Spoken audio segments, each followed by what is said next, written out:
Hello everyone, welcome back to Rob's Gaming Table. I'm Rob, and today we're going to be playing this solo slash co-op game called Unstoppable, published by Renegade Game Studios. Full disclosure, this game was purchased by myself from my local game store after I heard about it online when I was reading about people's impressions of Lord of the Rings, Fate of the Fellowship solo play, and after playing it solo myself and streaming it live, I was curious and reading about it when I saw a post come up. And then this game was mentioned in that post. So when I was at my local game store a couple months ago, maybe, I grabbed a copy of this game. I think it came out this year, I'm pretty sure. But this is not a preview copy, not a prototype, not a review copy, anything like that. This game's out, available. I just purchased it myself, I want to try it. And the main reason why, the word deck building. Engine building, deck building, I'm a sucker for that kind of gameplay. And when someone said there's a nice twist in this one on it, I went, I've always loved deck building ever since I played either, I think it was Star Realms or Thunderstone Advanced. I think it was the first like deck builder I ever played and was like instantly hooked. I love card games, and then I love engine building games I didn't realize at the time, but that hooked me. And then playing games over the years like Clank or Dune and stuff that take deck building as like a single part of the game and add a whole bunch of stuff around it. This game is true deck building sort of, but there's some twists, and yeah, it's different, but it still is a deck builder. So yeah, don't leave if you're like, man, Rob's played like 400 deck builders, I don't care about another one, I have 85 of them on my shelf, I don't need another one. You might need this one. You might need this one. Hashtag Rob might make you buy it, and I'm sorry, but yeah. Either way, if you buy it, you don't, I don't care. I'm just going to show you the game today, explain the game, talk about the game, play the game, maybe complain about the game, maybe enjoy the game. Who knows? We're doing it live on the internet. Welcome to the live stream. Thanks for tuning in. Thanks to all these folks for supporting the channel. Thank you, thank you, thank you. All the thoughts you're going to hear from me may be cringy, but yeah, they're going to be my own, so deal with it, and we're going to play it. I am upset about one thing with this game, though, and I'll show you when we get down to the table, but in the meantime, while everyone's rolling on in, this is the game we're playing, just to be clear. It is the 2025 release. Okay, so it did come out this year, but I think many months ago. I think near the beginning of the year is when I first saw it. And the reason why I was interested in it, I'm always kind of interested in these, ever since I think it was at Gen Con 2019 or Origins 2019, I remember going to the Renegade Games booth and somebody working there, I was there to buy something, I don't know what I was doing, but I remember seeing on the table a solo-only game and was like, oh, okay, another one of these solo-only games, kind of at the time, like Hostage Negotiator, and I was like, I don't know, and it was one about like fighting in a Roman Colosseum or something, and they were actually labeling it their Solo Hero series, and they demoed the game for me, explained the game to me, and I was like, okay, this looks kind of amateur. Like, the game looked fine, but the mechanics, I was like, it's just rolling dice and placing dice. I was like, yeah, it's kind of simple. Like, I don't know what kind of solo gamer you're going after, but I don't think it's me. And then I saw they released another one. Like, basically every year they release another game in the series. So obviously the series is doing well, and I'm assuming 2020, the little COVID thing that happened, definitely probably boosted their investment into solo gaming, as many publishers did. But since then, they've released other games in this series. I haven't been following it, but every time I see a Solo Heroes game, it reminds me of that first pitch I got from Renegade when I was at their booth and them explaining that game to me. How they're like, yep, we're confident, we're going to make these solo-only games. So there's like Warp's Edge. I have that one, haven't played it yet, but I want to give it a shot. But it doesn't seem like... It seems like it's the best ranked one right now, but it's like not the best rated. But here's Unstoppable. I'm going to play that today. Yeah, Proving Grounds, that's the one. Recklin Run. Yeah, they have a few of them, right? Every year since like 2019, it feels like they've come out with a new one. And this is this year's, I guess. I think. I don't know. But that's all I know. Anyways, this is what we're playing today, if you're curious. But it does have two-player mode in it. In the back of the book, there's a way to play two-player, which we might try on stream. But according to this, the users on BoardGameGeek.com, it's best with one. It's a 3.16 complexity, 30 to 90 minutes. Yeah, you can lose in 30 minutes, no problem. A little bit of setup, quite a few decks to shuffle and stuff. It's not like the normal deck builder where you just like shuffle one deck and then lay out your market. In this, your market is several decks that you have to shuffle. and then another deck of that you lay out like a market, and then there's a boss deck, and then there's your deck. There's lots of shuffling.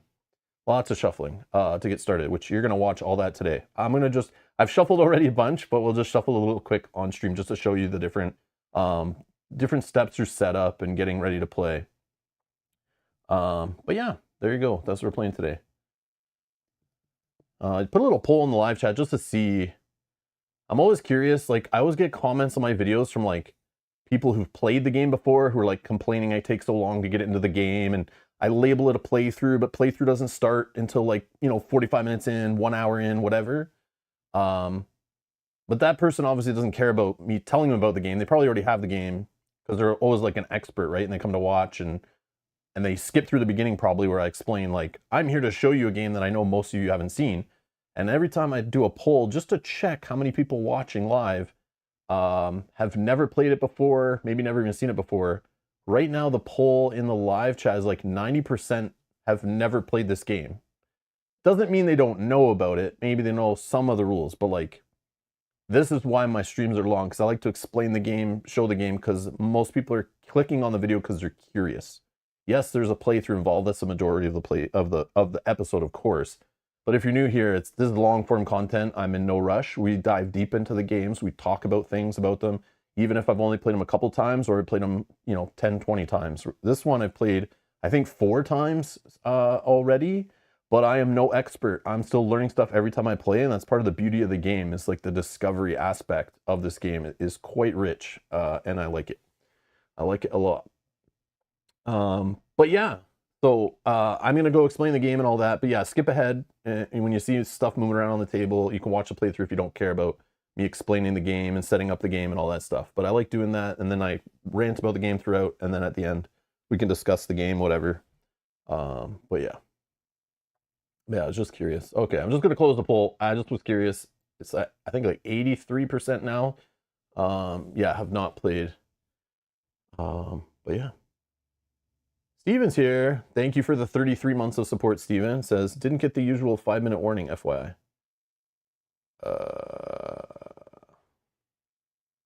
I did go live 5 minutes before, but yeah, YouTube sometimes is flaky with that stuff. And they only send out so many per day, supposedly. So it's like, I think it's like partially random, but I don't know. But yeah. Google, something not working on their servers? No way, that never happens. Yogi, thank you for the super chat. Whoa, for the 50 Aussie dollars. I'm here to watch Rob shuffle. Oh yeah. This is gonna be excellent then. You're going to get your money's worth for sure. And Will Kelly, thank you for clicking the join button down below. I can't tell you why my alerts aren't working, but I'm going to check because that should all be popping and playing noises. And I don't know if it did. I don't see it in my dashboard, but I see it in the chat. Thank you guys for the support. I appreciate it big time. Oh, Jackpot Man got a notification. Yeah, it's supposedly user-based, the notifications. Like, they don't want to over-notify you. So if you already got notifications from other Google services, I don't know if it's each day, each week, whatever. They only send out so many. It's weird. I don't know why. But yeah, you probably didn't get that many today. It's just like, I just think it doesn't always work in every region and stuff. They always have issues. Okay. 1 second.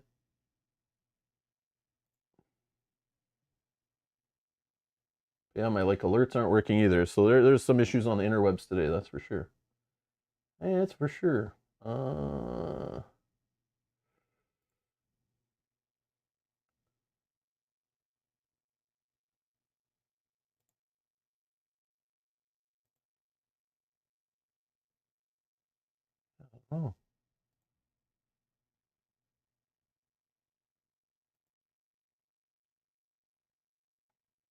Try to wake it up, I guess. I don't know what's happening, but we'll try.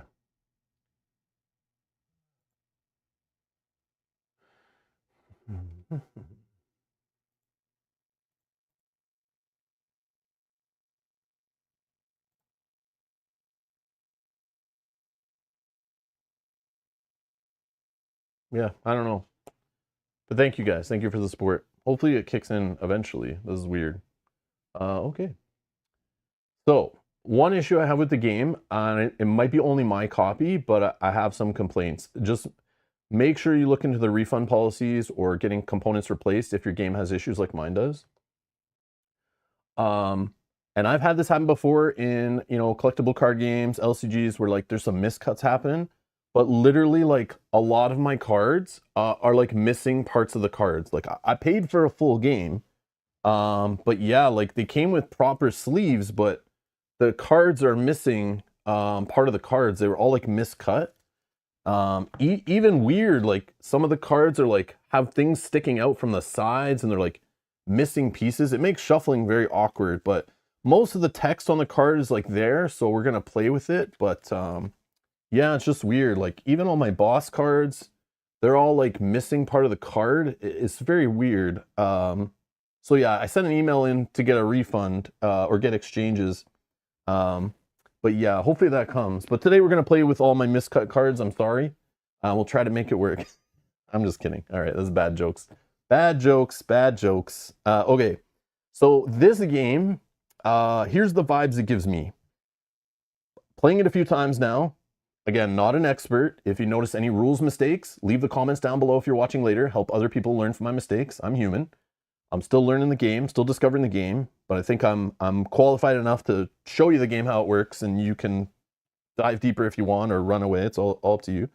But I am learning this game has the vibes of like something like Star Realms, where it has like the deck building, the engine building, the factions.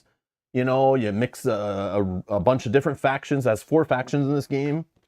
And cards from each faction. And of course, each faction has a different piece of the color pie for card mechanics mixed in the factions there. So certain factions will have certain keywords more than others. Basically, they're just divided into a different pie to create your little card game, you know, pie of mechanics.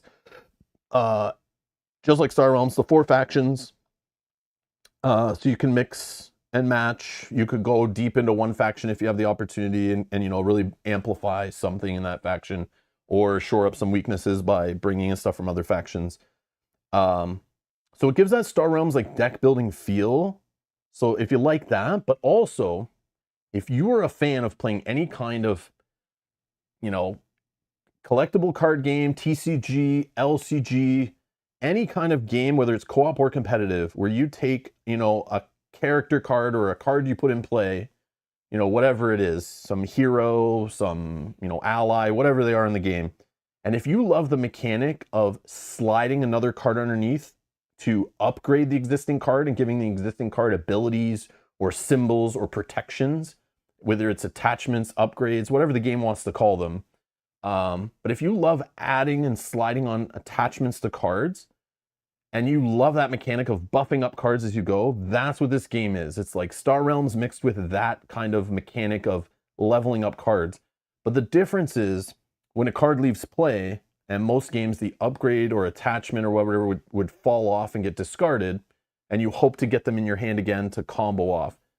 This game, it uses sleeves, like basic clear sleeves, to allow you to upgrade a card permanently. It also allows you to kind of make cards that have 2 sides to them, and the sides can be different every game. Some of them, they stay the same.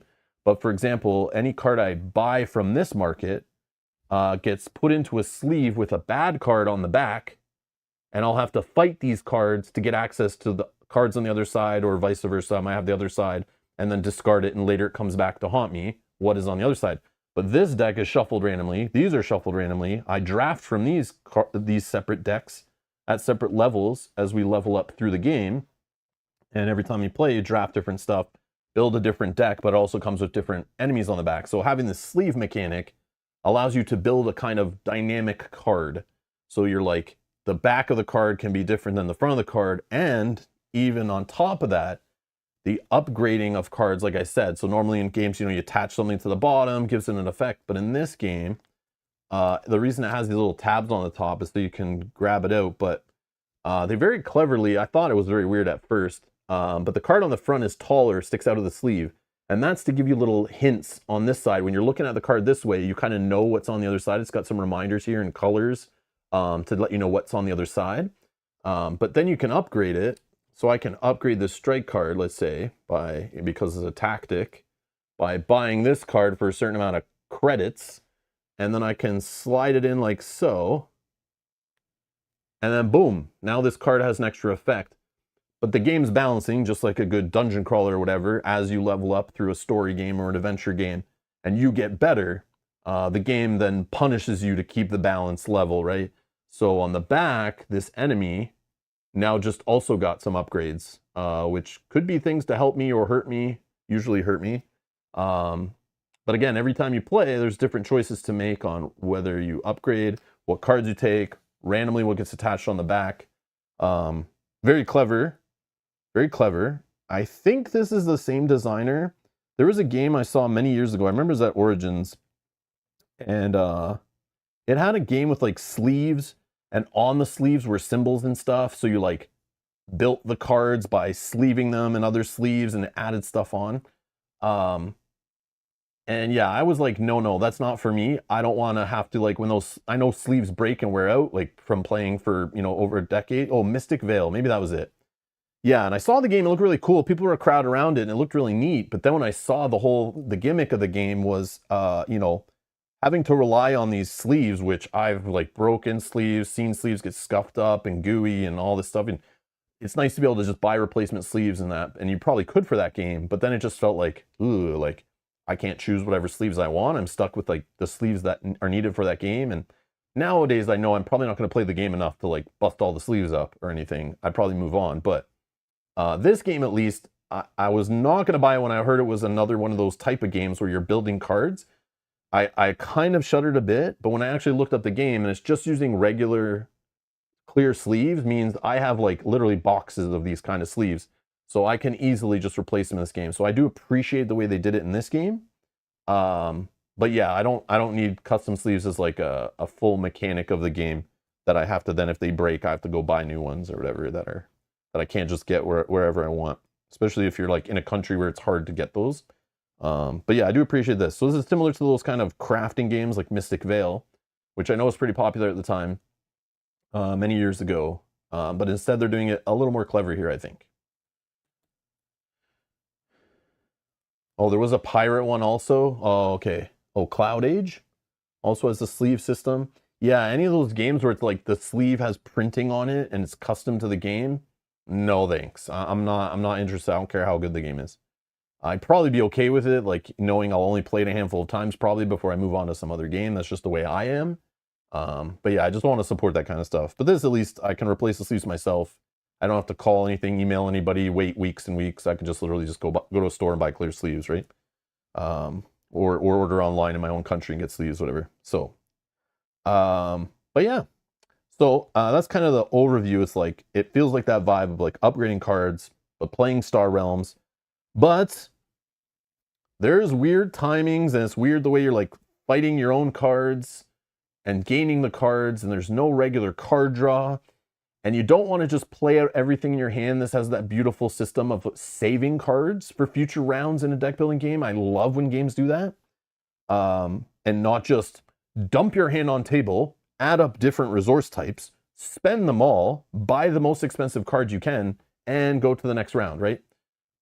It's not like that. And I'm learning at my first gameplay, holy crap, my first playthrough, I was like, I'm going to play this like I think it should be played. And man, I didn't get spanked, but like, yeah, I realized the game didn't work the way I was assuming deck builders work. And that's when I realized when people are explaining it, it's got a twist. I was hooked right after that first playthrough. I was like, man, I need to play more. I literally sat and went through the rules one more time just to make sure I wasn't screwing anything up. I played totally fine, didn't mess up any rules. And then I was like, all right, let's like slow down and play the game. And like, you'll see here, this game is like, oh man. If you're a deck building fan and like an engine building and like puzzles and timing and like, yeah, like decision points, man, the decision points are nuts, like nuts. Like you'll see, this is not your grandpa's deck building game for sure. But yeah, so, all right. And one thing you got to do when you set up the game, just so you know, is you have to sit there for like 20-30 minutes pre-sleeving a bunch of cards. But they do give you a nice little insert here with like dividers to put it all in. There's 3 bosses, 4 characters to play with that all have different starting decks. And yeah, we're going to play against the Harbinger, which is like the recommended first boss you should play against. I just grabbed a random character, but then I reread setup, and like you're supposed to actually choose your character after you kind of see the setup, because you might see some cards here that might work better with a certain faction. And the game is not easy. It's meant to be challenging. I am just playing on the normal difficulty, and there are harder difficulties. But yeah, I still struggle even at the normal difficulty. So just keep that in mind. I may not be the best of the game yet, but I just want to show it to you guys. I think it's really cool. It's meant not to be just be played once and solve it. That's for sure. Really cool. So, and it can be played 2-player, where you play with like 2 mats and you fight 2 different, you can fight each other's, like kind of like Marvel Champions a little bit, it feels like. You can kind of fight each other's threats in their play area and stuff. But you both buy from like the same markets and things, which is really neat. Okay, so let's get set up here. I should probably, so yeah, it has a rule book. Oh, one thing we got to do first, super important. We have to read through the storybook to understand what art they've put on the cards and who the factions are. So if you want to grab a hot tea or, you know, warm blanket or something and get cozy, we're going to read through 23 pages of lore and story. Oop, I see you out there. Sorry. This stupid Clank. These things get on my green screen thing and it's so annoying. Stupid scratch off cards from Clank. I even like vacuum the thing and sometimes they don't come off. All right. Yeah, so we're going to read through this whole story to understand the whole lore of this solo deck builder, because it's super important. Super important. So yeah, so let's start. Okay, everyone buckle in. Or come back in an hour if you want to see the gameplay. Kai, and if you come right this way to the next part of your... I'm just kidding, I'm not reading this. That was the first time I opened it, though. I was like, what's this book for? But yeah, you can read that if you want. It basically feels like it's a little, I don't know, like some weird future Starship Troopers kind of alien, I don't know, generic sci-fi kind of weird game. I don't know, whatever, little Netrunner vibes. I'm not sure what's going on. Okay, so I'm going to shuffle this deck of upgrades. And you saw kind of how these work. Well, let's give them a little shuffle. Again, I can see what's on the back, but like I know what any of these cards do on the front. Just because it says it gives it taunt on the back doesn't mean I have any idea on the front what it's doing. Which you're not supposed to, really. But I just want to also show you how many upgrades there are. Tons of upgrades. Tons and tons of upgrades. Some of the upgrades have discounts for certain factions. So like you can pay 5 credits. These little credits here. I start with 3 in the game. But it could have like a 5 or 7 cost credit to buy 1 upgrade. Super powerful. But then it might give a certain faction like a 2 credit discount if you buy it for that faction and put it on that card, which is kind of neat. And again, the factions are here. There's little symbols on them. There's Council, Junkers, Silver, and Viren. So basically like orange, red, blue, green is how I kind of like look at it, but I don't really care about their names or whatever because they usually just use symbols on the card so you can kind of like know what's up. And there are some keywords to the game, which you'll see. There's 4 of them basically. I guess 4 on faction keywords, I should say. So there's bargaining, which is a cost you can pay to fire off effects, but it's reduced by each card that belongs to the faction where the bargain is printed on, if that makes sense. So it might have bargain 4 to get 4 damage, you know, generated on a card. But it also includes itself, so you'd get a 1 discount, so it would be 3 credits I could spend to buy and activate effects on cards. But in my hand or play area, if I had another card of the same faction, I would get another discount, so I'd only have to pay 2 credits, for example. Conspire, basically you just have to have at least 1 other card of the same faction. So this rewards you for drafting cards of the same faction or holding cards in your hand for a future turn to combo them off and get extra effects. These are basically just costs to pay to fire off effects. So again, bargain spending credits, Conspire's having cards of at least 1 other card of the same faction. Focusing is it basically amplifies the value of the effect by the number of that faction you have. So if you, like in deck building or engine building games, you invest in the same faction a lot, and it's a faction with the focus ability, you're going to be able to do like crazy effects of like very high power as the game goes on. And then Unite is like the opposite. Unite gets, the value X is based on how many of the 4 different factions you have in your play area or your hand. So you kind of like, that rewards you grabbing stuff from all different factions and trying to have a varied amount of them showing up in your hand. And I'll explain the enemy ones shortly, but yeah, we'll just finish shuffling. It's super awkward to shuffle these where the little cutout gets caught on cards and stuff. Getting less annoyed by it as we go on, but these cards, there are 3 different decks in the game of like these enemy threats. It tells us for this boss to play with the purple and blue one, but there's another one. So I'll just shuffle this up, which makes it different. Every time you play, you'll see different enemies with different keywords and different values of attack and defense that show up. But these are called threats. I'll just show you one on the other side here. So this tells you what deck they go with, the name of it. When it's defeated, you could get a bonus. This will give me a credit. That's a symbol for credits in the game that are used to buy upgrades.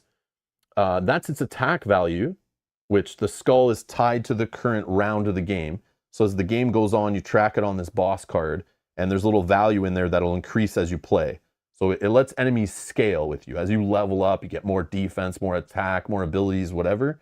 The game's gonna have all the enemies get stronger attack, but they could also have a defense value that changes, and the health value of the enemy that you have to do damage on, and damage is tracked with little tokens, and they stay each round. But these damage tokens add up, and to actually defeat this enemy, it has to equal the attack plus the defense.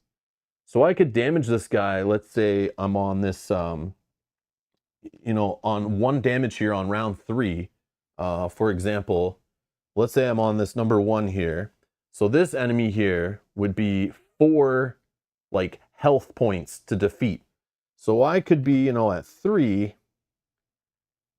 and that could be on the enemy, but then the next round changes. Let's say we're here, and then we move to the next round, it's a 2. If this enemy is still in play, it just dynamically gets stronger, and now it hits me more, and plus I need even more than 1 to defeat it. Now I need 2.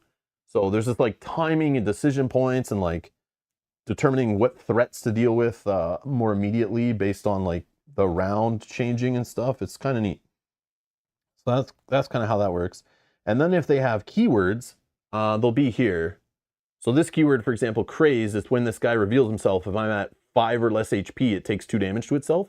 So it's another kind of balancing effect of like, if you're falling apart in the game, like these guys will kind of hurt themselves to make it kind of easier for you to come back into the game. But they could have a different craze number. I've only seen 5, but there might be other ones in the other decks and stuff.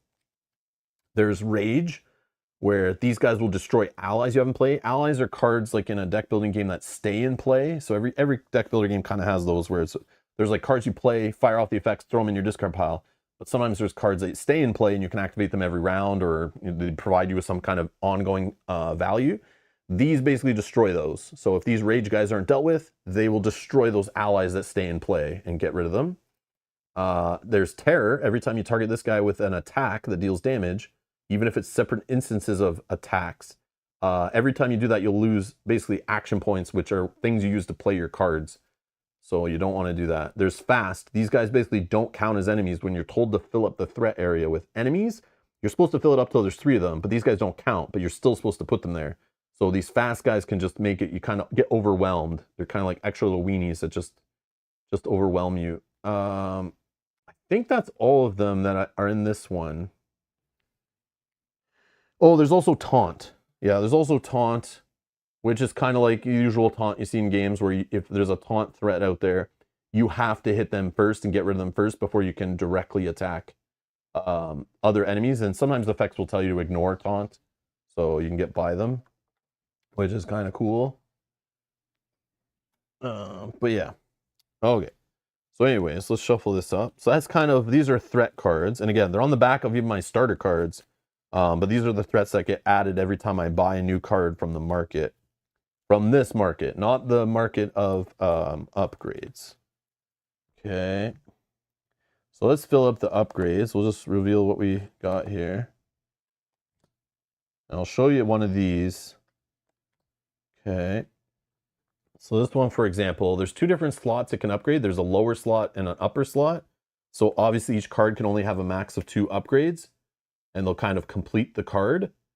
So this one, for example, here, I must pay 1 credit to take it. I can only upgrade a tactic card. There's 2 types of player cards. Tactics are the ones you just play and they go away. You fire off effects. And then allies are the ones that stay in play, like I said. So if it can upgrade a tactic and an ally, it'll say on the card, or a tactic or an ally, it'll tell you. But this one can add extra damage. It can move your little tracker train, that one's called. And this reminds me, on the back, this will actually add fast to an enemy. So it like warns you when you're buying the upgrade, like this is the punishment.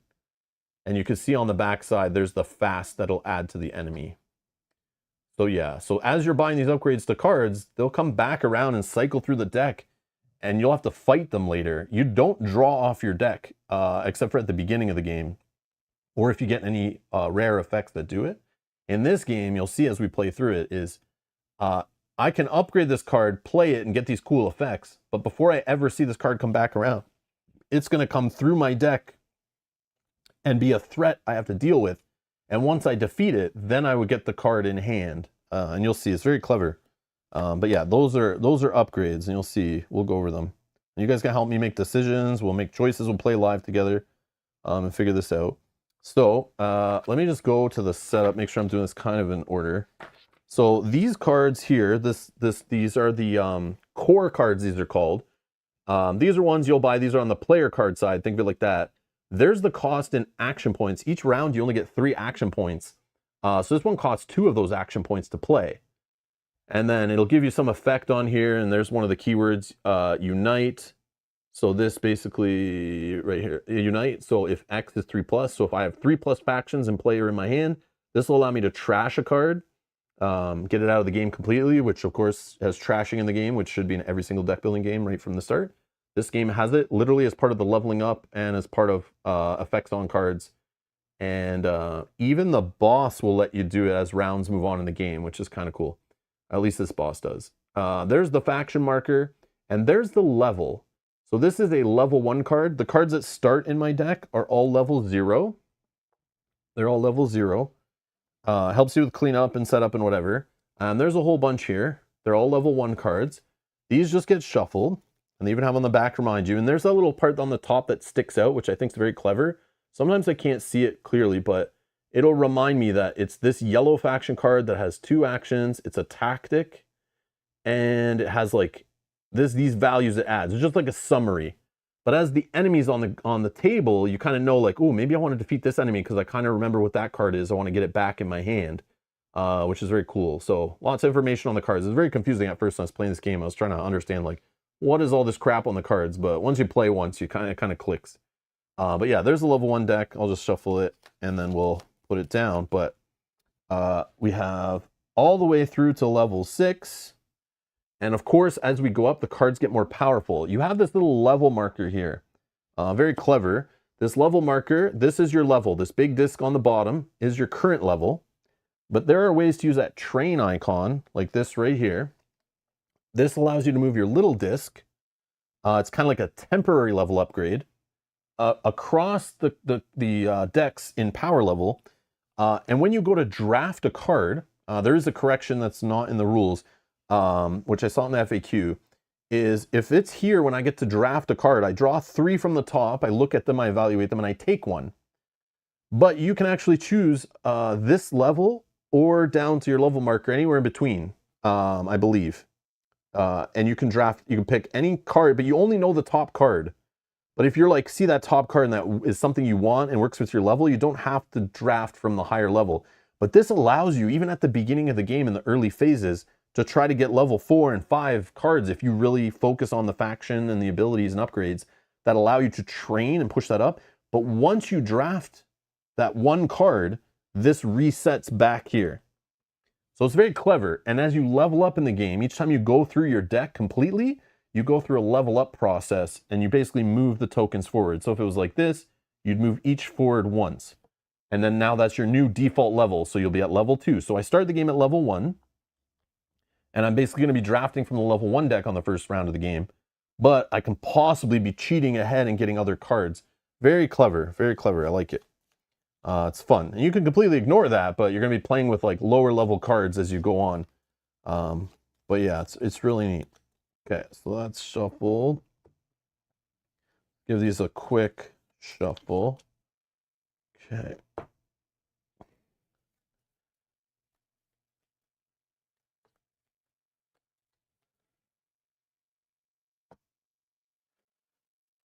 Yeah, blue and blue with some extra red. Yes, no, dude. Yeah. To me, it's pink or purple. I don't know, but yeah, I know what you mean. It's just like basically in the same category. Just a little bit other pigment put in there. Yeah, the game is very clever. You'll see. And again, I might not do it justice, but I'm going to try to explain every time like we're getting to decision points, just showing you how rich this little game is. Like, yeah. Like there's games like, there's like solo only games. I know this is like an older game, but games like Friday, which are like a true solo only game. It's just this little deck of cards or whatever. And you're trying to like survive. And it's all a bunch of randomness. And I know there's some strategy to that kind of game. But that game sucks, man. I played that game, and I know some people love it, but man, I played it, and I was like, this is what a solo-only game is? Trash. Garbage. Gone. Garbage. Such a trashy game.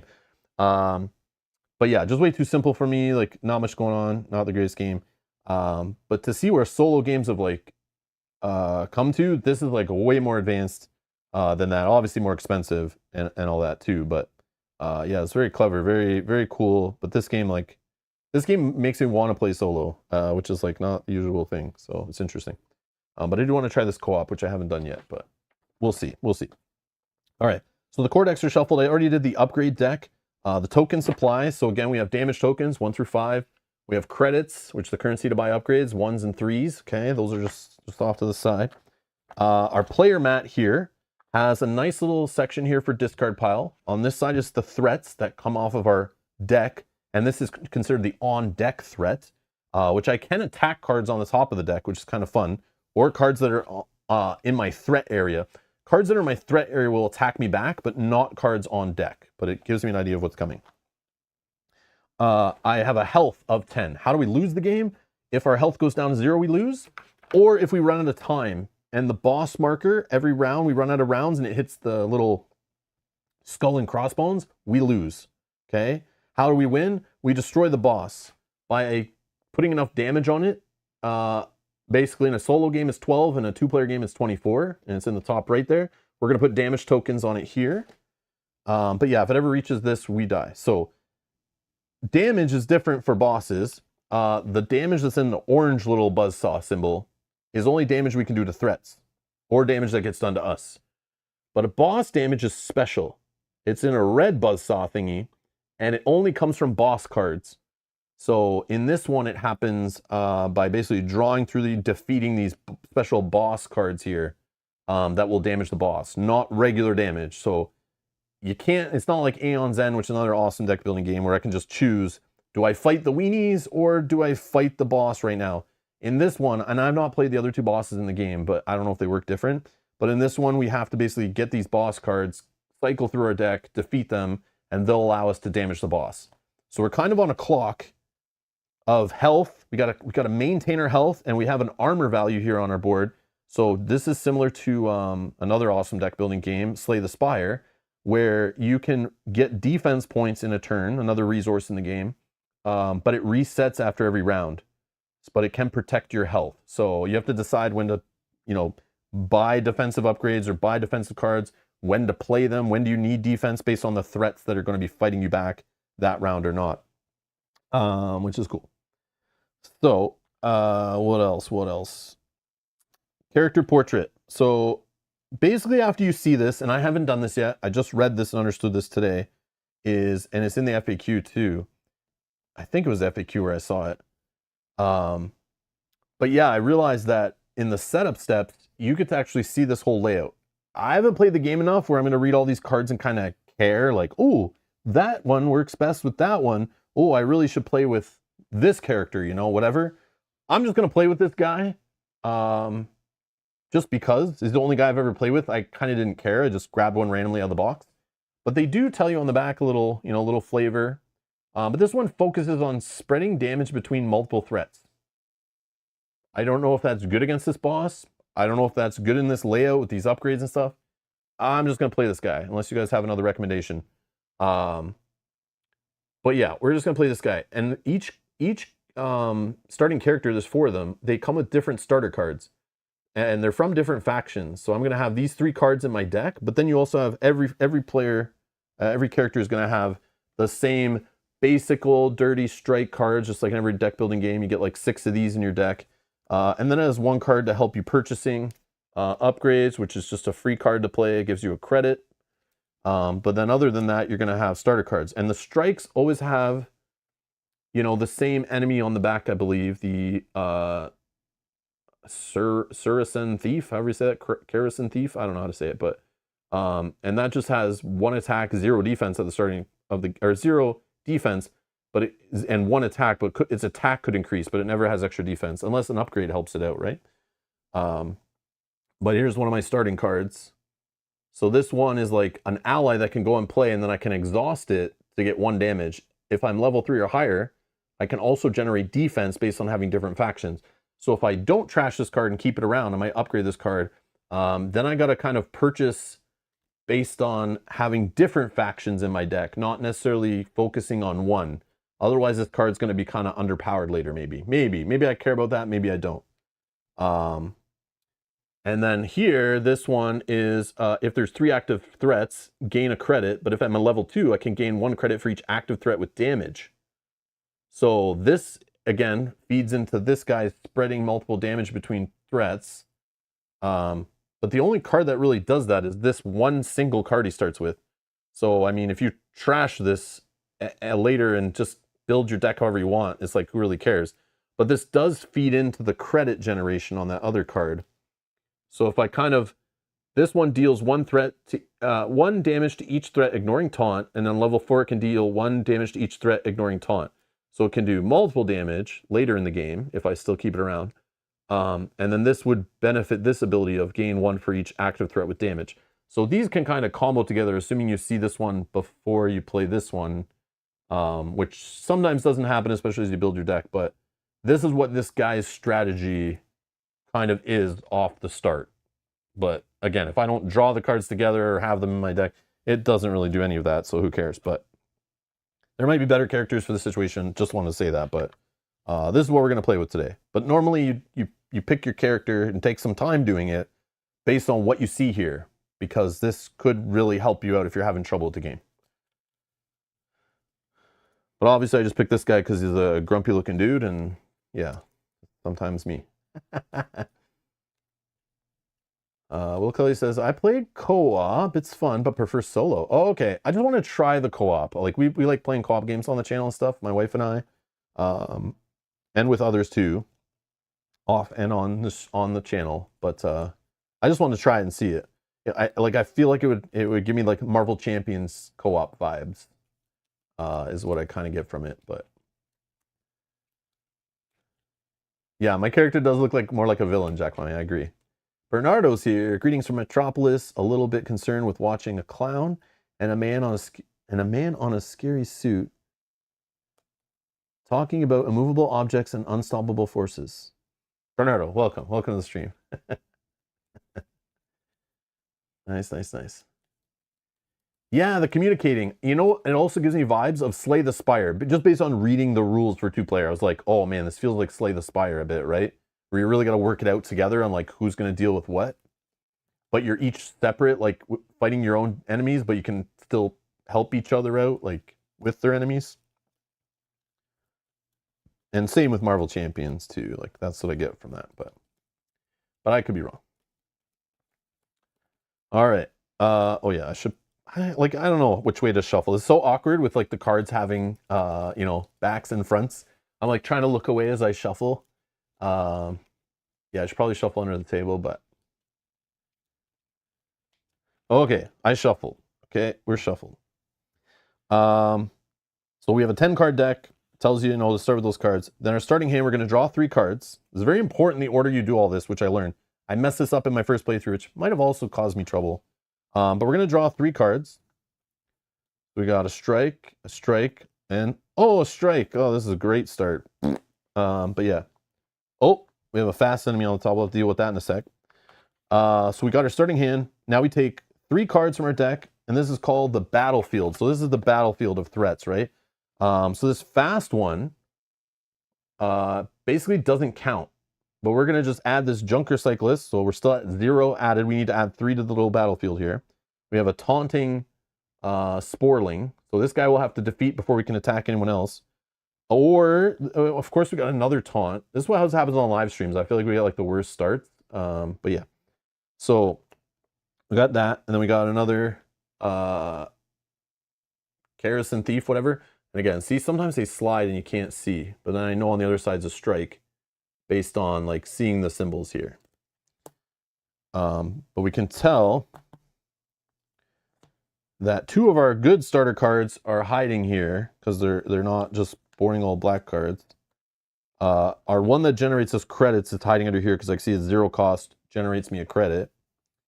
And now we have 3 in the active spot because, again, fast doesn't count. And if I had another fast on here, I'd have to add it until basically we have 3 non-fast threats in our battlefield. So these are the current ones I'm worried about that are actually going to fight us after our turn. But this one's just chilling there for now. I can attack this one also, but not until I get through the 2 taunted enemies. So this kind of sucks. But we are starting at 0 here. So this guy, for example, is 1 attack, 1 defense, plus 0 defense. So to defeat this guy, I only have to hit him for 2 damage right now. This guy I only have to hit for 1. This guy, again, another taunt guy. I can choose to damage either taunt guy, but until all the taunt guys are gone, I can't attack any of these. Even the on-deck threat I can't attack. And if there was a taunt on deck, I couldn't fight any of these guys until I got rid of that guy too, which is annoying. And there are some times where it's annoying, where you defeat a guy on the top and then a taunt guy appears. So you got to be careful what order you fight things in. There's a lot of timing decisions. It is great. Where you can definitely do things in a certain order and mess things up, or do things efficiently or inefficiently, but like sometimes inefficient is like the right choice, and you'll see that. Okay, so that's done. And starting credits, we got 3 credits to start. Over here on our player mat, 3 little 1 tokens, and that's what, again, we spend on upgrades. I keep saying that. The next thing we get is action point discs. So these little discs are action points. Again, these are what's spent. I guess they're gonna go this way. These are what are spent to play our cards, okay? That's how many action points you get to spend to play a card. Okay, we start with 3. There are ways to generate them.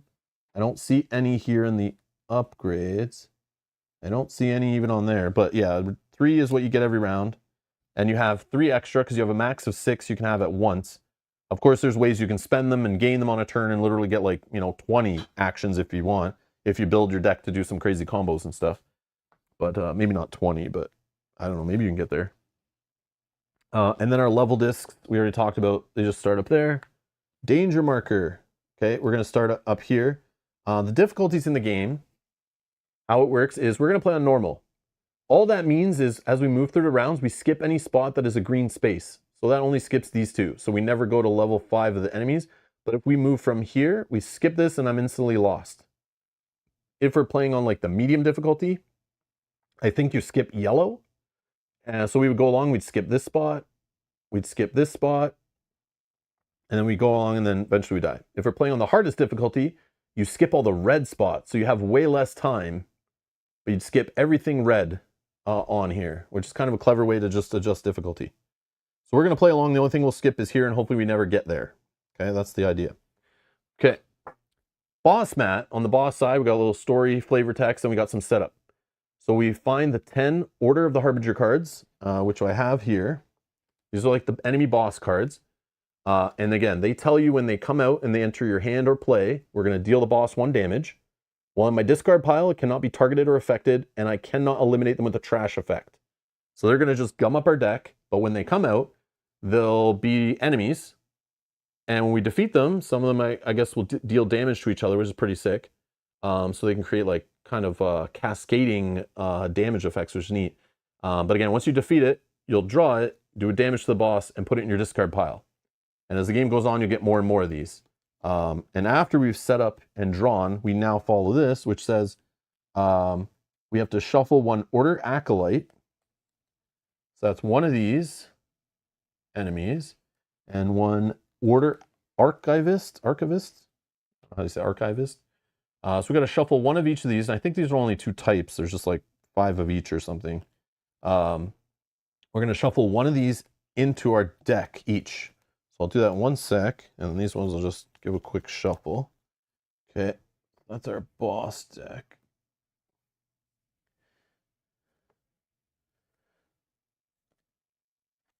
And I only have like 5 cards here.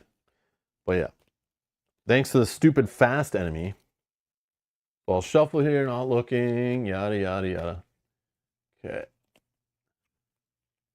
Oh, Andy says, took me 5 plays before I beat this boss. Very satisfying. I beat it on my 2nd play, but it was not like I beat it confidently. And then I lost on my 3rd, I think. My 4th one, I beat it, but barely. But again, this game is like, I'm just, every time I play, I was trying like different strategies and like the different cards and combos and factions and how many of one faction to buy versus another based on what keywords you've drafted. And yeah, it's very clever, very like, yeah, I still have not solved this game, but that's the beauty of it. Like most games I've played 4 or 5 times and I'm like, okay, I get it. I've seen some of the different content, but this I've not played another character. I've not played any other bosses. And I still want to just play this one over and over again, which is a good sign of replayability and value for sure. I shuffled the remaining, and then I constructed this deck based on instructions here with the two different decks, and then it flipped the mat over, and we're good to go. I think that's it. I've chosen my difficulty level. Oh, it's normal, harder, expert are the 3 difficulty levels. And that's it. That's set up. And I got it laid out here a little differently to fit on screen, but gives you a nice setup. But yeah, not a bad rule book. There's a long FAQ for this game, but most of it, at least in my printing, I really didn't have many questions. And I could find all the answers here, but there are a few things that changed, I guess, after the rule book.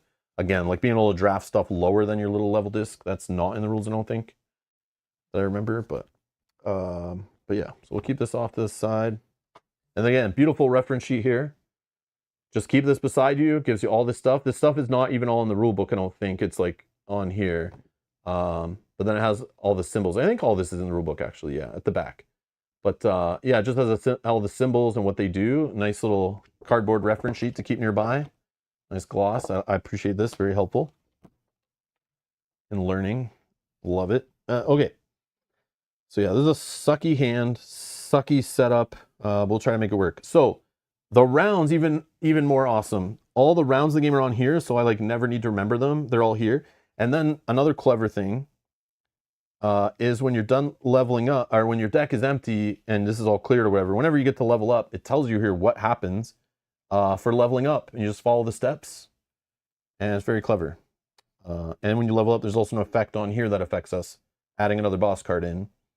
My only one real complaint is, again, if anyone's played, you know, Terraforming Mars or any other game that thinks it's cool to put cubes and stuff on a mat, and it's not dual layer cardboard to keep things in place. So yeah, there've been a few times where I've accidentally bumped my armor, bumped my health a little bit when I'm grabbing things, and they just like kind of slide around. It's a glossy, thin, cheap paper that this token is on, so it doesn't kind of stay in place. I don't know if there's like an upgrade available. Probably, I assume there's some kind of add-on you can buy that's better than this, but I just got a retail copy, I guess. But that's my only complaint, is like production-wise, is that feels cheap and garbage. But we'll make it work. I try to keep it away from me so I don't bump it, but on stream you guys can catch me if it happens, hopefully. But yeah. All right. I think we're good. So, upkeep phase. First thing, you gain 3 action points. If you have any allies in play, you refresh them, and then you resolve any upkeep effects. Second step, draft phase. We go to the deck where our level marker is, we draw 3 cards off the top, and we pick one. The other 2 go back on the bottom of the deck, I believe. So our first option here is Optical Overlay. Costs 2 actions to play it. It's a tactic. It would do 1 damage and train us for 1. And the cool part is any abilities on a card. So this like attack is 1 ability. This train is a different ability. This unite is a different ability. If I had upgrades here, they might have multiple abilities on them. You can resolve the abilities in any order. If I choose to ignore abilities on this part of the card, I must ignore all of them. Once I do one of these abilities, I must do them all, but I can choose the order. On an upgrade card, let's say this card was attached to it. So now it has 1, 2, 3, 4, 5 different abilities, but they're still grouped based on the piece of paper they are on. So I can choose to ignore this upgrade and not resolve either of these abilities, but once I do one of them, I must do both. So I can ignore all of these, or everything, but once I do one ability in one of the cards, I must do all the abilities on that card. And again, I can resolve this one, then I could resolve this one, then go back to this one, then maybe this one. So there's a lot of like decision points on just a single card of which ability I want to do, if any of them, and which order I want to do them in. So just playing a single card can be like very analysis paralysis prone, brain burny, which is neat. Not just to mention which card in your hand do you play, but like how do you resolve it, and then which targets do you target, and what effects do they give you? Sometimes they give you when defeated, which can allow you to give you credits, which then will make you upgrade a card in your hand, which now might change what you want to play. And when you defeat one, you'll get a new card in hand, and that totally changes what you might be doing. Yeah, it's nuts. So this is one of our options. Our other option here is local target, same faction, but I can only choose one of these cards. The other card will probably never see this game, which is neat. This one does 2 damage, Unite. So these are both based on Unite. So this faction is all about having other factions in your deck so that you see them in play or in your hand to really buff these effects up. And this one's kind of cool. This one is actually dealing this many instances of 1 damage. This one is, you have to have 3 different factions in play or in your hand to be able to trash a card, does 2 damage. These both cost 2 to play, which is kind of gross. Oh, this one also costs 2 to play. Yeah, level 1 card's not really the hype, but they all have ability to get better over time.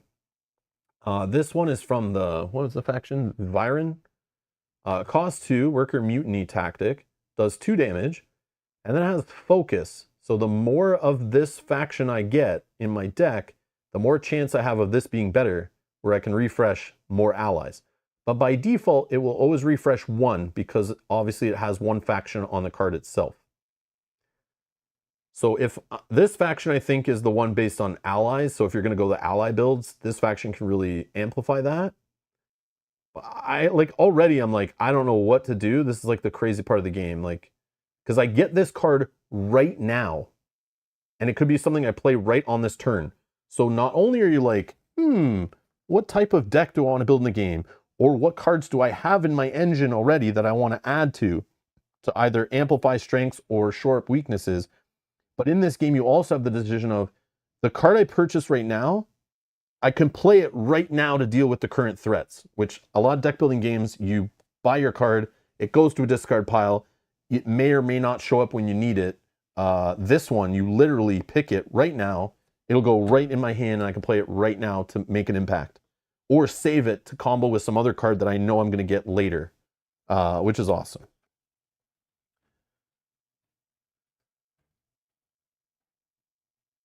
But yeah, oh, there was a neoprene mat. Oh no, not dual layered. No upgrades for the player mats is my biggest desire for this game. There isn't one? Wow. Dual layered board or a neoprene mat with holes. Yeah, that would be cool too. Yeah, I'm surprised that doesn't exist. As Renegades usually sells upgraded components, like even for their retail games. I bought like neoprene mats for other games for their stuff before, way after the fact. So, out of these cards, can any of these help us with all this crap out here? I feel like maybe this one might be good for getting more powerful cards next round. But it only deals like 1 instance of damage plus 1 instance of damage. Because it would only be 1 faction, right? Which could get us through 1 taunt guy. Right now, we're going to be taking 1, 2, 3, 4, 5 damage. 5 damage already on our 10 health. If I don't defeat any of these or create some defense. I do have 3 credits, so I can also look at like maybe upgrading a card. Might be helpful. I mean, for 1 credit, I could attach this to this faction card for 2 less. So 1 credit, and it would generate me 2 credits and heal me for 1. Of course, on the first round of the game, it's not really the greatest because I haven't lost any health yet. But the cool part is you can buy this upgrade in a future turn when you need it, put it right on a card, and then play it and get the effect right away. That instant gratification is like a very welcome mechanic. I love it. Or mechanism or whatever. And then here we have one that goes on an ally. I don't have any allies, so I can't put this on any cards I have right now, or any of the cards I'm drafting. But this also might influence your decision of what to draft is what's here. And as soon as you buy one, a new one comes out for you, which is clever. I like when it's like that. You don't have to wait till the end of a round. And you can kind of see, you know, what bad effects coming, but you don't know what's on the front. Does armor apply to each instance of damage, or dealing one multiple times procs the defense each time? No, it just adds up. So anytime I do damage, literally, like if it's, you know, one instance of damage, it just goes on as a token. The next instance will go on as a token. And any time once you're done dealing damage, if it adds up damage equals attack plus defense, the unit's instantly defeated. So you'll see that here. But yeah, the defense, it doesn't really block anything, which is weird. It just is basically adding to create a health value. It's very strange. So it's not like you're like getting through its defense to hit it. It's so strange. But then again, this one is only attacking. So I just have to do the defense. Basically, you're just adding up all the symbols on the card, what their values are. That's how much damage I have to do to it. So this one hits back less because it's only hurting me for 1. This one has the potential to hit me for, like, you know, near the end of the game, it could be hitting me for 5, not to mention upgrades it gets. But, so yeah, you might want to evaluate it that way. All right. So I don't know. So I need to do at least 2 damage to this one, 2 to this one, and then 1 and 1. But I like, again, one of these cards is 2 actions and another one is 1. So right now I can only do 1 damage here, but I can add damage to a card, or add damage to a card, or no, that's too expensive. Yeah, so I might just do an upgrade to get more damage on a card so we can kind of clear this out. I don't mind taking a little bit of damage at the beginning because it does help with crazed effects, but you gotta be careful. So yeah, I think for me it's between one of these 2 cards. I think, because I don't know how many allies I'm going to get going. But I know I want to buy stuff from other factions probably, right? So these unite abilities will get better. I think I'm going to go to optical overlay. But I do like trashing cards. But I feel like this effect won't happen for a long time. But this could get better with the next card I purchase, you know? And upgrading more powerful cards, I feel like is huge. Yeah, so that's where I'm going. Again, I'm not a pro with this game or anything, but that's just where my little knowledge I have of the game, we're going to go. Doesn't mean we won't get allies later and I'll regret not getting that card, but you know, this is what I'm going to go with right now based on what's happening. So right now I buy that. I now have a bad enemy on the back. I'm not allowed to look at it. I can't analyze it. It's just I slid it in there. We're good to go.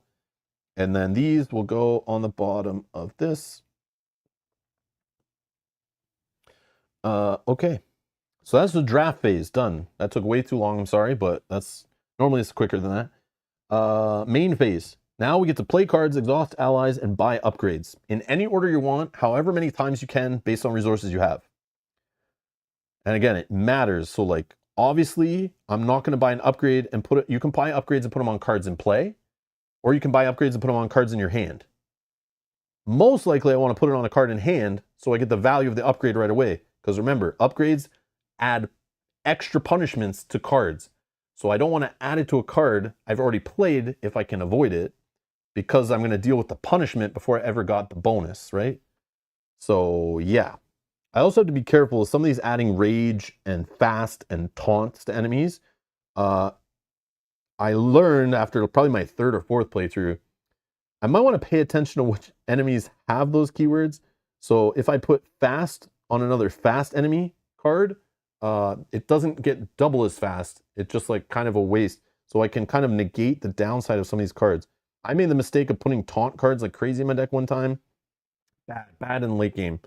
So try to put taunt cards on other taunt cards is like something I learned. I don't know if it's always the best case, but I feel like you can try. I learned that it's more helpful. Okay. So yeah, let's do, so we kind of get to, can we defeat, I'm just thinking, so if I shouldn't flip that over, but the color of this card is, what are these guys? These are like yellow cards. Just want to look. Yeah, this is a yellow card. Oh, I guess it's the color around the bottom, right? I should be looking at. But basically what I'm looking at the color for, I want to know, is this card of the same faction or a different faction? I wish it was like the same color on the other side in the border, but it's just this color down here. So I want cards of different factions will make this ability extra good because it needs different factions. So I know this blue card here is not the same faction as this card. So if I could defeat this guy first, I can make this effect better if I play it after. But because of the taunts, I can't do that. So never mind. I thought if I defeat this taunt guy, maybe it would help it out, but it doesn't. So let's just do what we can. So I'll spend 2. I think. Yeah, we have to. Actually no, let's do some upgrades, I think. I think we buy this one. It's gonna add fast to an enemy.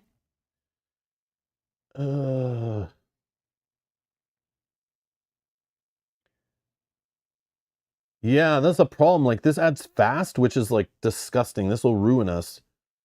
But it's like, I want this train so bad, and I want the extra damage, but it's probably a trap. This one at least gives 2 damage. It adds an extra damage to the enemy, but also when it's defeated, it'll allow me to train. Maybe this is the better, but I could buy both. Both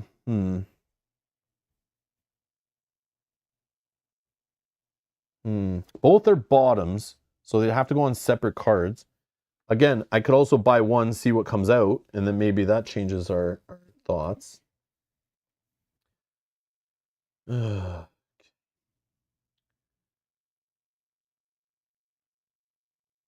Yeah, maybe we just add this to this card, the 2. Extra damage and training on the new tactic card lets it do 3 damage right now for 2 action points. Yeah. No, I know. But it adds fast to whatever's on the back. I kind of don't want this card, but I probably have to take it. Here, let me just take this one for 2. The other thing is I could put this on a starting card and then trash it later, so I don't have to deal with the fast. I probably wouldn't, but it's also something you can do so you don't deal with fast enemies in the late game. Okay, so I bought that for 2. It goes right on the card, then we reveal a new one. Oh, okay. So this one's a little rough too. These cheap ones are so bad. It adds 2 attack, which is great, but then also makes this enemy harder to defeat in the future and hit me more. So like, I don't know, these low cost ones are like, I don't know. I don't think they're the play, but we might have to if we're desperate. We might have to. And then you think like, oh, this gives 2 extra damage to my deck. So obviously I can deal with this 2 extra increase on an enemy. The only problem is it's on the same damn card. So I'd have to defeat the enemy before I could get this 2 damage effect back. So it's like, that punishment is stronger than you think. Yeah, and this is a top one. So here's another problem. I don't know if this is right, but Snowy Dude's talking about adding this to the same card, right? So, you know, we get the superpower card, but the problem is we've also made a superpowered enemy on the backside. And it's like, so you concentrate your power into one card in your whole deck, but it also concentrates the punishment into one enemy that could get in your way and basically kill you. So I don't know if it's smart early game to be powering up single cards that much, because it also powers up single enemies. So yeah, I did this the first game. I was like juicing up cards, and I think that's probably part of why I lost. But I'm not sure. I'm not 100% sure. But this is just my feeling, my gut feeling after playing. And I think 1-cost cards might be a trap. Might be a trap. But again, if I put a 1-cost card on a starting card and then trash it later, is that so bad? I don't know. But I'm going to just play this card and we'll see what happens. Because here's why I might not want to buy another upgrade right away. I might not want to upgrade a starting card because I might get another card that we might want to upgrade. So I'm going to spend 2 action points to play Optical Overlay. When I play it again, we get to choose the order.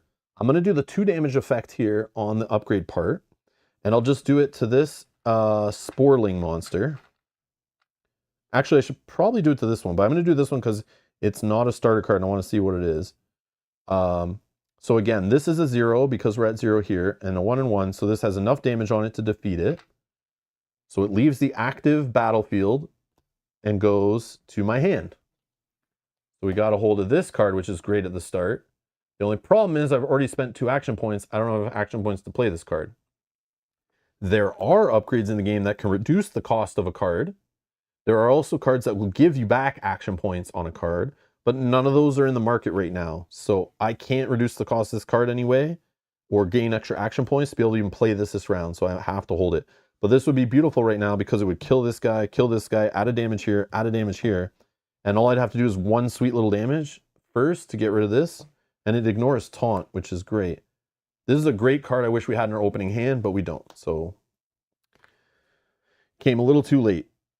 And I couldn't have played, even if I played 2 of these to try to defeat the guy, or you know what I probably should have done looking back? Put this upgrade on a starter card, play it for 1, destroy that guy, see what happens. I would have still had 2 action points to play this card. If I would have known my deck better or thought ahead, even though I can see it right here, that is the way, looking back, is how I should have played that round, probably. Probably, I don't know, but probably.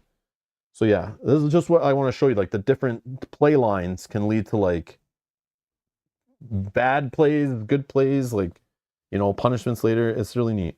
Lots of choice. Okay. Now we got to finish resolving this card. I'll move this little train marker up. I still have 1. I can't attack this guy yet. So I still have these 2 instances of 1 damage. So I guess I have to attack this taunt guy twice. He's defeated. And the cool part is, as you resolve effects on a card and the game state changes of what's in my hand, it will change other effects. So like, again, if I got another faction in my hand and I have not resolved this deal X unite ability, it could get better and change based on the order I defeat enemies. If I resolve it in the correct order. So now I can attack anything I want because I got rid of the taunt guys, but I still only have 1 action point. But right now I'm only getting hit for 2 damage, which is way better than what we started with. This card, the Spare Credits, this one's a free card. And it only gets us a credit right now. But I could turn it into a free damaging card. Is that good though? Yeah, this is the taunt guy. This is the problem. This card, man, I like want to make it so good because it's free, but I think I'm going to try to trash this game because this taunt enemy showing up later has like lost me games. So it's like, I don't know, this might be a good card to trash.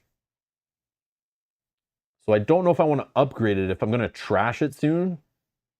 Because it only gives me like 1 credit, but it is free. But I can make other cards free or draft free cards.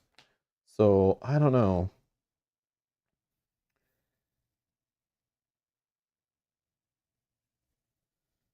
I'm looking at these ones because they're just starter cards, whatever. This just was in play, so who cares? But so this guy hits me for 2. If I upgrade him with this one, he now hits me for 4. And he's taunt. And he not only hits me for 4, that means he's like 2 extra health to get through a taunt. That is bad, I think. I think putting attacks on this card is bad.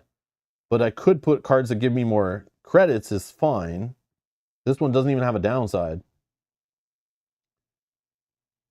But yeah. Yeah, it's tricky, man. There's traps in this game, I think.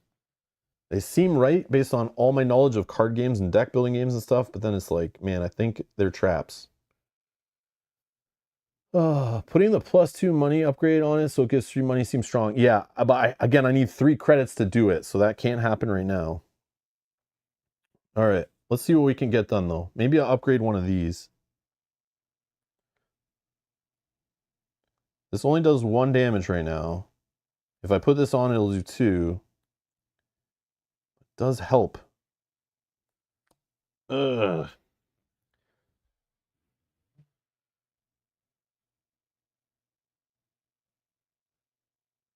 Yeah. I'm gonna buy this one. No, it's probably wrong. Maybe just kill 1 enemy. Oh, this one will get me a credit. When I defeat it, I forgot. Okay. Yeah. I think I'll just keep this one basic. I don't think I'm going to buy. Yeah. I'm just going to spend 1 action on this. And I'll just do 1 damage to this fast, annoying guy. Who's only 1 right now. This is a 0. And when I defeat it, I get a credit. It'll go to my hand. Oh, this is a free card also. Okay. And now we just have 1 damage, which I think I'll just take. And all your cards go in play, but at the end you'll discard them all except for allies. Yeah, I think that's it. I don't think I want to attach anything. I don't think I want to play this because it doesn't do anything right now. There are not 3+ active threats. I'm not at level 2. And just because my disc is here doesn't mean I'm level 2. This is the one that means my level. This is just like a temporary buff. Yeah, I'll save this for next round, I think, when we have 3 threats, and I'll get some at least a credit for it, right? Maybe I can upgrade it too. Yeah. Yeah, it's not like that. You think these are free, I just play them right now, but it's not. That's not the case, I don't think. I don't think that's the case. You want as many options for the next turn as possible, because I don't know everything that's coming, right? All right. Yeah, I think we're good. So now we go on to the threat phase, where all the enemies just in the active area will hit us. This guy does 1. We just lose 1 health. I have no armor. And then we go to the cleanup phase, where we discard all played tactics. They go to our discard pile. We lose unspent action points, but we did spend them all. We reset our armor to 0. It already was 0. We refill the battlefield until we get up to 3 active threats that are not fast. So we got a Blade Master that hits for 2. When defeated, I could get a credit. It's got Rage, but I have no allies in play. And Rage only matters when it's attacking me from the battlefield. And then I got another Thief, which is 1. Oh, our first boss card's here, a boss threat.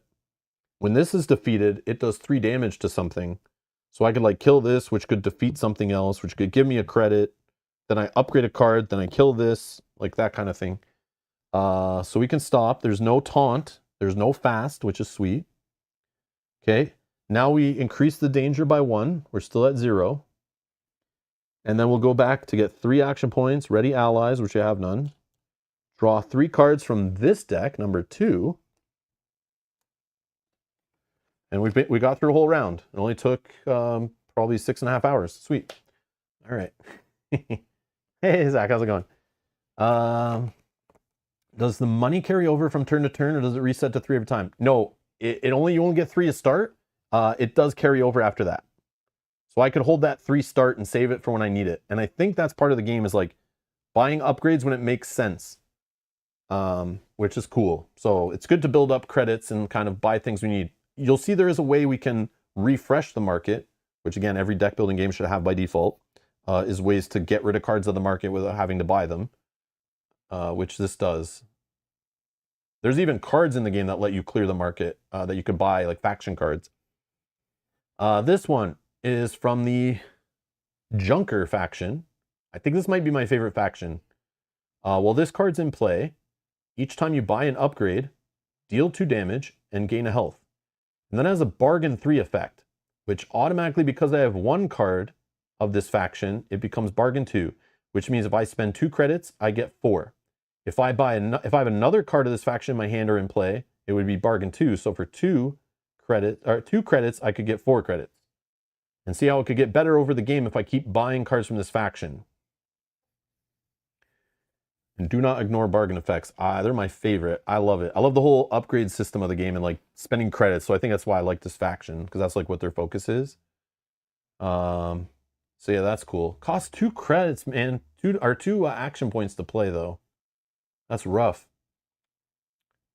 Okay, this one only costs 1. What was the other one we bought? Was the other faction, not this one. This one, when you play, it's a tactic. Gets you 1 attack, 3 defense. If you defeated 2+ threats this turn, you get an action point back. So it's kind of like a free card if you play it correctly. Scrapworks is such a great card, yeah? I think so. But again, I need cards that generate credits, right? So like that one does. But yeah, I need more credit generation if I'm going to go that route. Oh, we have another Junker card. This one's Scrap Dealer. It's an ally, so it would stay in play. And then it has an ability on here. If I exhaust it, I could get 2 credits. And then Conspire means if I have at least one other of this faction in my hand or in play, I could generate a 3rd credit. So this one just generates credits. At least 2 every round that this is out. The earlier in a cycle of your deck you get this out, the better it is. So I could hold this one if we're almost through our deck, you know, and then like plop it out. Because once we upgrade or we'll level up, it clears all your allies from play.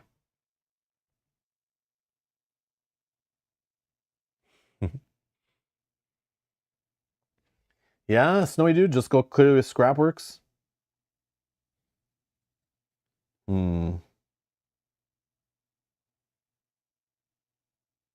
Cost 2 though to play. That's my only problem. And again, we don't have any ways to reduce it right now. That means we can't get a lot done, you know?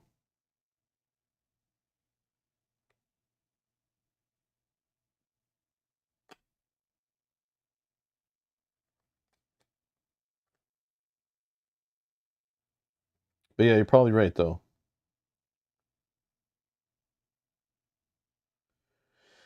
Yeah, you're probably right. Hey, Susan. Oh, you played 3 times and not won? Yeah, I believe you, and it's not a bad thing. Again, I still haven't mastered this game completely. Not at all. Not even close. I've won just as much as I've lost.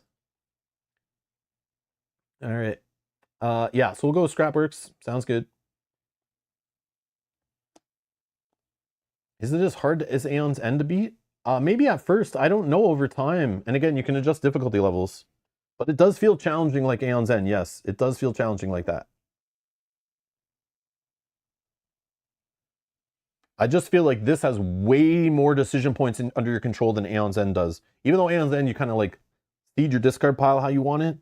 This is like, I don't know, the time, so many timings of like when you can do things that change it. Yeah, it's nuts. Again, I could have drafted off this deck, but I wanted to go for a level 2 card, obviously. I don't know the decks well enough to know like whether I'm trying to find a card in there or not, you know. But obviously, if you play this game a ton, you'd be like, oh, I got this card from here that combos with another card from here. Maybe I'd want to grab that anyway instead of this one. But I'll just go with this. All right, so that's in there. We got it sleeved up. Goes right to our hand. So good. Then we reset our disc back. And now we're back to another main phase. So right now we have 2 to defeat this one, 1 to defeat this one, 1 to defeat this one. Again, we could defeat this one for 2. It does 3 damage to something.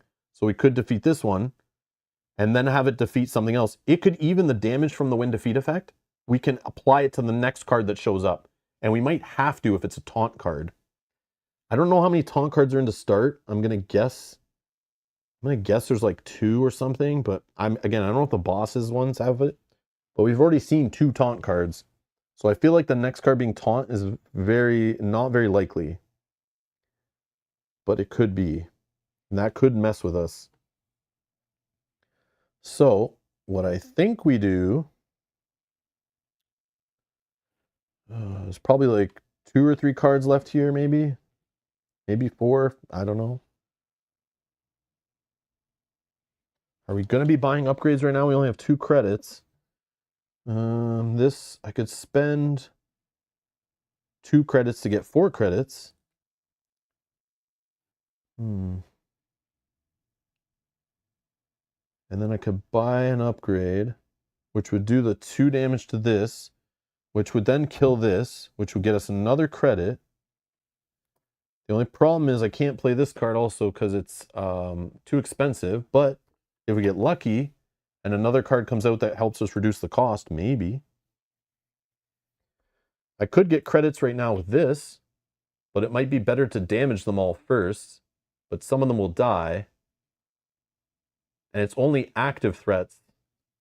So if I played this card to do 1 to each threat ignoring taunt, it would kill these 2 and only leave 1 extra credit off this, but it might be worth it. So I could get 2 credits off this card if I played it after this card.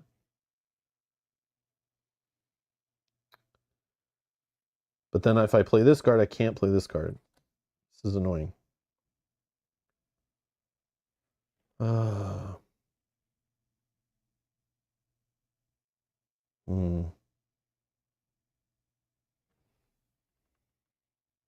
I think I probably should get this card. It only cost me 1 credit, but it's another way to generate credits and heal us. And we have lost a health. I feel like this upgrade I should get, but again, I should probably do it after playing this card because then I could get 2 damage. You see where my problem is here? Rob, you're not level 2 yet. Oh yeah, that's right. Sorry, you're right. I know better. I already explained that was the thing on the card.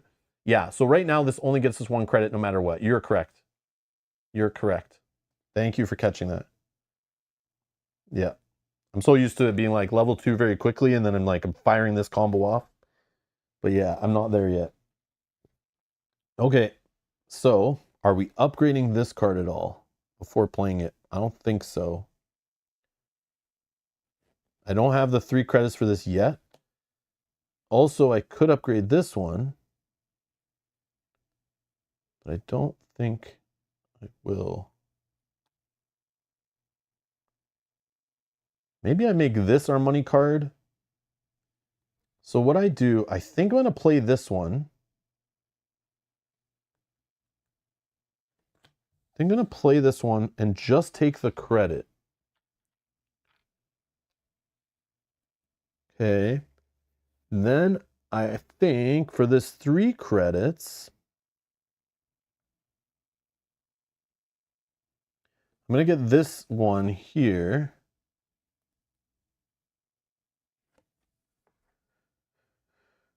Yeah. Now the cool thing is I could put this on this one, so it could always generate us the credits pretty much. Yeah, it would always generate us the credits to be able to do the bargain effect to get us more credits. So it's like I never have to worry about not having the credits to fire off the other effect. I feel like that's pretty cool. Or I just invest in this card and make it even more of a money generating card. But I like to spread out my effects. So if I don't see this card, I have this one kind of functioning self-sufficiently. And this doesn't add a punishment to this card, which I think is good. And this is a level 2. I want to probably keep this for a while or forever. But this level 0, maybe I don't want to keep it too long. We'll see. So I'll add that to that. Oh, but the problem is I bought the upgrade before I had this card in play. Yeah. I see you guys mentioning that now that I just thought of that. Yeah, okay. Damn. All right. So let's put it on this card then.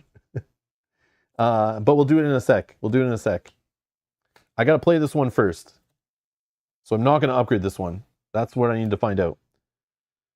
So I put this in play. So let's put our money back. We didn't upgrade anything yet. So we'll do the bargain 3, which means I spend 2 and get back 4. Well, let's do this correctly. Let's do it like this. I'm going to mess this all up. So we're going to spend 2 for bargain, because it's discounted bargain, discounted by the card itself. Spend 2 to get back 4. So we should be at 5, right? Okay.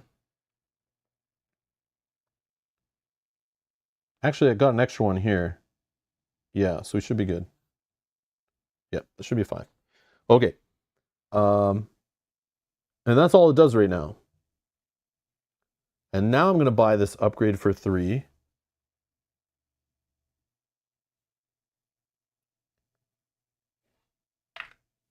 buy this upgrade for 3.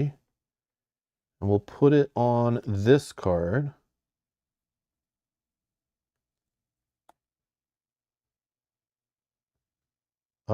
And when we do that, when this card's in play, each time you buy an upgrade, we'll deal 2 damage. Let's just do the 2 damage. Yeah,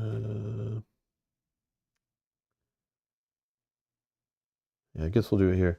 Yeah, let's do the 2 damage here. So this one only takes 2 to defeat. When defeated, it's going to do 3 damage. But first, we got to flip it over. And we're going to get to do 1 damage to the boss.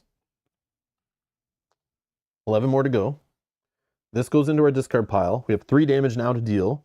We're going to deal it here. And it's going to defeat this one. When this one's defeated, we get a credit. So we're back to 3 credits. This goes to our hand. Oh yeah, I forgot to refill. Oh, what's this one? Auto-seeking. 5 cost. Gives us an extra 4 damage and a train. And then gives an enemy 2 extra damage. That's a neat one. Okay. Now if I buy another upgrade.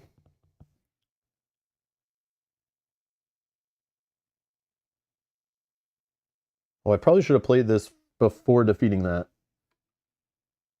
Oh, but I couldn't. I can't. Yeah, I can't. We don't have to play this yet, though. I don't need to play it right now. The thing is, when you level up, you have to discard down to 3 cards in hand. So I'm constantly always thinking about what cards I want to have in my hand before I go to the next cycle. So I'd probably cut these ones. So I'm like thinking I should spend these. That's what's going through my head right now. I'm like kind of like, should I play this now or save it for later? It's tough. Okay. So then we're going to, I only have 1 action point. I could put this ally in play, but I feel like we're about to cycle and I would lose it. But it would get me 1 damage. But it's like, I could also get 1 damage just by playing this card. I could upgrade this card.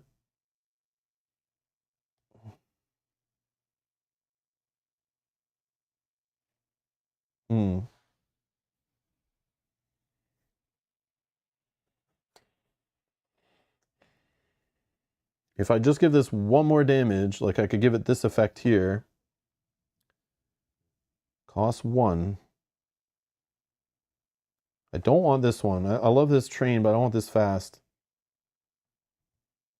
But if I buy 1 more... Oh yeah, I forgot to heal. Just remembered. Yep, thank you. Thank you, Jose. I knew somebody would catch it. Okay, so this one, I'll buy this one. I don't want to, but I'm going to. For 1 credit, I just don't want to take more damage. I'm going to buy this, attach it here. I'll regret that later. When I do that, we're going to fire off another 2 damage. I'll just kill one of these. Okay, we got 1 more damage to deal with here. So for this one, I'll just play this card for 1. Do 1 damage here. Boom. I could, if I had more action points, I could keep going and literally fight through all the cards in this deck. But I think I'm going to stop there.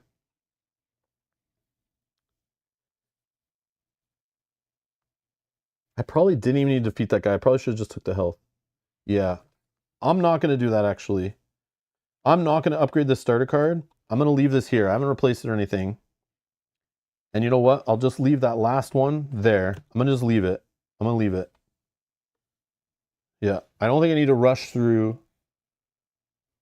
Yeah. I'll leave that one. And I'll take the 1 damage from it. Okay. Discard all played tactic cards. Lose all unspent action points. Reset armor. Reset the battlefield. Okay. So we don't level up yet because we don't need to draw another threat. We have our 3 here. We actually level up now when this is clear.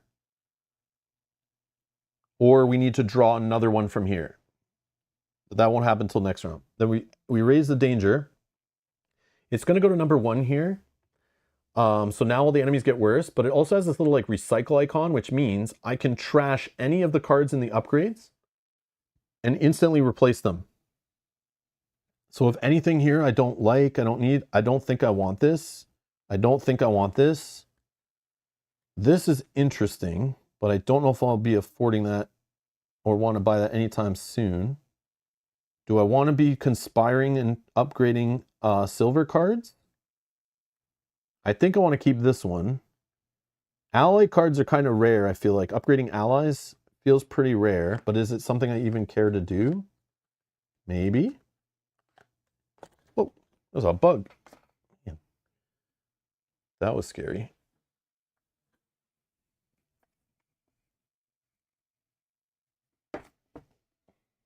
Like one of the bugs in the game. The heck, that like freaking jumped off the ceiling on me. All right, anyways. Okay. Yeah. This one, like, I don't know. You know what I want? I want ones that discount cards or generate action points. Fast you kill real fast. Yeah. Hmm.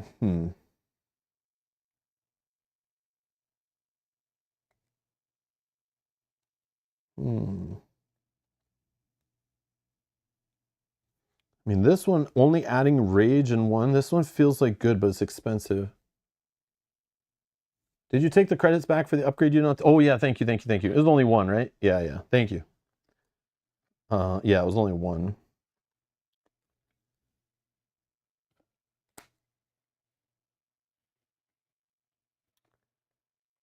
I think.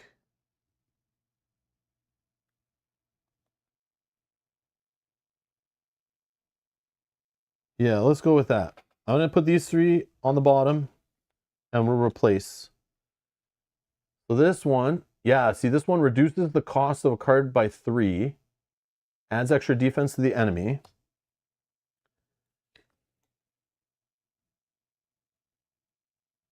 This one costs 2 less if added to a junker card. Okay, this kind of goes with what we're doing, right? Gets us some credits, helps us buy better cards. Back alley deal. And then this one goes on tactics. Oh, it's just like little spread damage. Oh, it's a discount for some of the cards we have. And when defeated helps us train. I like this one. I like this one. Okay, I think we got some better cards for what we're trying to do. But again, you can like wipe the whole thing and just draw a whole new 6 cards if you wanted. If you like really know what's in there. I don't know all the upgrades yet. I'm still like discovering. But yeah, if you know this game really well, you could just be like scooping the whole thing away. And then really trying to dig deep. Okay. All right.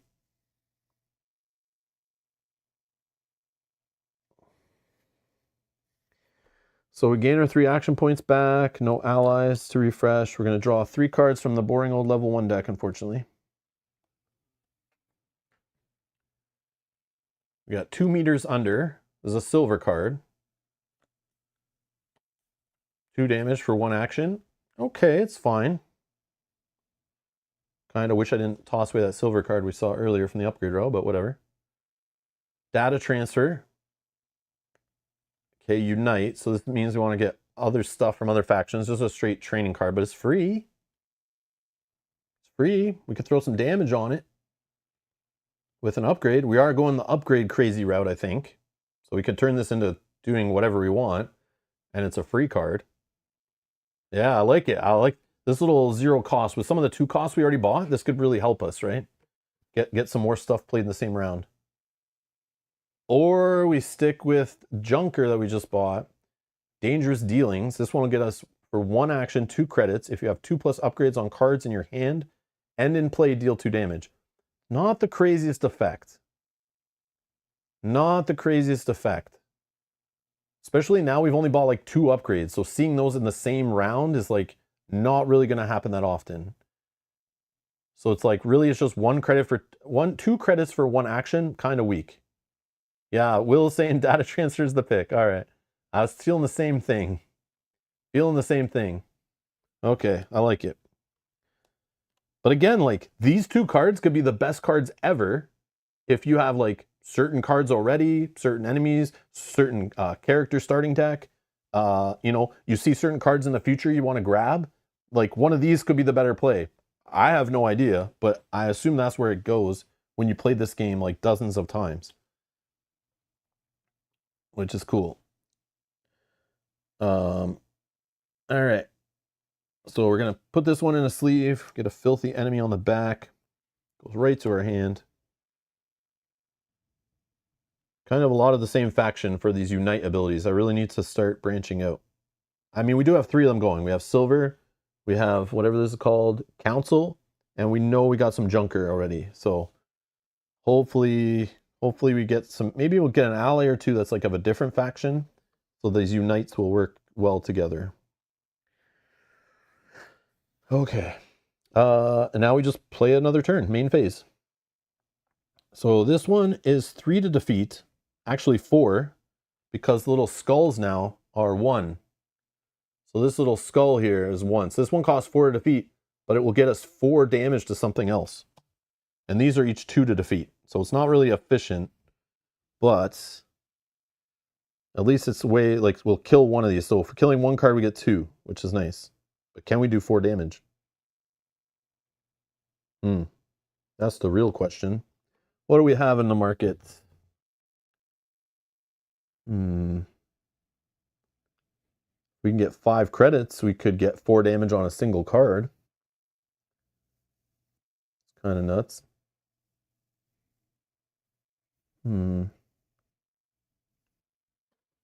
Okay. This card seems pretty good right now to deal 1 to each of them. And then, oh yeah, I'm not level 2 yet though. I'm not level 2. Yeah, never mind.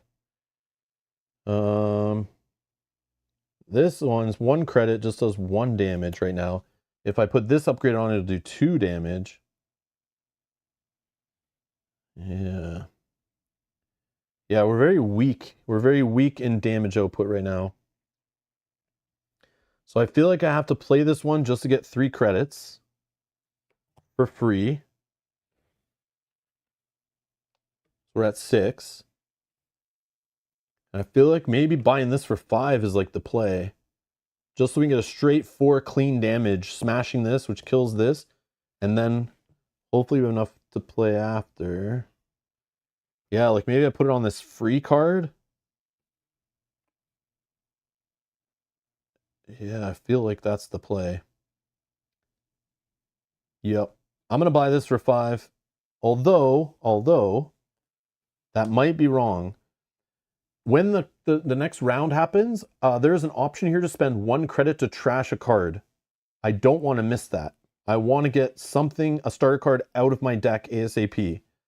It's optional, but if I don't have the credits to spend to trash, we won't get to do it. I could go for this card, which is actually 2 less to attach to this card. It does some damage, and it only costs us 3 credits. It only adds 1 damage and adds eventually a train effect if we defeat the enemy. That's not bad. Can be a little more cost efficient. And again, we need 4 damage on this thing. So that only gives us 3. And then we'd have to play like one of these to get a 4th. Or actually we could play this after for 2 and just hit them all for 1. That's probably the better play. But these cost 2 to defeat, 2 to defeat. Yeah, that might not work. I don't know. I want to save this guy for after. After the deck cycles is pretty crappy because you get all those cards you've upgraded are back in play. So I'm going to save this ally for after. I want to probably save this if I can.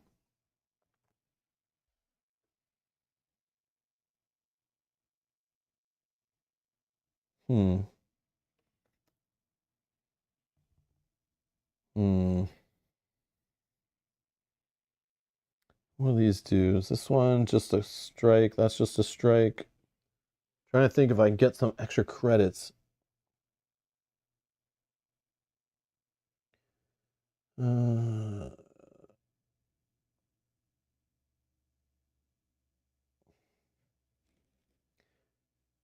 we okay just taking 2 damage? Maybe that's the play. Yeah, I know this can be split, which is nice. I agree. Yeah, I'm maybe gonna take this, and I'll upgrade this for 3 credits. Okay.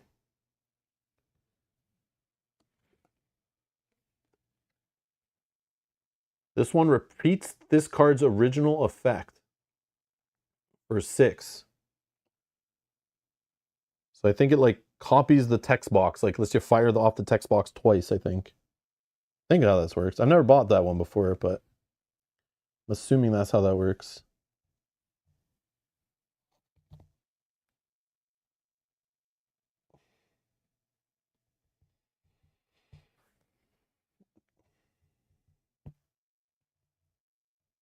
Hmm. Yeah, it is expensive. I know. I know. It's so expensive. Okay. Let's just play this one. Yeah, I don't have 3+. No way to have 3 cards of a different faction. So we're gonna get to train once. And then we'll do 3 instances of damage. I can do it wherever, but I think I'm just gonna put it all on this card. And then I still have 3 full action points, so I think we're okay. Maybe. No, not really. No extra damage. Yeah, I'll just play this for 1. I'll finish this one off. This will allow me to do 1 damage to the boss. It'll also let me do 4 damage to a threat. I'll just defeat this one. They're both the same.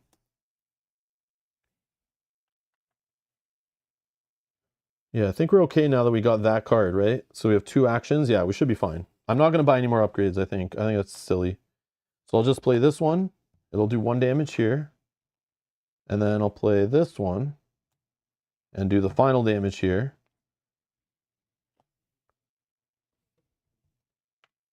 And there we go. So when to level up? If your deck is empty when there's no active threats, right now, we're going to level up. So we advance both discs by 1. So now our base level is at 2. We'll never go lower. Discard all tactics and allies from play and discard down to 3 cards in hand. So these will all be discarded. We already have 3 cards in hand, so we're fine. Optionally, I get to trash any 1 card, and it can be discard pile or hand, but we'll just trash. I think I'm gonna do the credit because we have other ways to generate money, and I freaking hate this taunt guy. I hate him. I know it's free. I know it's free, and I usually trash these strikes, but I want to try this. I'm gonna try this in this play. Might be wrong, but I'm gonna trash it. Put the extra upgrade on imposed sanctions. Oh, okay. Just because it's like consolidating damage on the 1 card?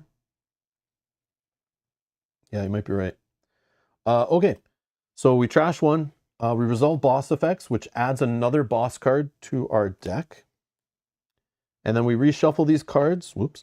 We reshuffle these cards and put them back here in a discard pile. I'm going to just shuffle them like this for now. Mix it up a bit. Weird shuffling these cards with like the height of them is different depending on how many cards are in the sleeve and stuff. Very weird. Certainly it's trash basic strike, isn't it? I don't know. I've always trashed strikes. I'm going to try something different. Based on we have money generation. I don't know. I just hate that taunt guy. because usually what I do, I upgrade that card because it's free. I put some awesome stuff on it, and then the guy comes out and he's taunted, and he has like 100 damage on him. Yeah, because I accidentally put freaking attack on him. I think it's really, I should just put money on it, and then I'm fine, but it could add defense and stuff. I'm going to try just based on the enemy, not what's on the front of the card. Just trying it out. It might be the worst decision ever, but I'm still in the experimentation phase. Okay. And you think when we make our new deck, we're going to draw cards. Not a thing. Now we just continue where we left off, which we were in the main phase, right? We were fighting all the enemies. So now we go to the threat phase. There's no active threats to fight us back. We discard all played tactics. There's none. We lose all unspent action points, reset armor, refill the active threats. Crazed 5 doesn't come into play because we have 9 health. This terror guy, every time we attack this guy, we're going to lose an action point. So we got to like fight him last kind of idea. And now we advance the danger level by 1. We're still at 1 point on the danger thing. We can spend 1 credit right now to trash a card. Which, do we do it actually? I timed that totally wrong, I think. I could trash this one. But then we lose a card in hand. But are we going to be okay with, we're going to get a card from this deck, which is the Power 3 deck. Maybe we'll be okay. This guy's hitting for 2. This guy's hitting for 2. This guy's hitting for 2. That's 6 damage. We have a way to hit them all once. Do we have ways in here to help us? This one could do 1 damage. If I upgrade it, it can do 3 damage, but I won't have enough to upgrade it if I spend the 1 to trash. It's totally optional. Ugh.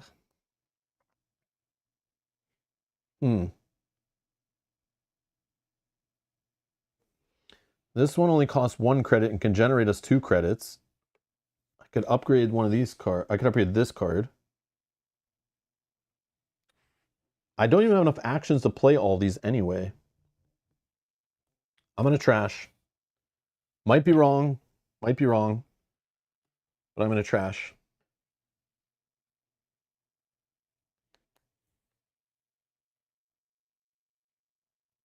Okay, and now we gain 3 action points back. We draw 3 cards from here. Could be from here, but I'm going to do it from here.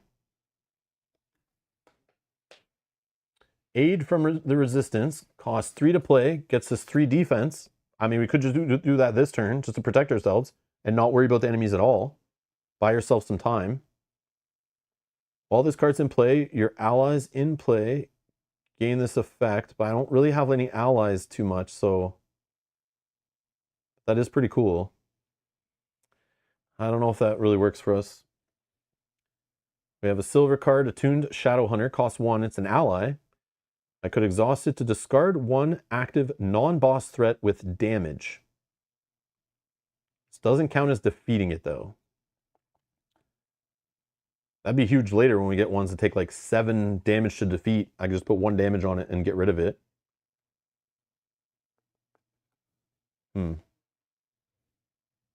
Or shield detonation. Deal X. X is equal to your current defense. I don't really have defensive cards. I have like no way to raise my defense really. If this effect defeats a threat, that card costs 2 less to play until the end of this turn. This is the problem. You sometimes get really bad drafts that like suck and then you're kind of screwed on a turn, right? Maybe the ally just to help? Yeah, maybe. Do allies untap every turn? Yes, they untap every turn. Every time I get my 3 action points, they would refresh then. So it's like good. Right now, we just started a new deck. An ally actually be really powerful to get into play right now because we could use it every single round. Especially if we can get an upgrade on it. So every time it exhausts, we get a free damage or something, you know?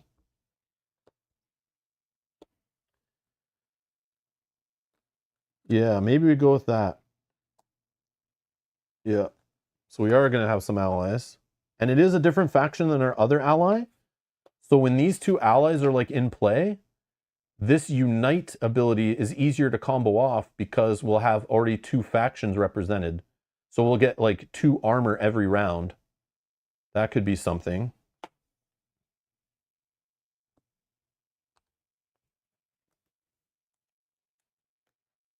Like in theory, it seems to be good, but will it work in practice? I don't know. Okay. So yeah, now it's time to play. Let's spend.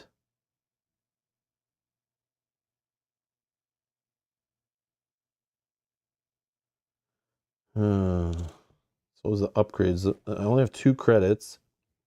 I can't afford any upgrade right now. So that's not an option.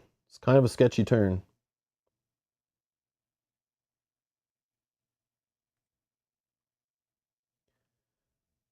I also read in the FAQ, I don't know if I'm wrong, but these type of effects that deal 1 damage to each threat don't actually fire off terror.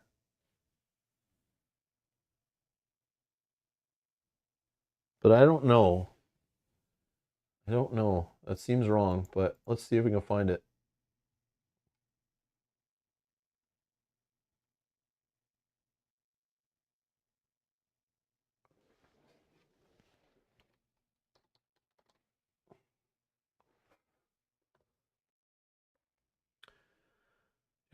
If a threat has terror, doesn't effect like deal 1 damage to each threat trigger the terror effect? No, this effect does not target a threat, so terror does not happen.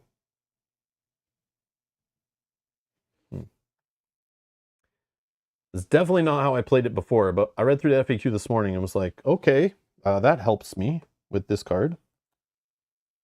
So yeah, we can play that, because that would suck if it happened every time, because it's like,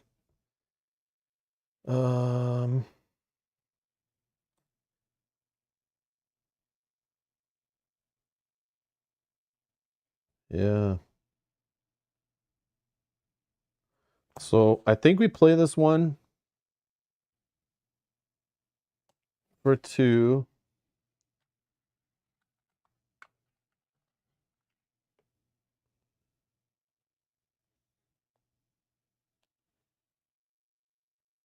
Okay.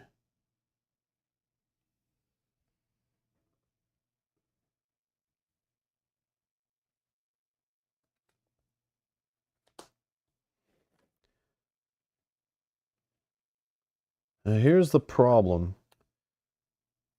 I feel like this guy's probably better to play. Oh no, we're not at level 3 yet. Never mind. I was going to see if we can get some armor going.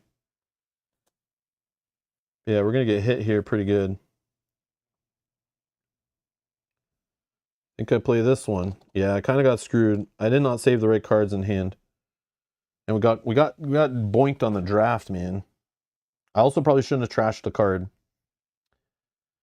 And would have had credits to buy an upgrade, but it's okay. Oh, we still do have credits to buy an upgrade. I forgot about the discount. Oh yeah, this discount would be okay. Yeah, sorry. I'm gonna actually buy this one. I should have done that. It only costs me 1. So I'll spend 1 credit. Yeah, I forgot to do that. I forgot I had the discount on it. So when I play this one, I actually get 2 credits back. And I get to heal 1. That's helpful, right? And the replacement is Ascendant Ritual, 4 costs, Upgrade Tactic, costs 2 less for silver cards, 2 damage, and training. That's pretty good. I can't add it to this one because it's an ally.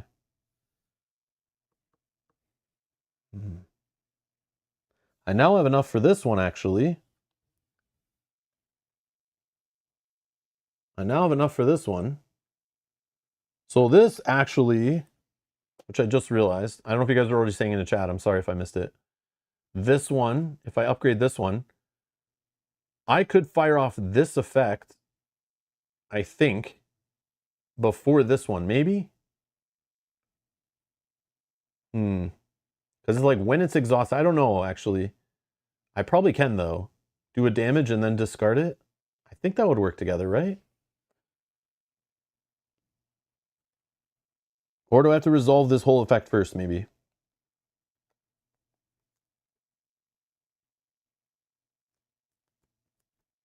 A solid strategy is milling as much as possible to level up fast. There's no downside. The only downside is if you have an empty hand when the deck resets. All those threats that come out, you only have what you draft. I made that mistake before where I ripped through the deck way too quickly without saving a hand. I think there's a balance to like not milling. You can mill the deck quickly, but before you hit the level up, there's a fine dance there of like when to do it.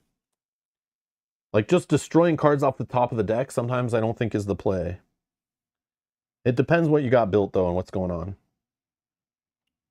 So I'll buy that one for 3.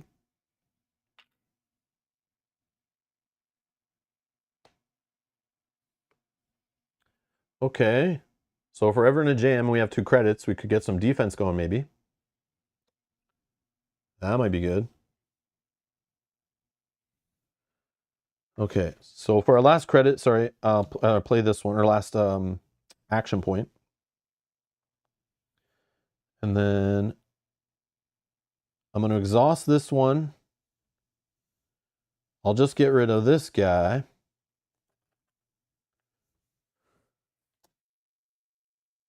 Okay. And then I can defeat another one with this effect. I'll just do it here. Okay. And now we're going to take 2 damage back. Okay. Discard all played tactics. Lose action points, reset armor, refill the battlefield. Craze doesn't happen. That's kind of scary. Okay, we have one we can defeat here for 4 damage. Yeah, this one right here is going to take 1, 2, 3, 4, 5, 6 to defeat. We might be in trouble. But we have this. That is definitely a good one to defeat here, but we won't get our rewards for defeating it, though. That's the sad part. Okay, let's advance danger. We can trash anything in the upgrade market. I'm going to get rid of this repeating effect one. I'm going to keep this. Reducing the cost of a card. Do we care? I'm going to keep this, I think. I'm going to get rid of this one.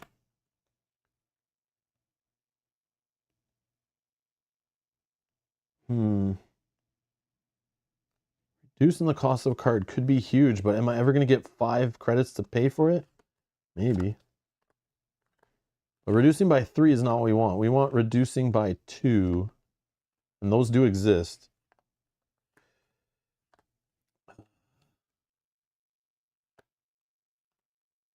Yeah, let's get greedy.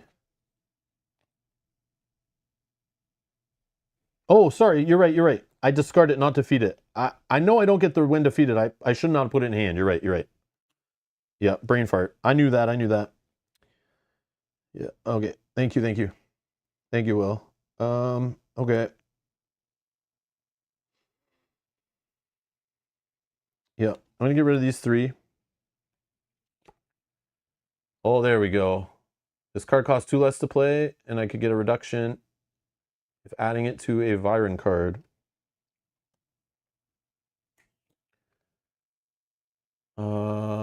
Okay, that's some clean damage for 2, I guess. Not bad. Costs 3 less to play for 5. Okay, so similar to the other one, but it's the top part. Okay. Interesting, interesting. All right. We gain our 3 action points. We refresh our allies. Now we're going to draft. I feel like we're going really slow. Like round wise. So 3 for a defense of 6, shield 6. Search your deck, a discard pile for an ally card, add it to your hand. If it came from your deck, put this card on the bottom of your deck. Rogue Hacker is an ally for 2 actions. Exhaust it, you get an action point back. And a credit. or Viren Tactics. 1 shield, and it's got a focus ability, but it's based on the number of Virens we have, which would only be 1 damage right now. I know I'm hurting on the action points big time. I like haven't seen a single one in the upgrades, right? That generates actions back. Do I just take this for that reason? I don't know. Right now we need damage. This is scary. I think I might lose right here, actually, if I didn't have this.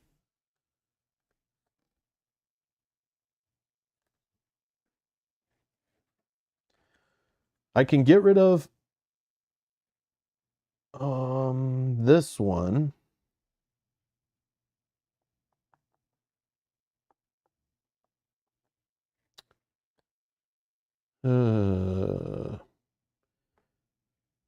This one's 5 to get rid of this one, so 4 more damage. Yeah, I'm building like the crappiest deck ever, I feel like.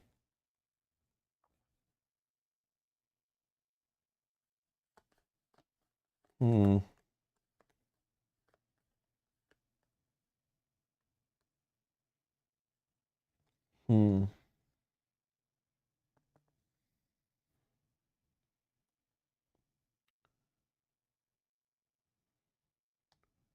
This one does the oh man, I don't know. Yeah, I might have to take this upgrade, but I don't have the credits for it. Yeah, I might just have to take this one. That's sad. I don't even think I have an ally.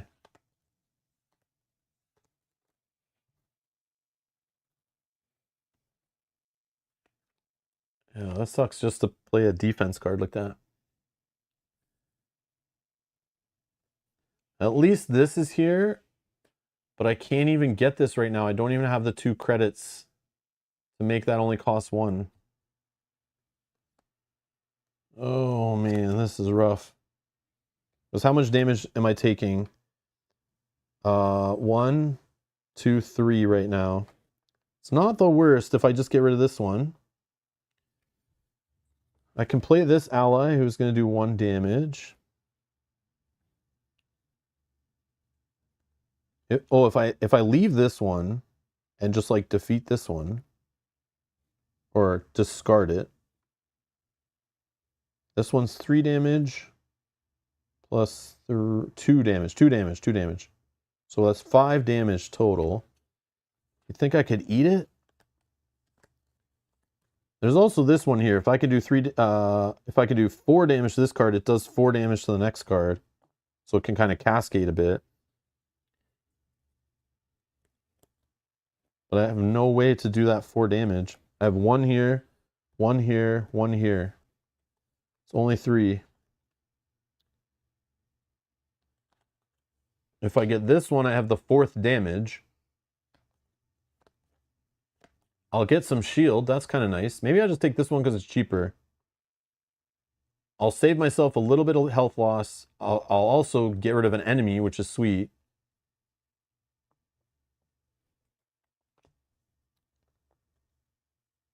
Three, 4, 5, 6. I can do 4, 5, 6. This one will kill this one. Oh, man.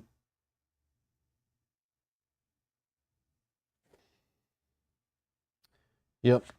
I'm going to take this one, unfortunately. Yeah, this does help unite. This does help unite too, right? Yeah. Yeah. Just this card I don't want. It's like way too nutty. Oh man, yeah, I got screwed on the shuffles today. Oh. See how long we can survive, I guess. All right.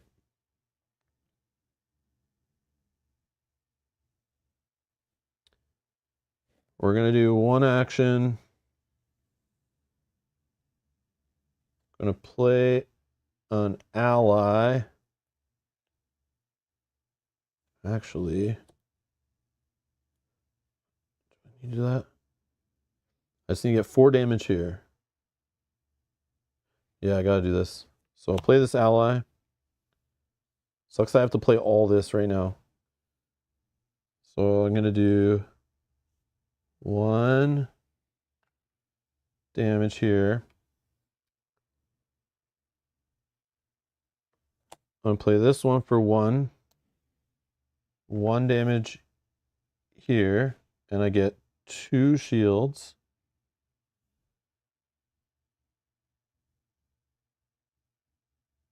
This one only hits for 2. I'm gonna play this one for my final 1 here. I'll do 1 damage here. I'm gonna exhaust this one. I think I'm gonna discard this one, because like I don't really care about this card. It saves us from getting 2 damage towards us. And then when I exhaust, I can do 1 damage, which I'll put here. This gets defeated, has the 4 when defeated effect. It also can put a damage on the boss. Man, we are so slow. 3 damage that far in. This is crazy.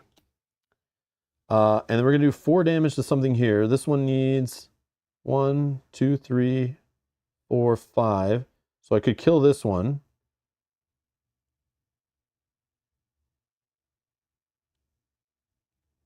Yeah, let's just kill this one. So when this is defeated, we'll get a credit.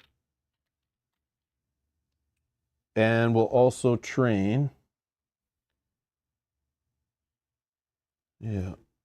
And we get a card that I can't play.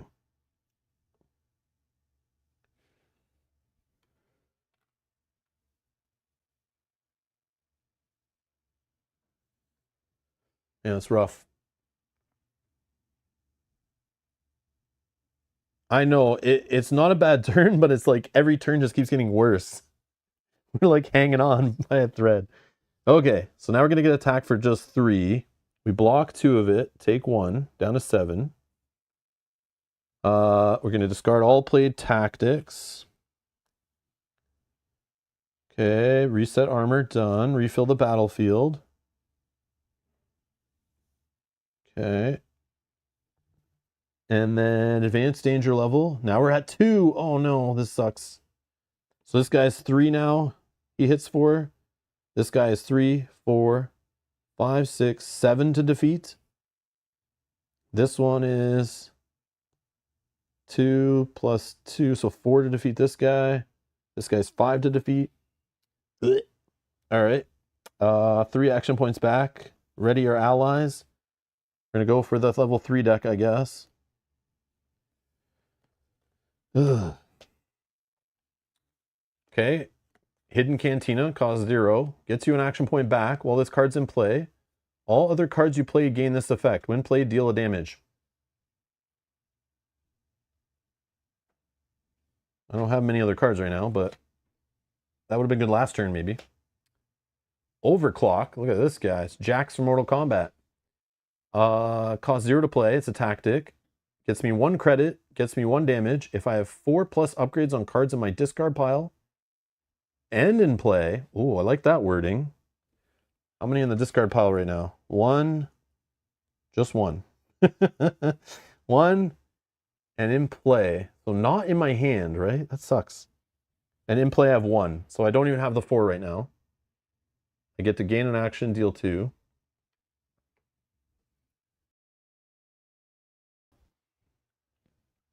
Or national target. 2 cost, trash a card, and it has the whole unite thing of just dealing damage. I need damage. I need damage. Overclock Snowy Dude is the choice.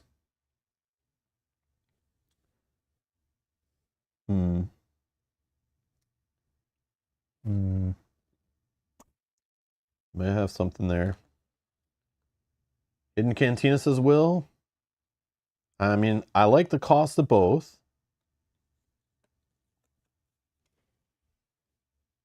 We just have like a lot of 2-cost cards in the deck, so I don't know how often this is going to be firing off. But it does help us play those 2 cost cards because it gives us an action point. So we can play two cost cards in the same turn finally.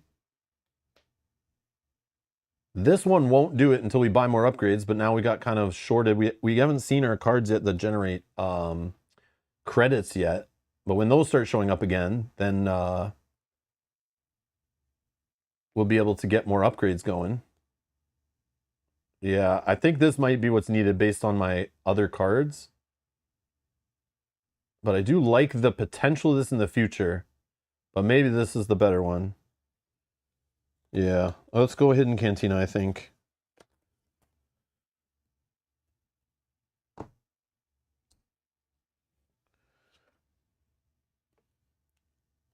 I mean, right now it's not really what we need, but it could be based on what gets flipped, right?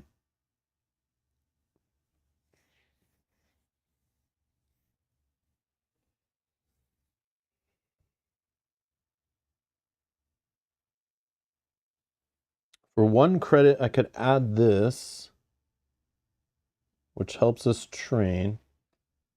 Is that worth it? It's only adding rage. That's like not really that bad.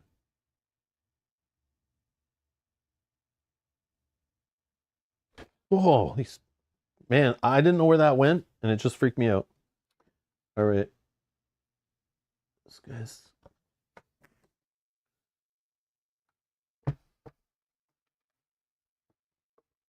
Man, that freaked me out. Oh, man. Not used to something in my corner of my eye running across on stream. Now I'm like paranoid. Okay. Anyways.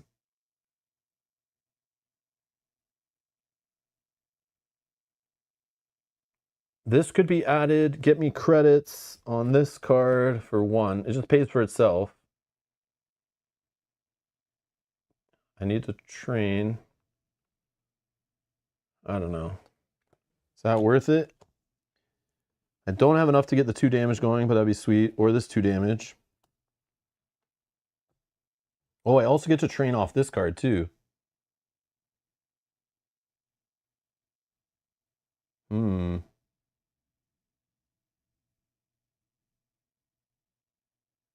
Hmm. But will we survive? Right now we're staring at 3, 4, 5, 6, 7, 8 damage. That would kill me. That would kill me. At least I can get rid of 1 card if I can get damage on it, right? With this. Yeah, I think we're going to lose based on where we are right here. I feel like we're like wasted so many rounds. We barely got any damage on the boss. We're just, the damage output's way too slow.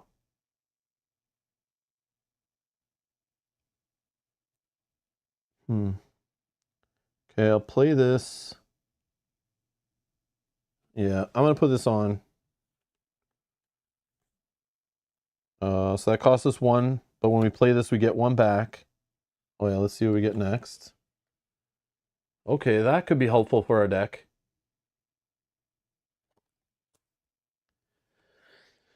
Okay, so we spend it, we get another action point. We get to train.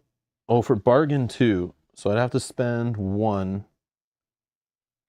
to bargain to train again. I think it's worth. I think it's worth.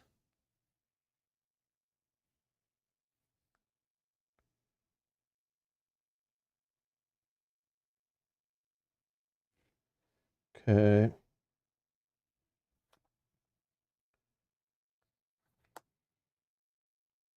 At least the Unite, if we had level 3, would be sick right now. We get so much shield, but we don't. This Unite gets us 3 damage. Hmm.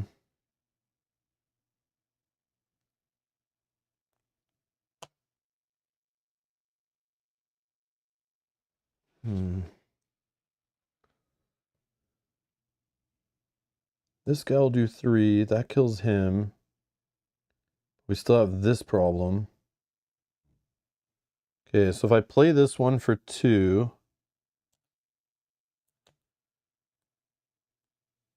this one can do a train. This one will get me a when dealed 1. I have 1. I have 3 other instances of 1 plus a 2. Might be okay. I just want to see, can I kill one of these ones that gets me some extra damage? So this one I need to do 4 damage to it. So let's do this damage here. 1. One more here. I'll do this 2 damage here.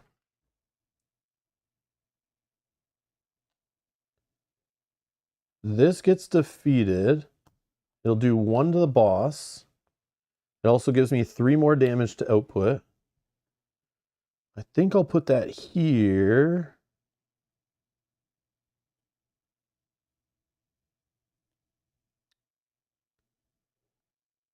I think. Debate doing it here, but I think I want to save this one for next round. This one I need to do 3, 4, 5, 6, 7. Okay, now I have 3 instances of single damage. Actually, yeah, maybe I use this one. No. And then I still have these here. Okay, I think I'm good. I think I'm good. I think this does. Like, I can play this card for free if I can get it out of here, which will give me another 1 damage effect. Oh, okay, so 3 instances of single damage. I need 4 here. I could put it here, but I still need 2 more here, which I have here. I just forget what I upgraded on this card. Like, what's on the upgrade of this card? Was it damage? Ugh.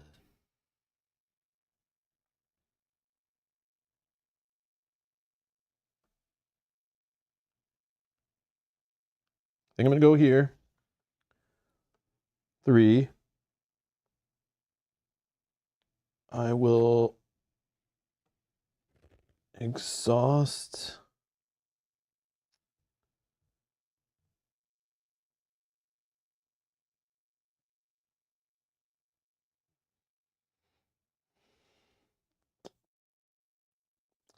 I'll exhaust this one.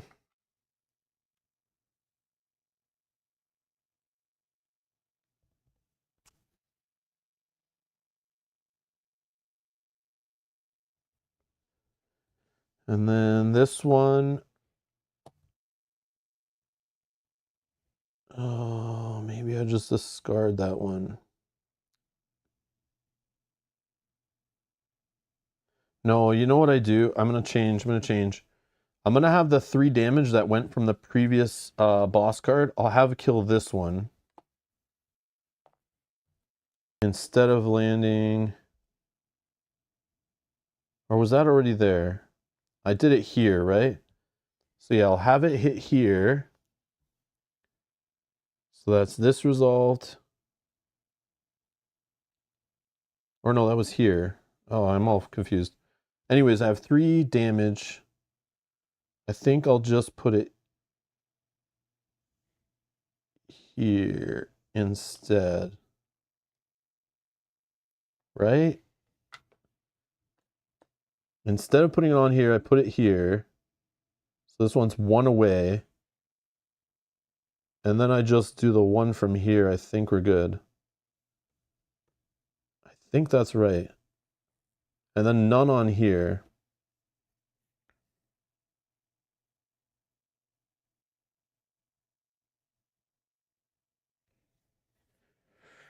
Yeah. I think I need this one, though, to finish this guy. But then I don't need to do the exhaust thing, I think. I think that works.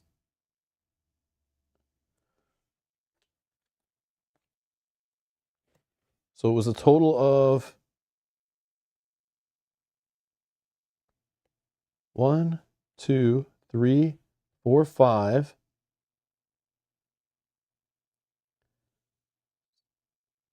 I only need 4 here.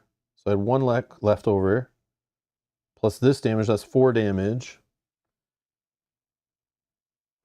Then I had the 3 damage separate, which kills here, I think. Yeah, I think I'm okay. I might have done something goofy there, but yeah, I think so. It's 7 damage from Optus, 3 damage from the death of the first guy.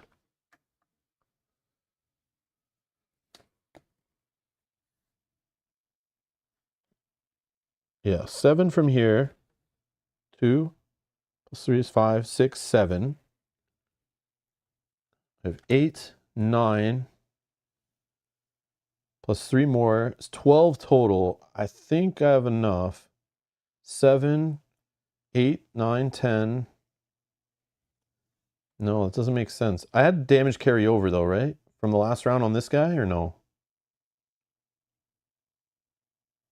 Crap. Use the 4 damage round to defeat the Acolyte. Yeah.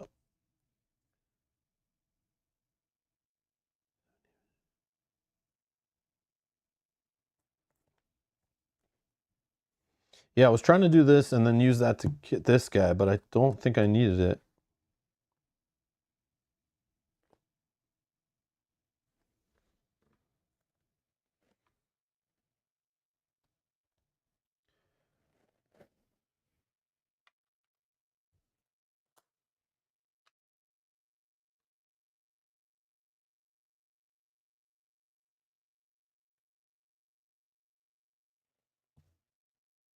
I don't remember if I needed that damage or not, but...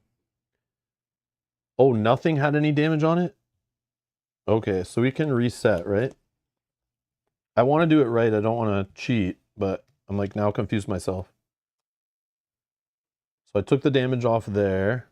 Nothing had damage on it. 3 tokens. This was drafted. This was from before, right? Yeah, this is from before. These were here. These were in play. Okay. So I upgraded, which I spent a credit on, had a credit. I played it, did the bargain effect, bumped the training once. Got an action point. Now I have a win deal effect. I spent 2 on this. This came in. I did 1, 2, 3, 4 on this one. That gives me 3 damage. That's floating. And the boss damage. Okay. And that's what I think I put on here. But I still haven't done the 3 damage from here. So yeah, I'm going to put this here. That's from that other enemy being defeated. I get to train again. I still have 3 more damage from this card, which I think I then put on here. I think that's how I do that. Okay, this card's resolved, this card resolved. And then now I'm going to put a damage on here with this guy. This is what I figured out at the end. I was like, oh, I should have done this first maybe, but then this one, I will discard this one who has a damage on it. And then I do the damage from exhausting here, which should be the 7, 3, 4, 5, 6, 7 to defeat that. So it all works out. I just didn't do it all and like, I messed it all up, I think. I think it's good. And then this one gets defeated. I get 3 credits. I also get to train again. Holy crap. Yeah, and then I have this card here. I could play this one just to do some damage on this card in advance. Just to train even harder. My Unite is actually 3 or higher. I am like wasting a train. Like I could train to 7, but obviously you can't do that. But we might be in it. We might be in it. If I could get like a level 6 card that's just like kind of busted, that might help us. But level 5 is still pretty good. I don't know if I just save this because it might combo with other stuff. But then again, we might not have the second train, but we don't need it now anyway. Do we hold? Or do we go put some damage here? The only problem is if we put damage here now and a taunt comes out, we then won't be able to finish this off possibly, and then we have no damage to put on the taunt guy. Yeah, hold, right? Can we keep drawing cards if we defeat the one on top? Yes. Yes, you do. If I defeat this one, I know it's a boss card though, so all it will do is damage to the boss and discard itself. And I don't want to defeat it yet because it does 4 damage to something. So I'm going to do it next round, obviously. Yeah, I'll hold. Yeah, but these are the like decisions that come up, man. It's so juicy of like, I could do this, but like it's all gambling. I know we can see the top cards though. But I do see a Junker card, which is good. There is a Unite here that deals like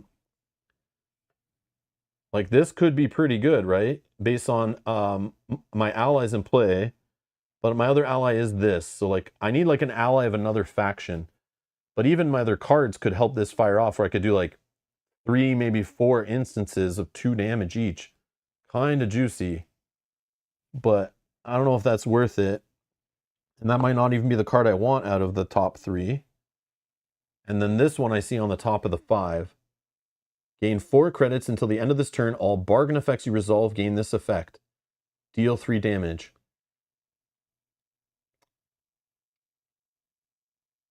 How many bargain effects do I have? Not many.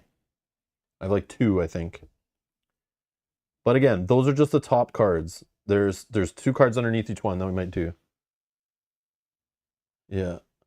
Yeah, Will says, great turn. That's pretty much the entire game. It's all about playing the right cards in the right order. I know. I usually play more fast than loose.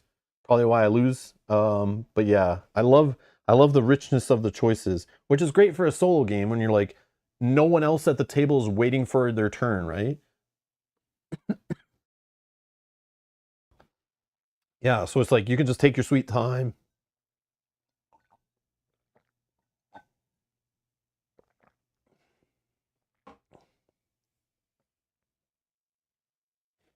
Oh yeah, the Junker ally actually would really help for Unite. Yeah, you're right.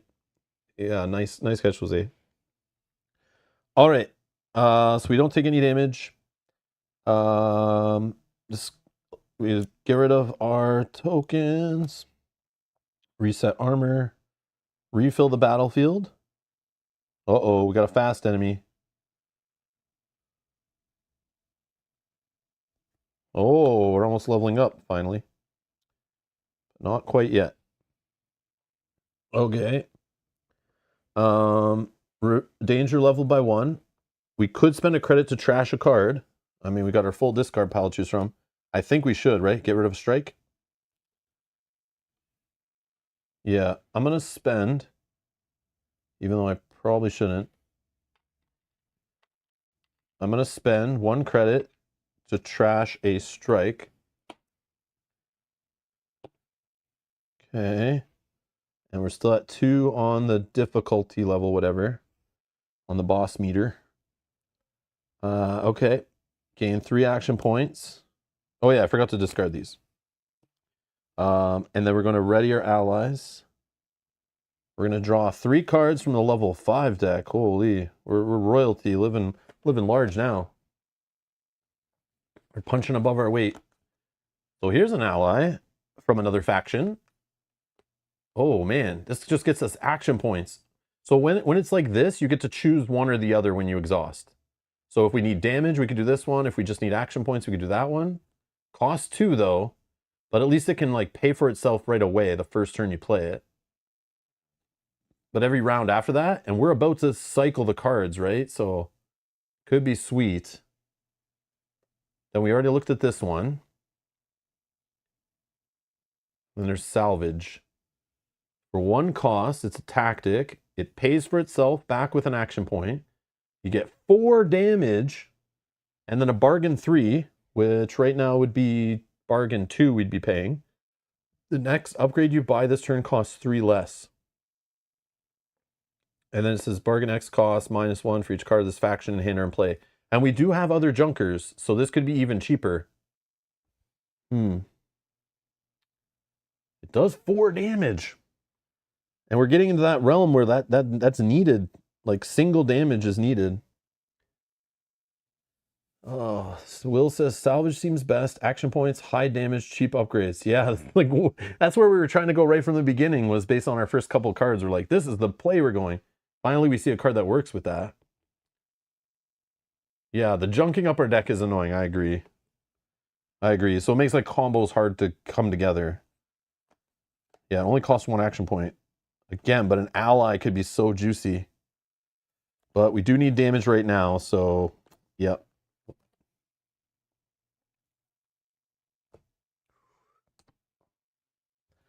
Okay.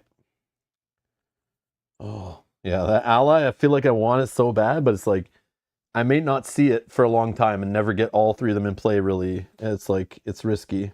I mean, I would get it right now, but they're about to leave, right? So it's like I probably shouldn't play it anyway. Okay. That's what we got. This is what we got to work with. 2 credits, 2 cards.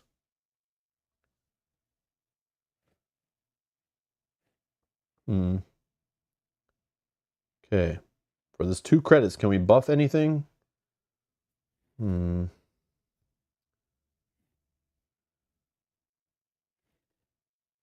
that card. No. I mean, I could put this out there. This might be worth it to put on a card just for some damage. This one, if we do 5 damage to it, will get us 4 damage to something else. This one needs 3 damage to die. This needs 3 damage to die. And these are both doing 3 damage to us. This one's only doing 1 damage to us. But it's fast. But it needs 3 to die. Gives us a credit. Also, there's a card on the other side that we want, probably. Like throat tickles.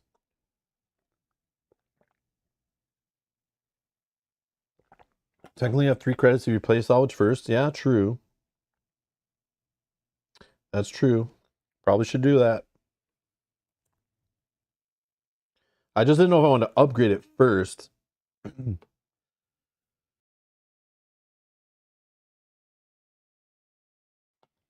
And the only reason I'm saying to upgrade it first is because I can't put this like top upgrade on this one. So if I need the damage now, I should probably do it now. Or if I need the shields. No, we need to go offense, man. 4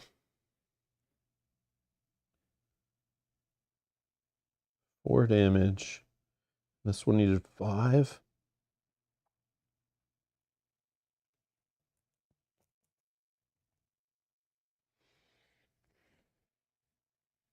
Yeah, should upgrade it first. Okay, let's do it.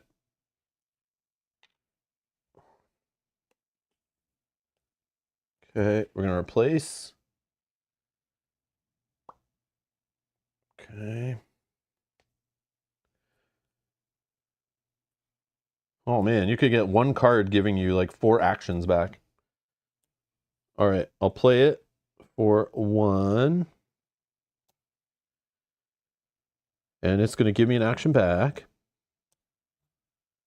4 damage. I feel like I'm just going to put it right here.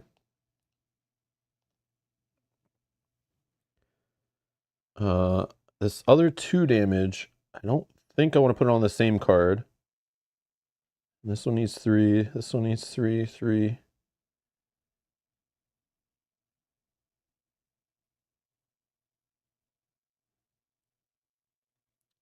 What is this card under here? Oh, this is our money generating card. Oh, man. Okay. So I could kill this first. Get some money. I just forget, is it only money on the card? It is, right? No damage. I do have damage here for free also. Yeah, let's do that maybe. So if we do the 4 damage here instead, we only need 3, but if we do the 4...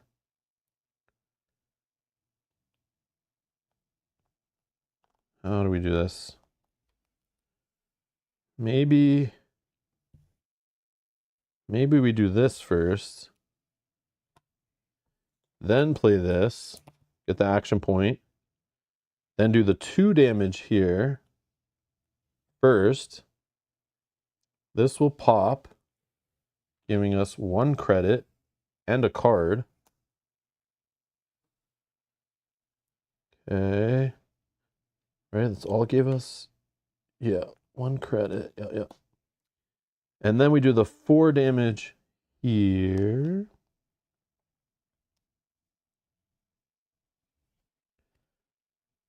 Okay. The deck is about to shuffle, which is so scary. But we do have a 5 defense sitting out here that we could use to save our butt. But like, I want to play this so bad right now because there's like, I could even redo this. I could play this one first, put a damage here, a damage here.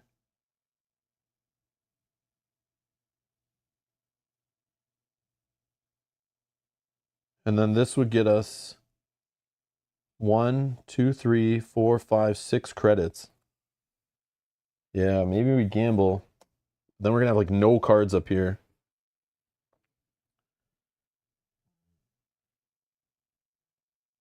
Well, I could save this for later.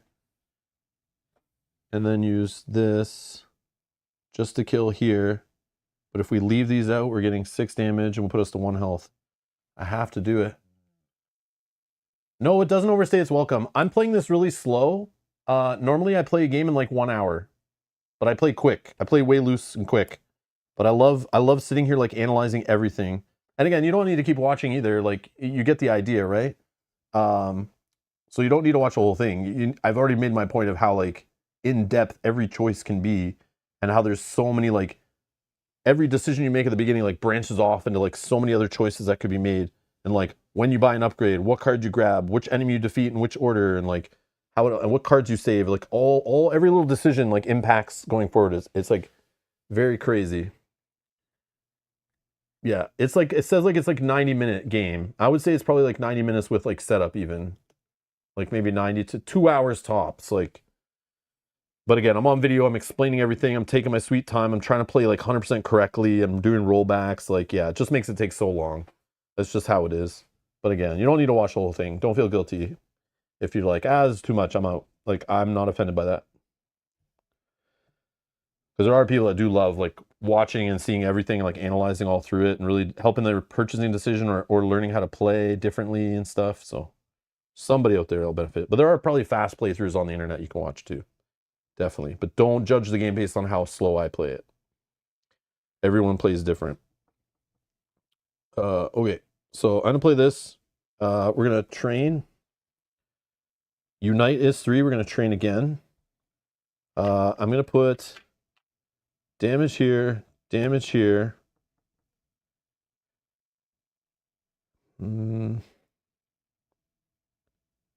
I guess damage here.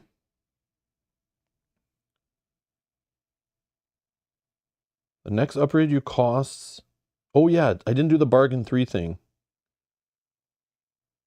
Whoops. Oh, but I couldn't, right? It would have been bargain 2. Yeah, I wouldn't have had enough credits, so we're fine, we're fine. Yeah, we gotta do that in the future, I think, though. I'm gonna play this card.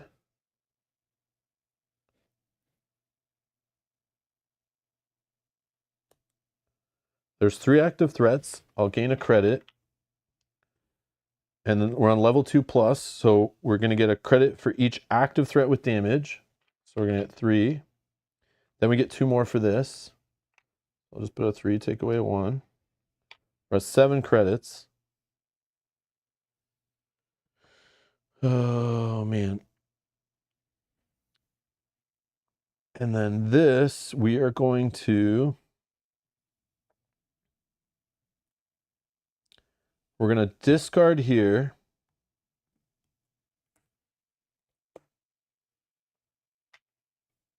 And then we'll do our 1 damage off of this ally to here which finishes this, does a damage to the boss, and then also will do 4 damage to this one, which is 3 more than we need. And boom, now we get to level up in the middle of a round, which is weird. But yeah, I can clean this up. So 5 on the boss only? Jeez. Okay, so level up. Advance both discs by 1. Okay, discard all tactics and allies in play. That's sad. There's all these upgraded cards are going to come back to haunt us in a minute. Optionally, trash a card. Sure. Let's get rid of a strike of some kind. I mean, it could trash like one of the cards we upgraded that's like a pain in the butt. But I think we'll just get rid of the strike. Boss effect. We're going to put another boss card in the deck, unfortunately. And then we're going to shuffle.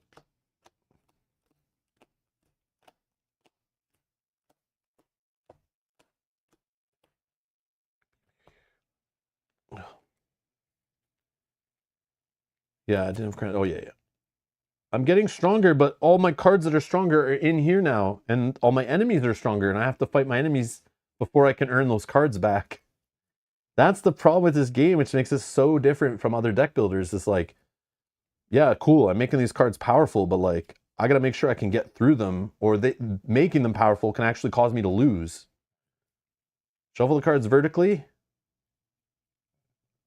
That's scary. That could definitely snap a sleeve because they can get caught, right? I don't think that's the way. Yeah, shuffling cards vertically is like the number one way you're gonna like wreck your sleeves. I'm just doing it sideways and like using the bottom corner to kind of like put them in. Safer that way. I mean, they are cheap sleeves, like we can replace them no problem, but I just don't want to also deal with like when they break, like trying to deal with that right now. Yeah. Yeah, I know. Right now I'm not grabbing the boss cards. I agree. I'm only grabbing the ones that are sticking to the other ones. That's why I pile shuffle a little bit. But I probably should just do it like this, right? Yeah, it's definitely awkward. Like these cards don't shuffle nicely. Wait, what happened here?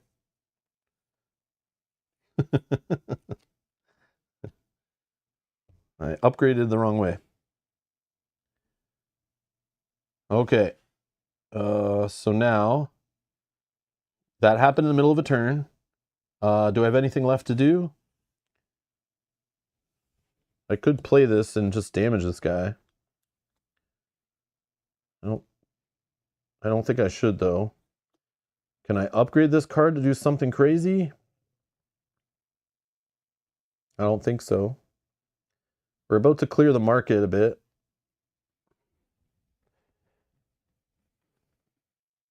Okay, so no attacks back in the terror phase. Discard all played tactics. Lose all unspent action points. Yeah, I know upgrading a strike at this point is like feels weird, but it's like I do have the action point. So it's like, if I upgrade this and do some damage now with an action point, but then again, it's like, am I going to get a card that I need more action points? I don't think so. Oh, you think all the boss cards might be on the bottom? Let me check, actually. I see what you're saying. That has happened to me before, now that you're saying that. No, we got some up here. I just noticed these sleeves get very sticky. Oh yeah, there's some here stuck together, kind of. Yeah, you might be onto something. Yeah, you might be onto something. Okay, I'm gonna try to shuffle like this. And then I'll just cut once. I'll just cut once after.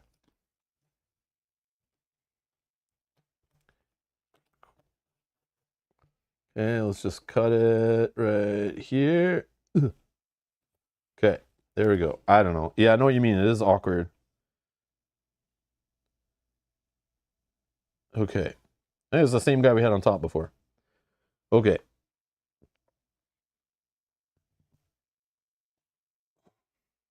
So if I'm not going to upgrade it, why am I saving it? Maybe I need the damage to get through a taunt? Do we even have any taunts in there anymore? Maybe, right? Maybe a one?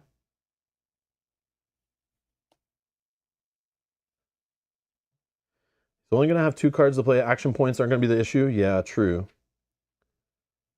True. I also don't really want to spend many credits right now if we're about to clear the market where I could get some amazing upgrade, hopefully. And we can buy some really good damage stuff. Because right now there's only this one, which is like not the greatest for 4. But it only adds 1 to the enemy, which is like not bad. And I could do, with this, I could do 3 damage with it. Which could, this guy needs 5.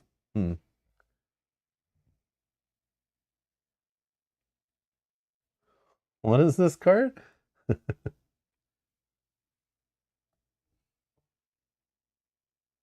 What the frig? 10 meters under. So I spend X, it allows me to deal 10 damage split among X targets.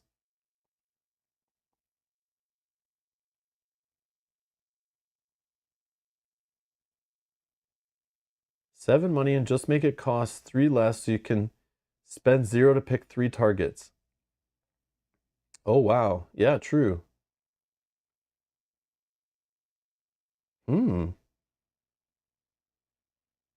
Okay. I've never seen this card before. That is cool. I can make it cost... Oh, yeah, I can make it cost 3 less right here. Even costing 2 less would be pretty sick. Yeah, we don't know how many targets, true. But we can decide, All right. I am going to spend this card. And I'm just going to do 1 damage here. I know it's weird. We're just going to do it. Actually, no. No, we're not. I don't think we should. And the reason why, I might want to upgrade this based on new upgrades that show up. I might want to do it. We might be in desperation mode. Yeah, I'm going to save it. So anyways, all right, we're done.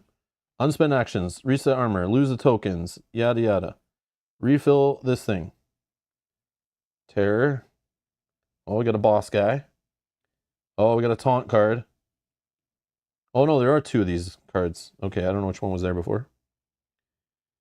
Okay, so we have to defeat the taunt first. He is 1, 2, 3, 4, 5. At minimum. 5 damage. Yeah, that card is going to be juicy if we get that one. Okay. Advance the danger level. So now, trashing cards from here.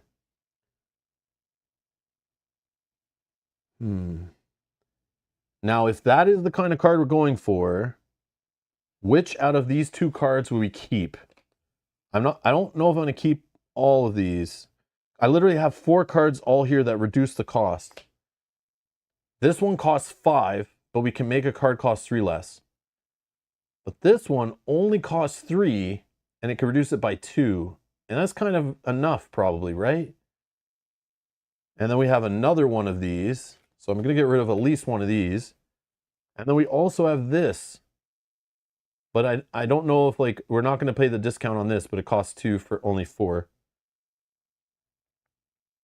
You think trash the armor? I'm so scared to trash the armor. I feel like I want to leave it there if we're ever in trouble. Just being able to get 5 defense if we have a really bad draft, which I've had happen. I've had happen so many times. At least we're drafting higher right now. So it's like the odds of something really impactful are good, but the lower half action point card. Okay, so definitely I'm getting rid of one of these. Oh, this one you start using well, I would normally use D6s too, but I'm just trying to use what's in the game for the first playthrough for sure. But yeah, you're right. I'm going to get rid of that one. I'm going to keep both these, I think.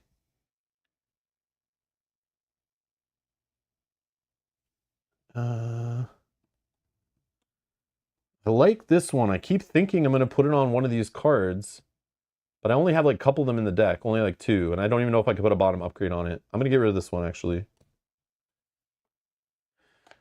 Yeah, I'll just go with that. I'll leave 2 options here for discounts. Because we have other cards we can put those on too. Fortified. Costs 2 less if added to a silver card. You have 5 or less health, gain 2, and gain a train. And then it gives rage to something, and 1 extra damage, but when defeated, you get 2 damage off it. Well, that's kind of cool.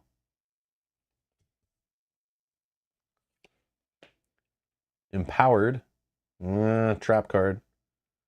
But could be the damage we need in a tight situation. Compad Umplink. I've had this before. So this is free for a lot of the cards I have in my deck, but it adds taunt, so it's like super scary. But you get to gain the top card of a level 1 or 2 deck into your hand.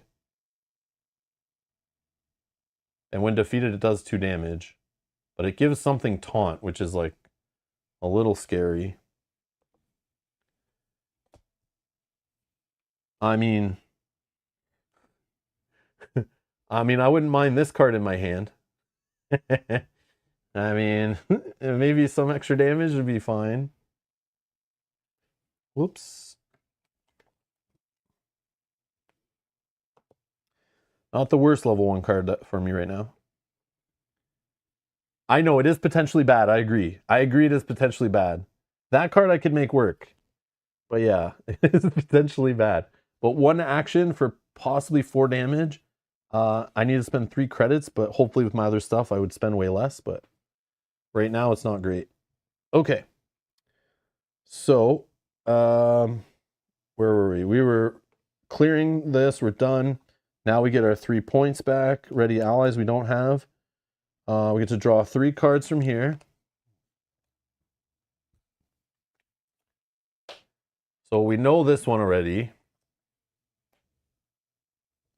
3 costs for a court physician ally. Physician. When this card enters or leaves play, gain 3 health. You could exhaust it for 1 damage. You may lose 1 health to refresh this card. Oh, I see what they're doing. I'm spending health to make damage. Or master your will. 2 costs for 5 damage, 4 shield. Place up to 2 cards from your hand on the bottom of your deck, then draw that many cards. Ooh. That could be pretty powerful. Because right now I could put this crappy one on the bottom, which we know is an easy enemy, and allow me to draw 1 good card off the top because I know this is like something better. But this is the way I should go though, right? Based on what we got going on. Oh, it's one of the best damage cards in the game? Okay, we're taking it. Oh, this one I've had before. This one's a pretty good one. Nice and flexible. But that's not what we have right now.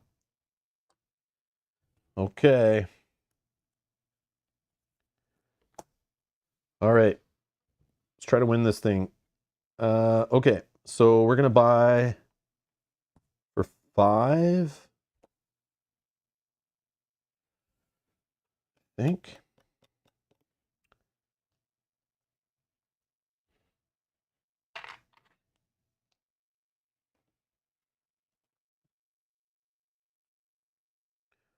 Okay, the card costs 3 less to play. Got another upgrade. Oh, this one goes on allies too. That's good. All right. So I'm going to say I'm spending 3 on this, but it's reduced by 3. That's how it kind of works. And I can split the 10 damage. At least I have some damage here. Okay, so 10 damage. This one takes 4 to defeat. So probably 4 here. That will do 3 damage to something else. Oh, I have to do the taunt first. 1, 2, 3, 4, 5. So 5 of it has to go here.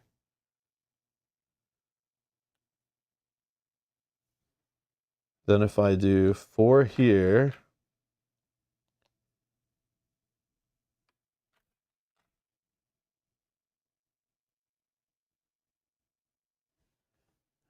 Now, I don't have to do the terror stuff, right? Because this is one of those... No. Oh, there are targets. They are targets. So this will actually, if I hit one of these two, does lose me an action point. But I'll gain one back when this gets defeated, right?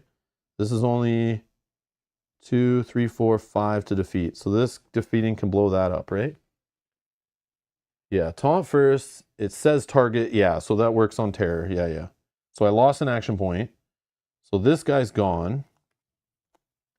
This one's gone. It'll do a damage to the boss.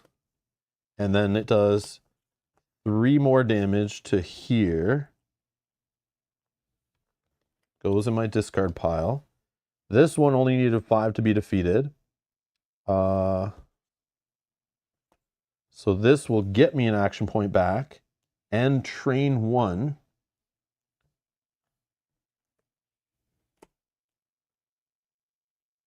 Okay. Yeah, now the discount shows up when after I buy a big upgrade. Clear with 1 card. That is nuts.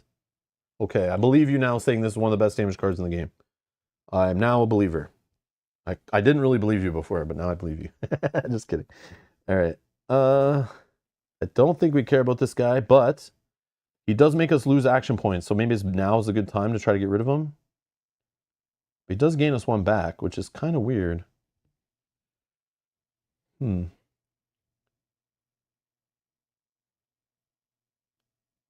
Yeah, I don't want to play this right now. I don't want to play this. This would be probably wasted. Because I'm not going to do the bargain 3 and probably not buy an upgrade. Although I could. No, I don't really care.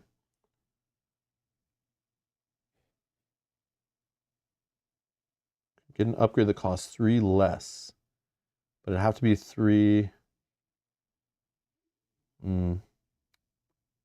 I wish this was a bottom discount. So I can put it on here. Oh, okay.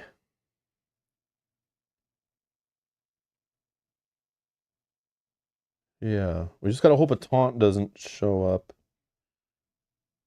But I think we're okay. I think we're okay. You did 1 extra damage by mistake? I did? Didn't I do that all nice and clean? I thought I did.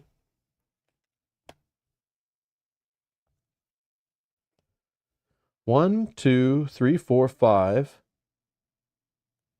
6, 7, 8, 9, 10, 11, 12, 13. Oh, you're right. You're right, I did. I did. I think, yeah.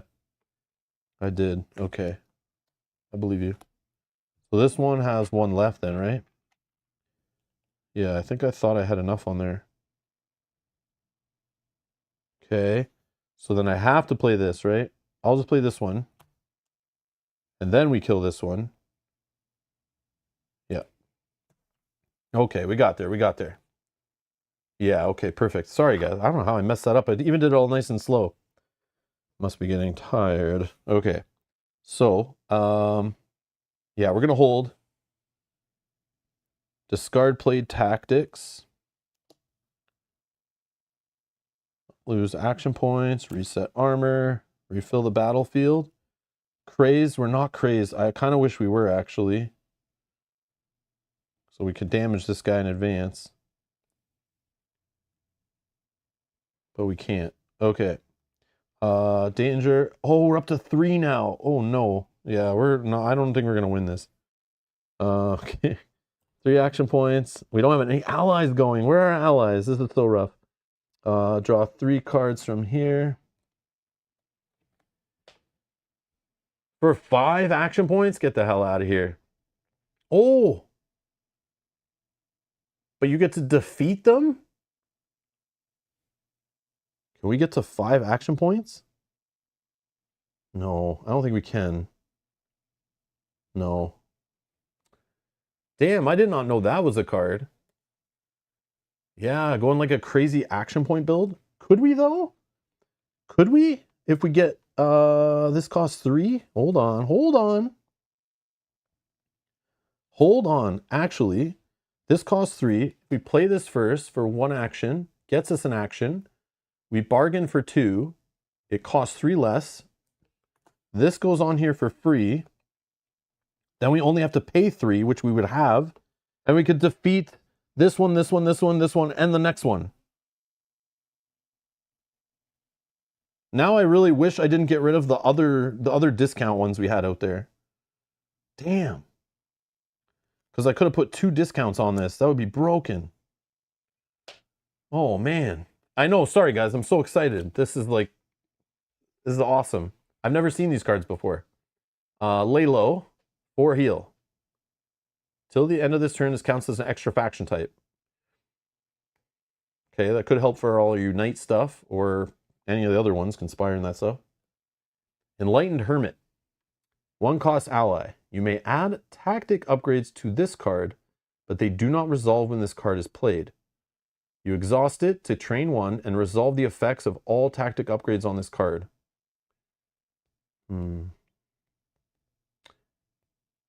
That would be a good one to get like early in the game, I feel.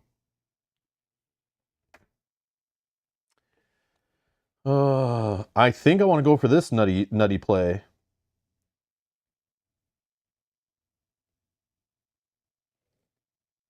Call for Aid's best option? Yeah, probably.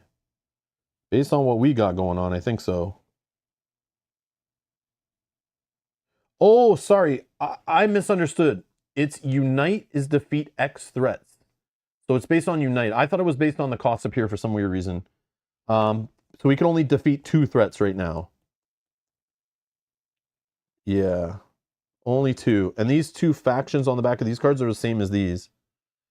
Yeah. I just got to get the cost reduced.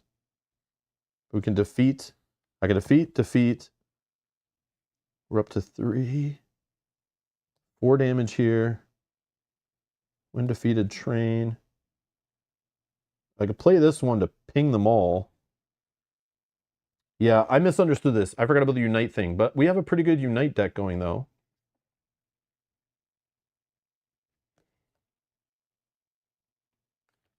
Yeah, I think I'm taking it. Okay. All right. Okay.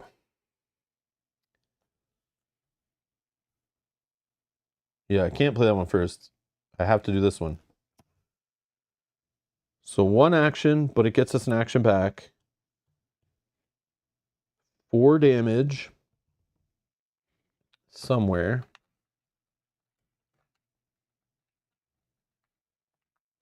So this one's 6 to defeat. This one is only 5 to defeat. And this one is 7 to defeat. So if I'm going to auto defeat anything, it's probably these 2. I could put... And then this one does 4 damage. And on this one I only need 5. So let's put 2 damage here from this effect. Let's put 4 damage here from this effect. I think. I could also just defeat these 2 with this effect. And then it would kill both these, which would do 4 damage this way. That's probably the better option. So I do 2 here, 4 here. I don't think it matters either way. This one is 7 to defeat. So I can do 4 to it, that'd kill it. This one needs 3 more. I would kill the terror enemy using the damage you gain from defeating enemies. Oh yeah, I forgot about terror. I forgot about the terror. Thank you, thank you, thank you. I forgot all about that terror.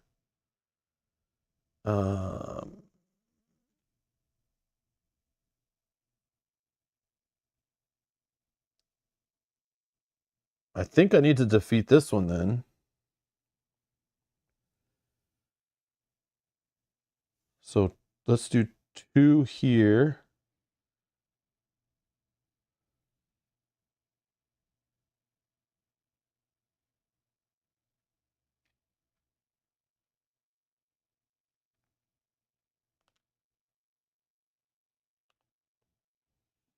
No, it's gotta be like this. This one's 7.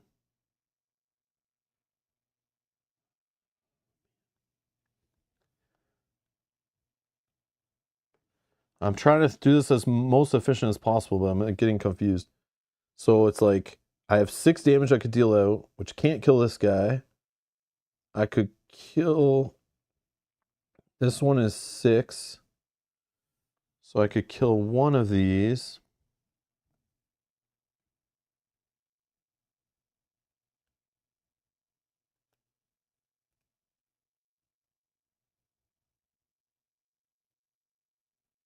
I can't hit the terror guy right now.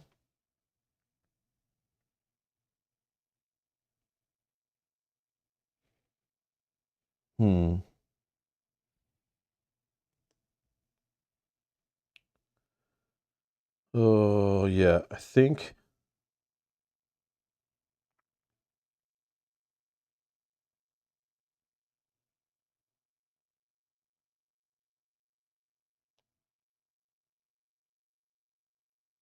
Two damage here. 4 damage here is the play. I think. Okay. Bargain 3. I'm going to get this one. So I spent 2, because it's actually bargain 2. This costs 3 less. I'm going to attach it to here, making it... Oh, sorry, this doesn't make it cost 2 less to play. This gives me 2 back. I messed up.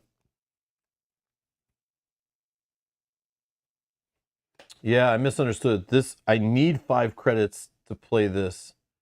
I was thinking it was like this card. So this actually would make this 2 less to play, but I need 4 to buy this one. So I don't have enough.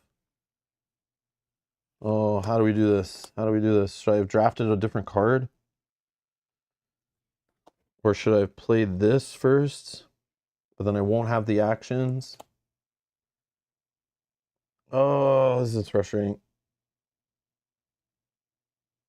If I defeat this, I'll have the credit, right? But I can't. I don't have enough damage to defeat it. Oh, play sanctions first, get the 2 credits, play salvage. But then I won't have enough credits.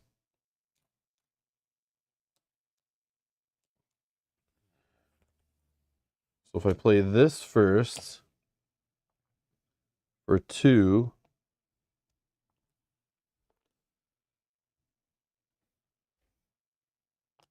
that means I have this still. I heal 1. I get 2 more credits. I would deal 1 to each threat, which is so weak. Ignoring taunt. I don't have to trigger terror.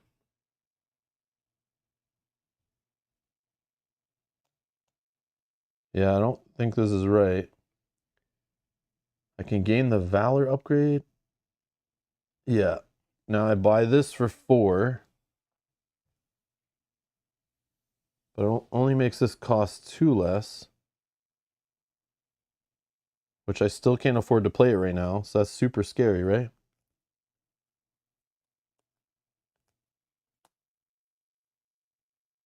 So I need 3 action points, but I don't have.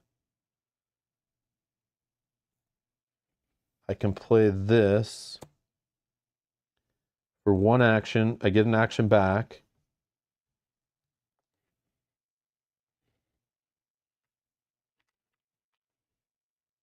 So I have to play salvage before buying it to get the discount. Oh yeah, true. You're right. You're right. Yeah. So 4, I have 4 here. I don't have it yet. I play this, I get an action, boom. I spend 2 to make it cost 3 less. So I spend 1 to buy it. I still have the... I shouldn't buy yet, but I have 6 damage to deal out. So now I can defeat this one. This one I need too many. But then I don't get to play this turn. But can we survive if I just...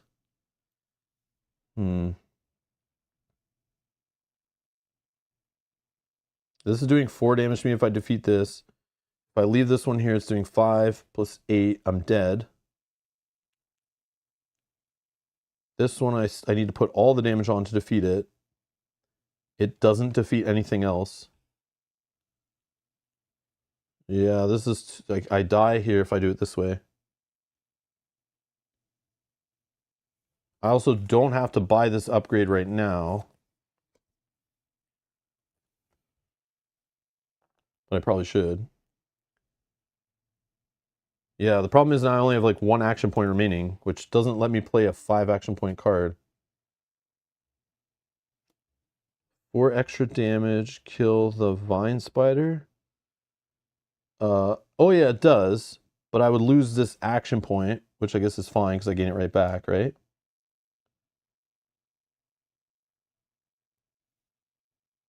So you're saying put 4 here. That would kill that. And then I have 2 left over. But again, like, I'm still stuck taking 3, 4, 5, 6, 7. Putting me at 1 health.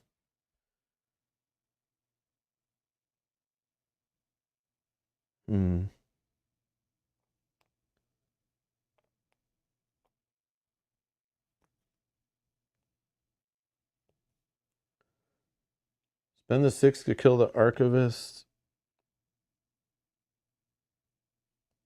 And it does... oh, it does 4 here. Yeah, you're right. So all 6 here. Kill this. Does a damage to the boss.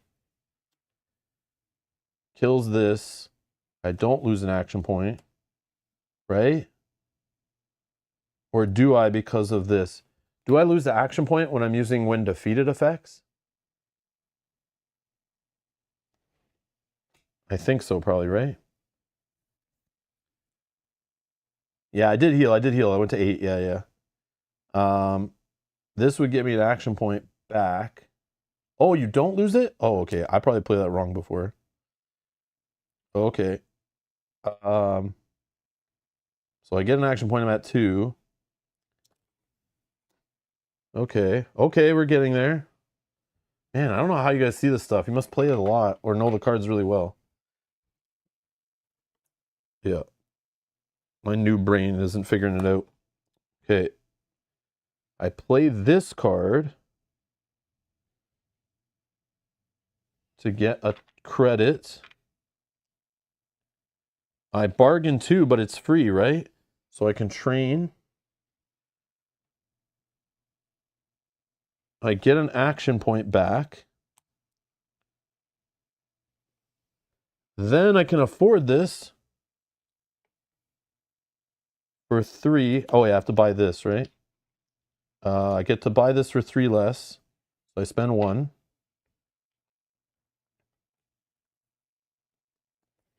Replace. Oh, man. Do I have enough?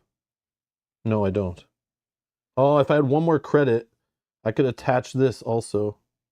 It's okay right now. But also it's fast. So that's a little risky. Then I play this, which I can defeat 1, 2 threats still.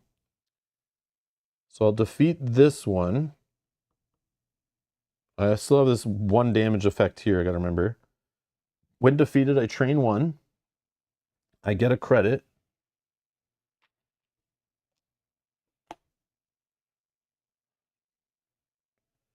Okay. So I have 1 floating damage from this still. I can defeat this one. Now I have 4 more floating damage. So I'll put the 1 plus, actually it's 5. I'll put 5 here. I get to put 1 on the boss.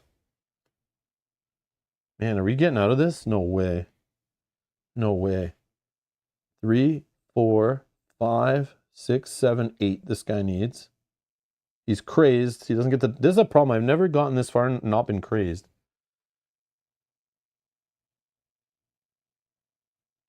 Oh, no. I do lose an action? Oh, no. No. Really? Oh, okay, okay. So what do we do? How can I fix? How can I fix? So this is still here. This is not here. So I couldn't have played this. That hurts, guys. That hurts. Where's the terror guy?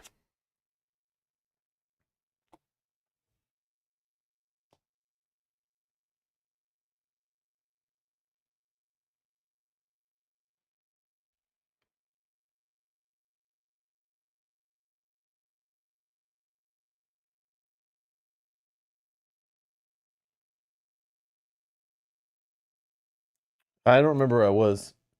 There should be a single enemy with a damage on it and call for aid is in your hand. Okay, okay. So this enemy right here, maybe, with 1 damage on it? Like that? Is that okay? Does that fix it? Because my brain is hurting right now thinking of how to roll all that back. Oh, okay. Rolling back to normal. Okay. Yeah, there's so much to work out. Is this fine? Does this look good? Or should it be the other enemy? 1 damage. Yeah, no. On camera, you guys can scrub back in the live stream if you don't know. It's harder for me to do it, but you guys can do it super easy. And like just scrub back and like look at what's there and then type it in the chat. Okay, okay. Thank you. Thank you for the help. I appreciate it tons. Okay.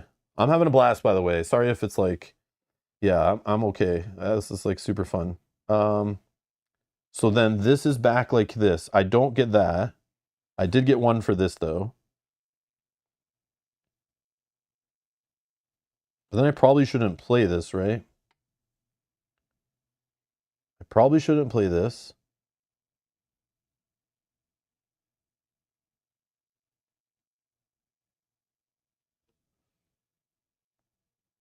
Or should I? You know what I should do though? If I play this, I would have only had 1 credit if I don't play it. If I do play it, I get a credit. I was trying to think, is there a way I could have got this instead?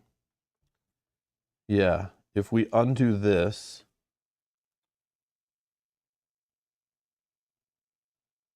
No, it's probably better to put this on, right? Because right now we're taking 4 damage. Are we okay with that? We're probably okay with that. Yeah, let's just take the 4 damage. But I don't want to play this yet. So this would be reset here. We don't have that. Don't have that. I think. Or no, we have 2, I think. Nope. I'll just leave it like this. I'll leave it like this. Okay. Discard these.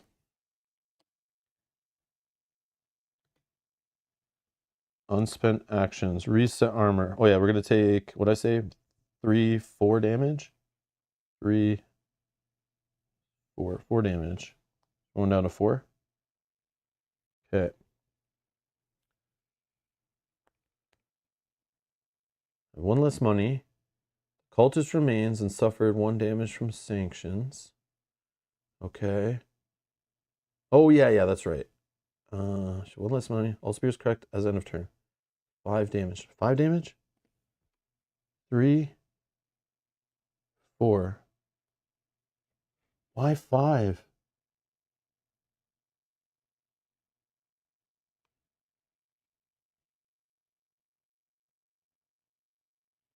I was on 8, right? 1, 2, 3, 4. Never mind. Okay. Yeah, we're only on 3 right now. And it's only 1 symbol and then 1 damage down here. Okay. All right. Refill the battlefield. Okay. Now we can get rid of stuff from here. Feel like I'm going to get rid of this. Feel like I'm getting rid of this.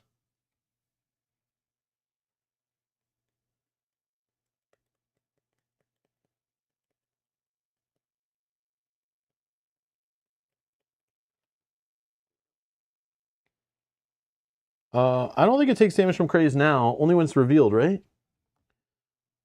Yeah, it was already revealed. I don't think it takes it now because it was already revealed on the top of the deck. Yeah, I feel like it's been revealed that whole time. It's only when it like shows up for the first time on deck or whatever, I think. Yeah, because revealing I don't think is like the same as like refilling. Yeah. I don't think it works that way. I could be wrong. I could be wrong. In the FAQ it might be there, but I feel like when a card shows up here, it's revealed, right? Yeah, yeah. Okay, okay. That makes sense. All right. Yeah. Let's just get rid of those two.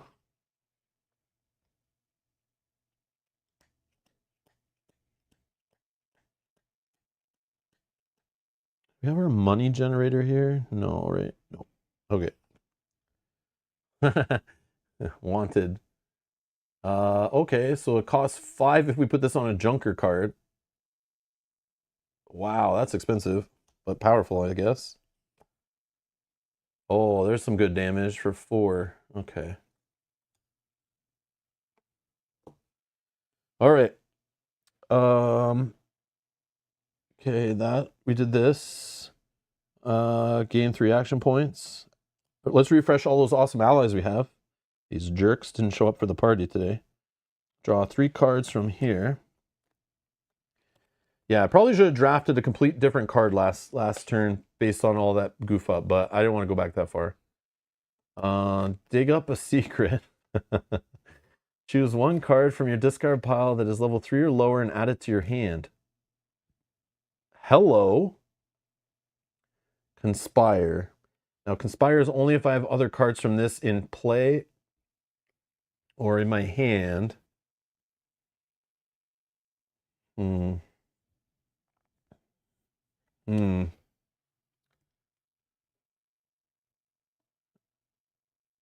Oh, that's level 5. Yeah, we can't get this one back. We're not allowed. Damn it. But this one would be pretty juicy, right? Okay, so keep that in mind. We have salvage in there right now. Viren strategy. Spend 1, get 2 damage. And it could do 1 more damage right now. Nothing great. Royal Armorer. 4 action points. Get the hell out of here. But just literally creating 6 defense every round, that's like kind of busted. If you can afford to get this in early. No.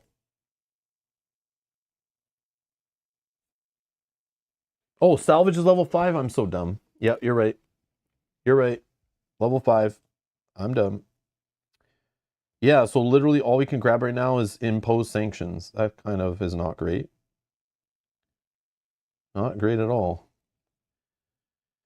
What do we do? What do we do?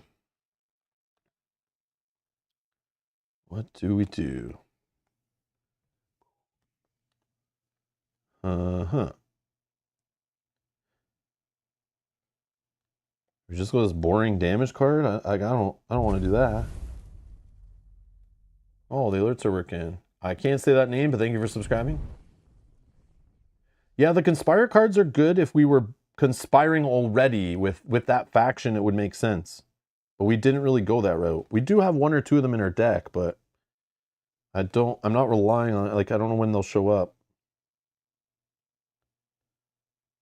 Hmm.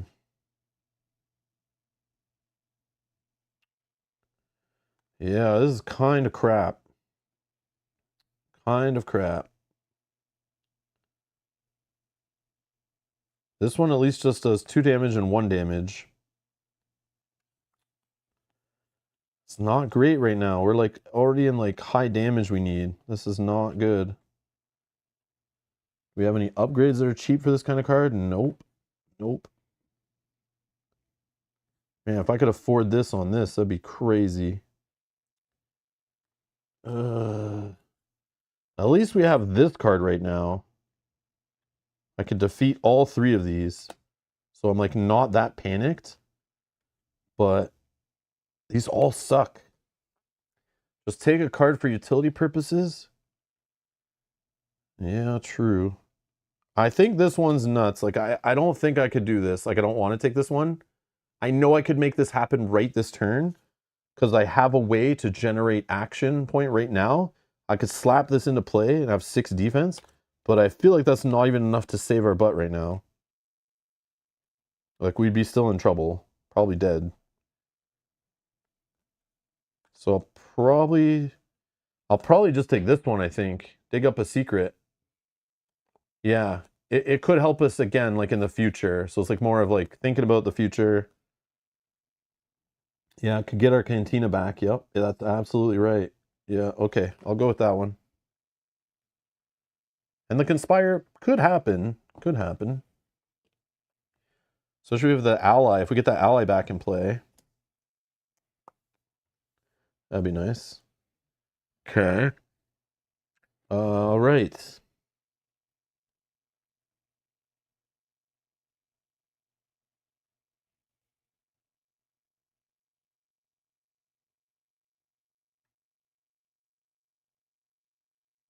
Do I just play this now?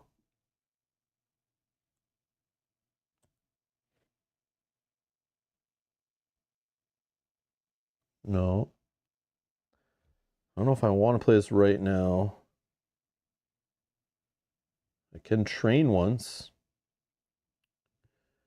Upgrades aren't happening. I mean, I could add 2 damage to something, but I don't need to. If I defeat all of these, there is a free one. This one costs 2. Yeah, let's just do this. Keep it simple. Spend 3 action points. Oh, sorry, it costs 2 less. I only need to spend 1, right? No, wait. I need to spend 3. And the unite is 3. Yes. Yeah. Costs 2 less. So I'm spending all 3 actions, duh. Then because I have 1, 2, 3 different factions, which I should have thought of that when I was buying the card. That makes sense too. I get to defeat X threats, right? 1, 2, 3. This one gets me 3 credits. Oh man, that feels good. And I get to train.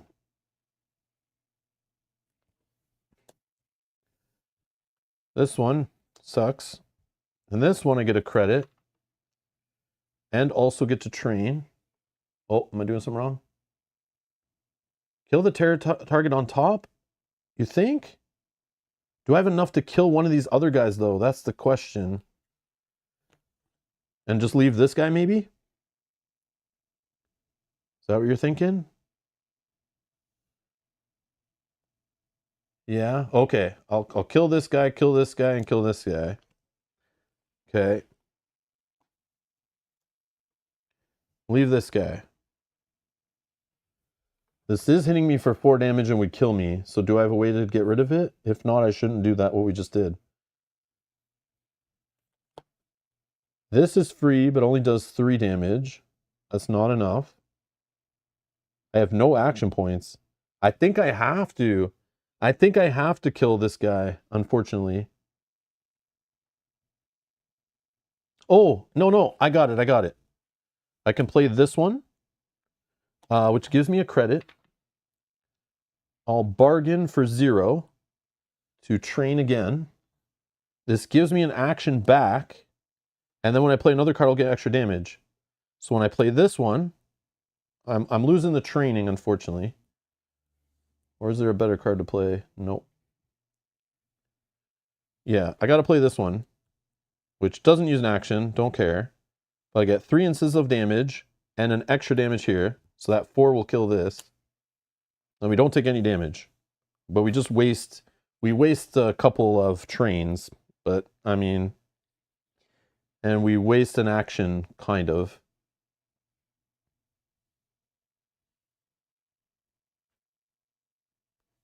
I think I will spend this one. Or should I upgrade something? Hold on. Can I upgrade this card right now? I know it's silly. We're about to trash. We're about to trash. Oh, we have one here to trash. Yeah. I might upgrade this. Yeah, if I upgrade this, we can make it a 4 defeat for 1 and kill this thing. And it is fast, so we want to get rid of it. I'm going to do this. I don't know if this is right, but I'm doing it. So I'm spending 4, upgrading this card. I mean, I didn't need to upgrade it that much. Actually, I could have just did it with this one because of the extra damage from this effect. Oh, we can put that on the bottom of our other one. Not yet, though. Could upgrade data transfer before paying it. Oh, yeah, true. I had enough, right? Yeah, I had enough. You're right. You're right. You're right. I had enough. I had enough. But that is upgrading one single card. Like, do we really want to do that? Is that like give it more health? I mean, we have ways of defeating. Scary putting it all on one card. Like these little weenie guys is like not the worst, you know, but still kind of scary. I don't know. You might be right. Okay, let's just upgrade this one. Hopefully I don't regret that later. So this would do... Oh, but it's still not enough damage. Yeah, it's not enough damage. I don't want to do that. Yeah, we got to do it here. I'm going to do it here. I'm going to do it here. I think it's fine. I think it's fine. Okay, so I'll spend an action. It'll defeat this with this effect plus this effect. When defeated, we get an action point back. Not that I care. Oh, okay. Yeah, I do care because we're going to play this right now. Put an ally in play. Right, right. Oh, another fast. Get the hell out of here.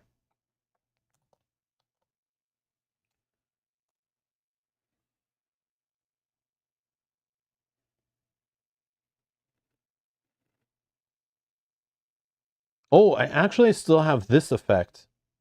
Yeah, I only needed 4, right? Where was it? It was this card. 3, 4. Yeah, so this defeats it. I can do this effect now to go on to this card. And then I can do the whole exhaust thing here. Or does it have to be active? No, it has to be active. Never mind. Never mind. It has to be active. Damn it. Never mind. I was just going to discard that one. But I think I can still exhaust it to add a damage though, right?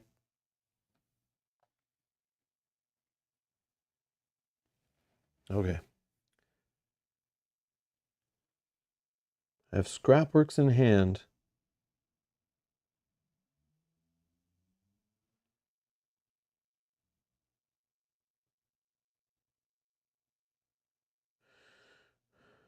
Oh yeah, true. Okay. All right.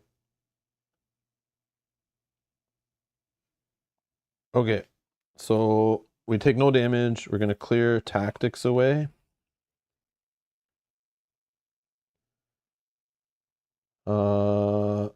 Reset active threats.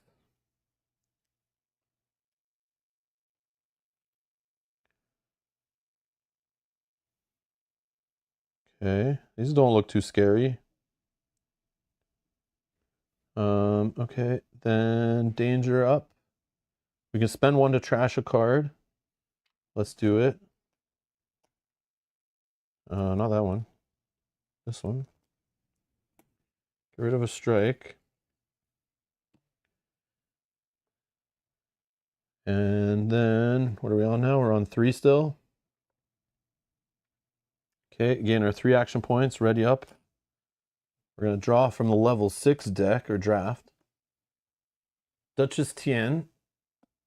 There's an ally that does 5 damage every round? That's juicy. Costs 2 to get her in play, though.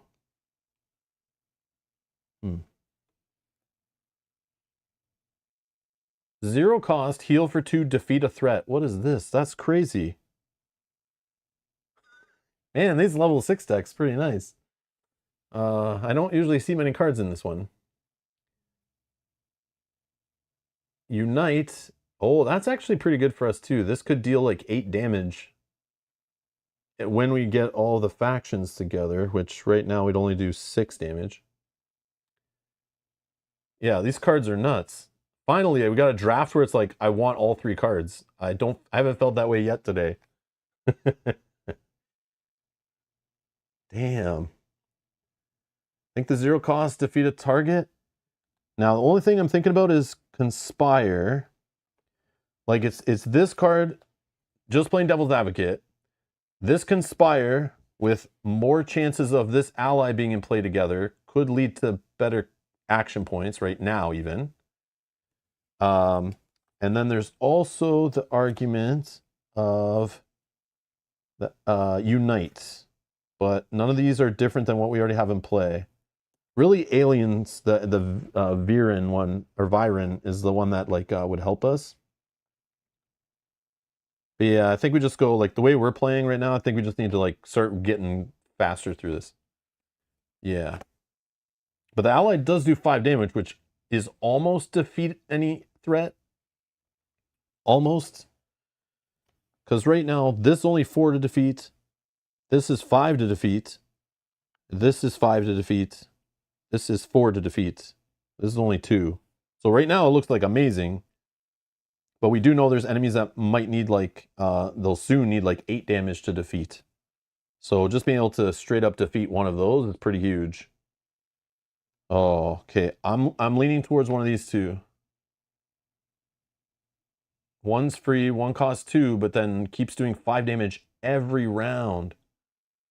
Also helps with our Unite because we'll have a different faction in play. I know, the 0 cost seems so good, but it's like a 1-turn, defeat a threat, and it's gone, right? Yeah.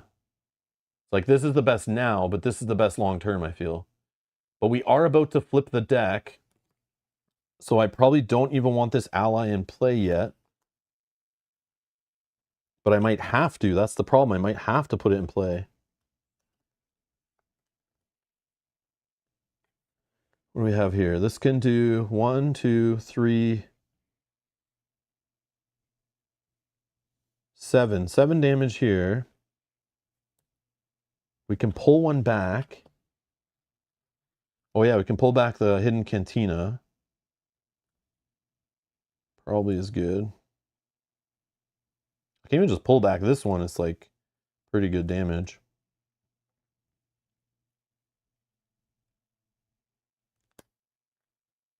This one does, well, this card's in play each time you buy an upgrade, deal 2 damage and gain a health.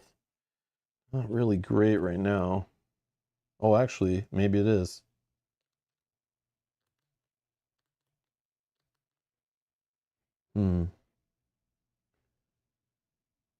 Yeah, is there a way we can get this for 5? By bargain, which would be, I'd only have to spend 1, I get 4 credits. And just short 1. Oh, this gets us 1. But I need to put it on here before playing it. Damn, I shouldn't have trashed. This trashing cards is like maybe not what I should be doing. But I do it every time, and it's like, it has been hurting us on our upgrade purchasing.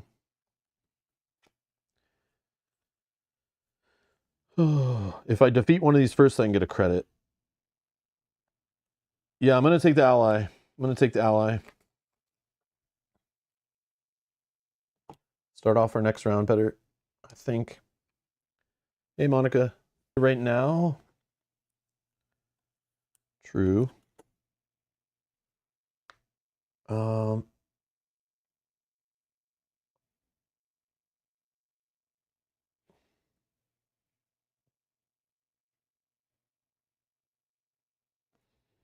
If I defeat that one, 3 damage. Yeah, maybe I do need the other one.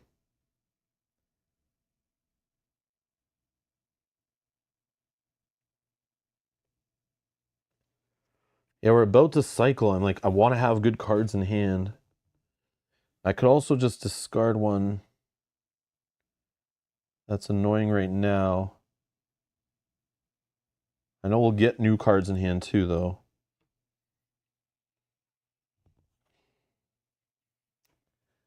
Okay. Okay.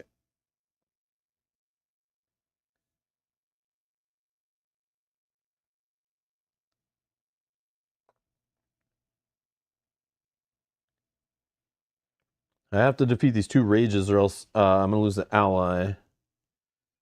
Yeah, I don't know.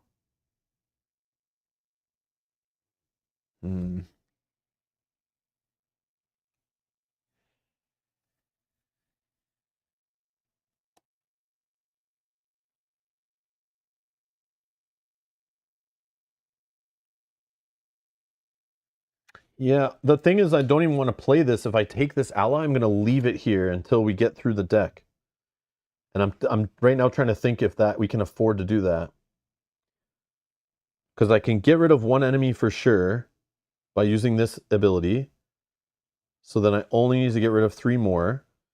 If I defeat this one, it does 3 damage, which it puts this 1 away.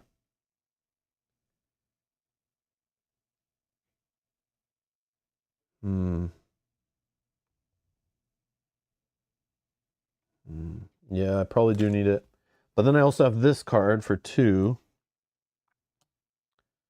That does 7 damage. Feel like we'd be okay. I mean, this one only hits me for 1. A 5 here, 4 here, and 5 here. But this 5 gets me 3 back, so it's really only 2. I think we can afford to do it, but I might be wrong.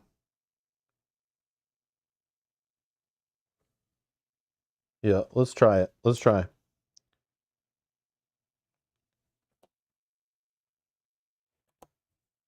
Play this for 1. I'm going to conspire to get the action back. I'm going to grab a card from my discard pile that's level 3 or lower. Okay. I'm going to play this one for 0. It'll get me a credit. I can bargain 2, which is free, to train. While this is in play, other cards I play will get a +1 damage effect or whatever. Now I play...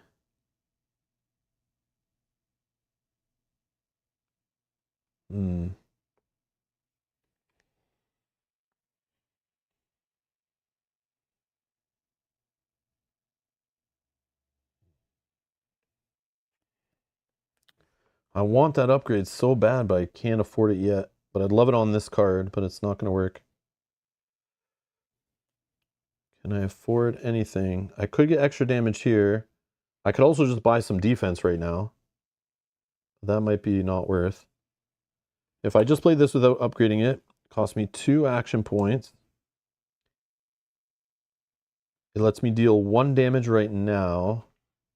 I'll put here.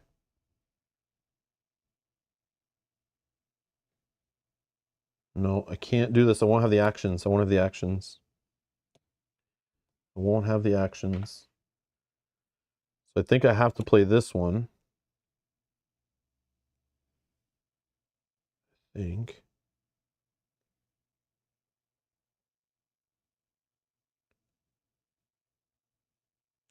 You know what? I'm actually going to pre-buy this one. I think. And put it on here. No, I can't do that. I can't do that because I got the money from it. Never mind.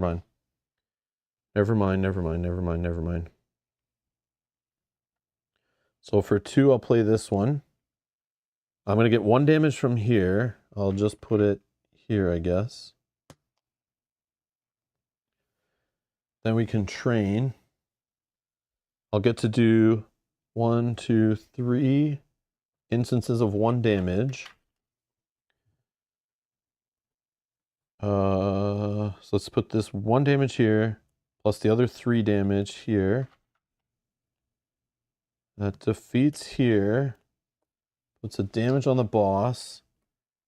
And gives me 3 more damage when defeated.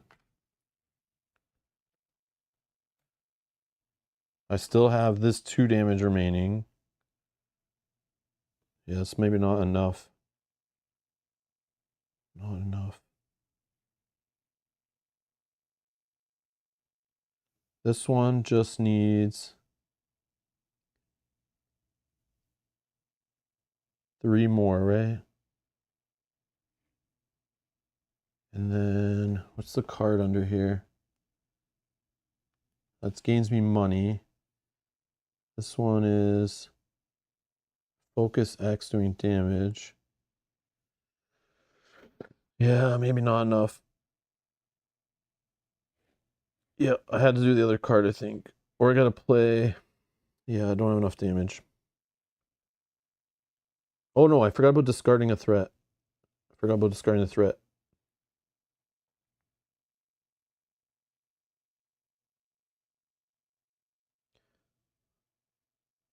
Hmm.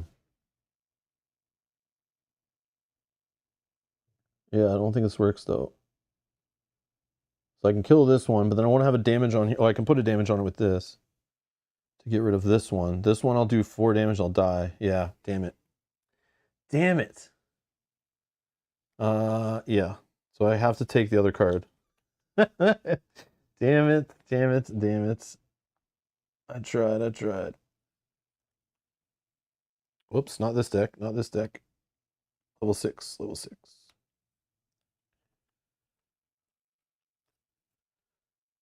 Yeah, I don't know what I was thinking.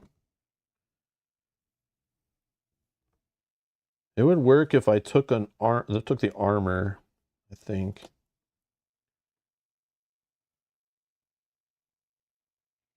I took the armor.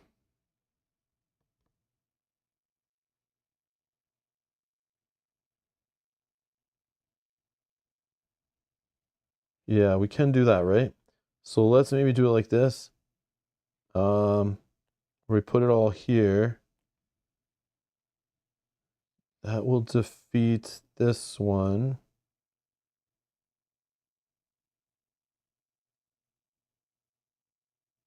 This one only hits for 1, though. I don't care about this one.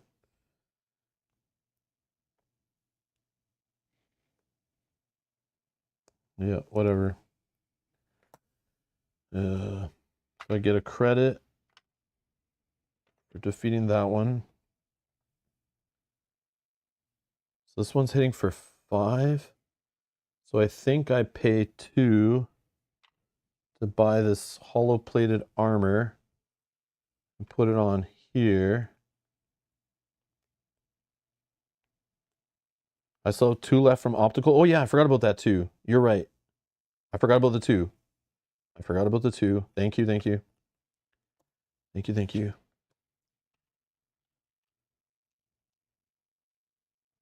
So instead of this one, which had 2 on it,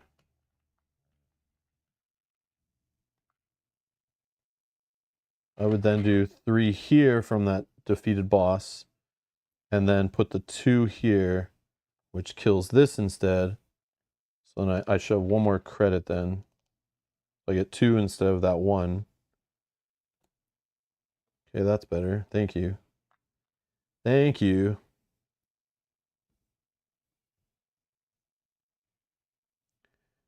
Okay.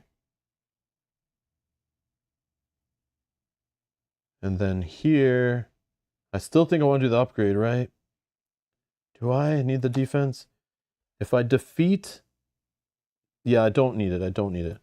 I'll just play this to heal for 2. Which kind of sucks for the crazed abilities. But I should take 1 damage from this to put me back to 5, which is like perfect. I'll defeat this threat. Yeah, I'll defeat this threat. Yeah, I don't need the defense. I don't. You're right. I don't need the defense. I gotta remember I had the heal. That's why it like made me think the other way. The only problem is leaving a fast enemy. I was kind of scary, but I think it's okay. All right. I could do 2 damage to it. Yeah, I could finish it. If I play this because of this effect. Oh, I forgot this one too. Does an extra damage from this, right? Yeah, I forgot this one does an extra damage. But we're still one away. Yeah, I think I do this, which hits this, and then I'll hit this. Right? Or do I just leave this one and finish this one? But then again, this is going up, but this one isn't. So I feel like I should just defeat this one. Oh, yeah. This is stressful. Oh, yeah. I forgot my ally. Oh, man. Playing on stream is a whole other beast. Yeah. So I don't need to play this. Because I would have the 1 damage. Yeah, thank you. Yeah. It still gets defeated. I forgot of this 1 damage. I don't need to discard. I don't need to play this. And I'm okay with this going into play. This is like pretty easy enemy. Yeah. All right. I think we're okay.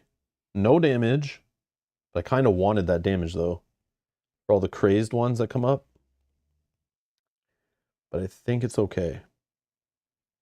Top guy should have 2 damage on him. But then he'd be dead. I don't think he should have 2. 1 from the Nantes, 1 from the ally. No, this guy would have been in play, right? I did that. I had 1 left damage on this guy, so I didn't play this card to do the damage. So it would have done 1 from here, I think. And then I need 1 from here to finish this guy, I think. But he had like damage on already, pretty sure. Yeah, I think we're okay. I think we're okay with what I did. Because I put the 1 damage ping on here, but I should just put it here. I think we're okay. I don't think this guy should have damage on him, but I could be wrong. We'll just go with it. All right. I could kill him, but I think we're okay. Do I kill him and I get to level up right now? Is that fine?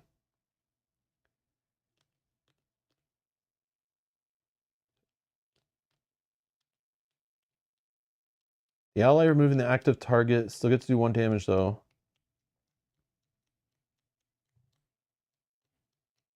Oh, I see what you're saying. I see what you're saying. Because it would have got rid of that guy. But I don't want to do this ability really. But if I do... Oh yeah, I can't discard this guy. Yeah, it'll just do 1, sure.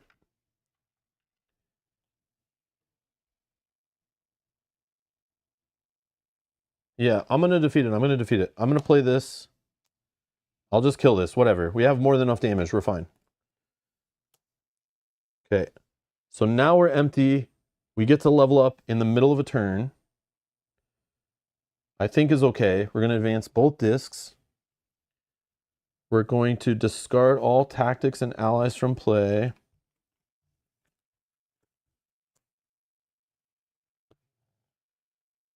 Optionally, oh yeah, discard down to 3 cards in hand.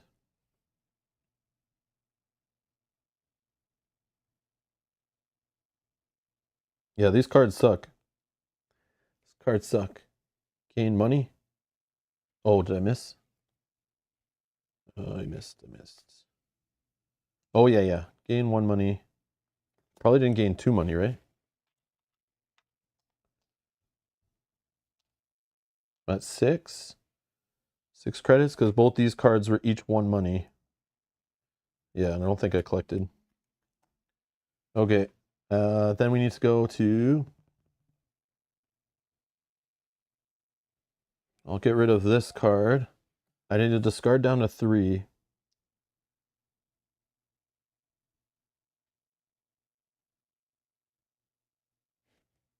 Oh, we're going to be able to buy this too. Put it on this card.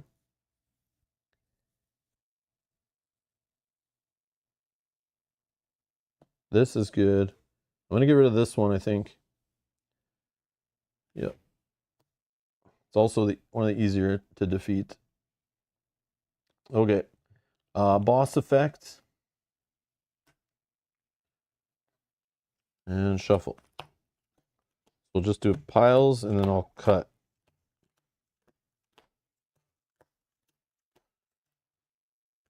Oh, come on. Actually, yeah, let's do this. This. Come on, I can't even pick it all up. Okay. All right. And that was all in the middle of a turn. So technically if I had actions, I'd keep going, but it's all good. Reset armor, refill the battlefield. Yeah, see, crazed right now. This kind of sucks. It would do 2 damage to this, but... boss threat, and not a boss threat. Okay. Danger by 1. We're in the 4s now. This is scary. And with the boss is at 9, we need to do, what, 3 more damage? We have 2 right here. We're close, guys. We're close. Oh, man.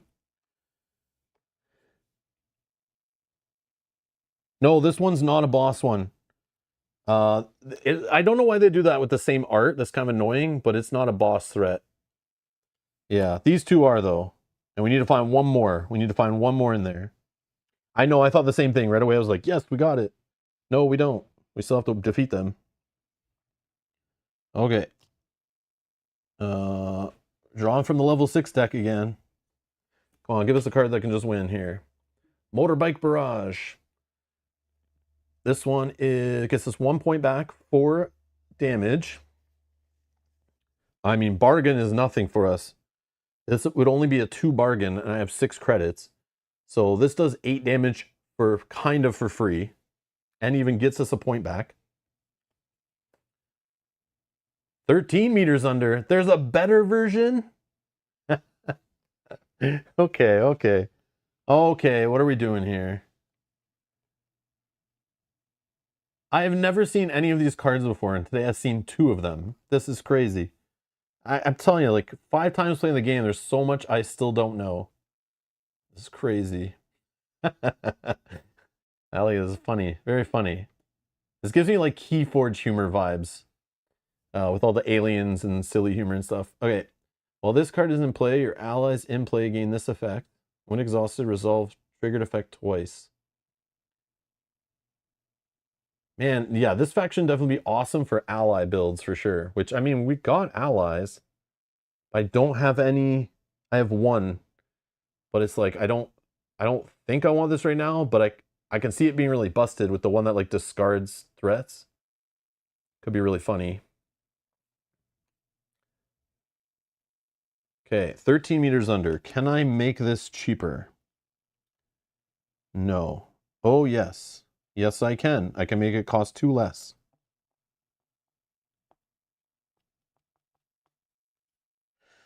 Yeah. Yeah, let's do it. Let's not play around. I still think Motorbike Barrage would be totally fine too.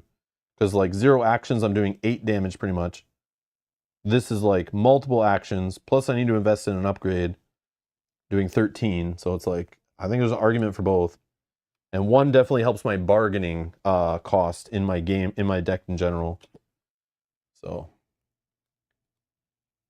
Yeah, Motorbike's fine, I think. But, all right.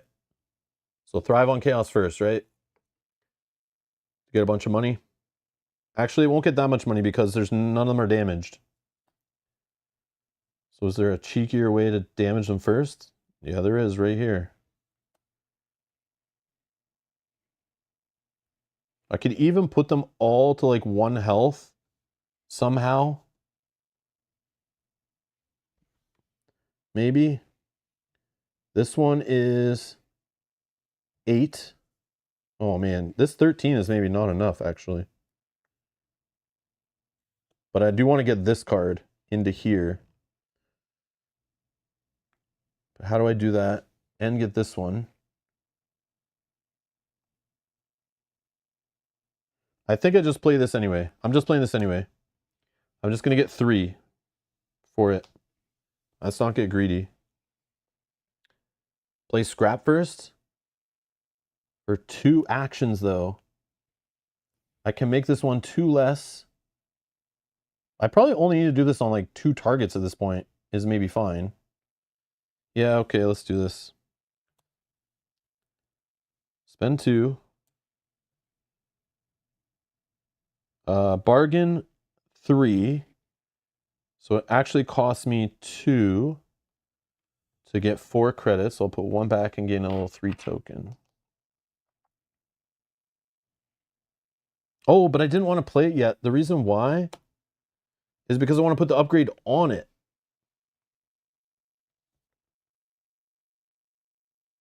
I guess I could just put it on this card. No, that's silly.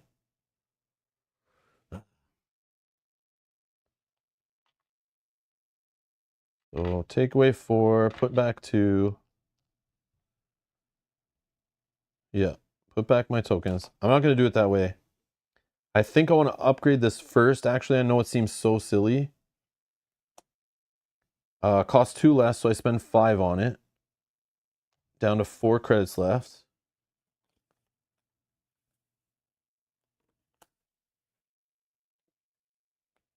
Put the upgrade on Chaos, but the upgrade will be way more expensive. I know I can afford it, but I'm not going to do it. Definitely not buying this taunt thing. Get out of here. Okay. Like, I don't know how deep down the next boss card is, so I got to kind of also play a little careful, but... Okay, so 4 credits. Now I'll play this for 2. Play this for 2 actions. It gets me 2 credits now, which I'll spend right away to get 4 credits. It does 2 instances of 2 damage. These guys are 6 to defeat. I'll just put it all on one of these guys.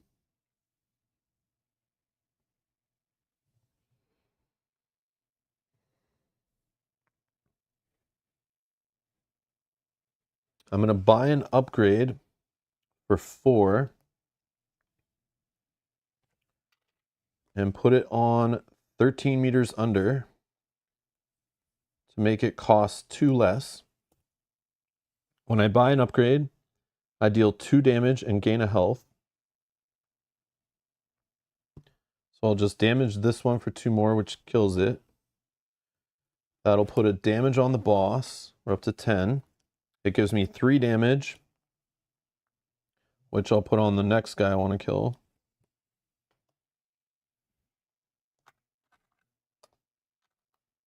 Okay, 2 more, 2 more. Okay. Now I want to play this. It costs 2 less to play, so I think I can say I'm spending 3. And the reason why I want to spend this, I'm going to target this guy probably too, and you'll just steal my token away. So this one needs 3, 7, 8. So 8 of the 13 will go here. When defeated, I get a credit. I get to train.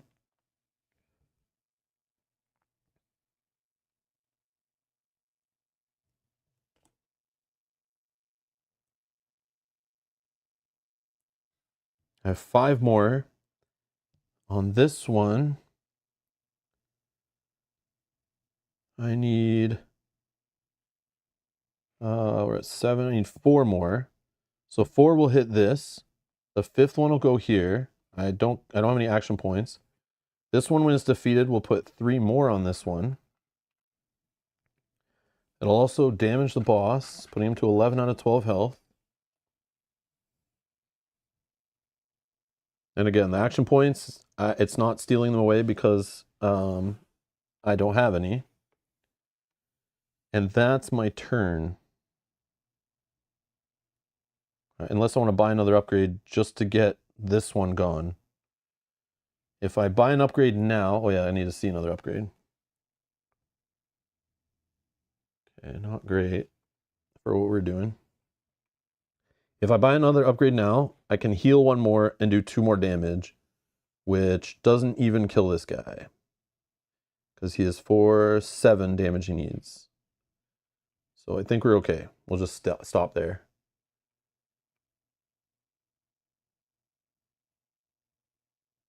This blatant inefficiency is now bothering me. If you put it on chaos, you can deal damage to 3 active targets and gain 3 extra money. All we've done is miss out on 2 damage and 3 money. Yeah, but that's okay.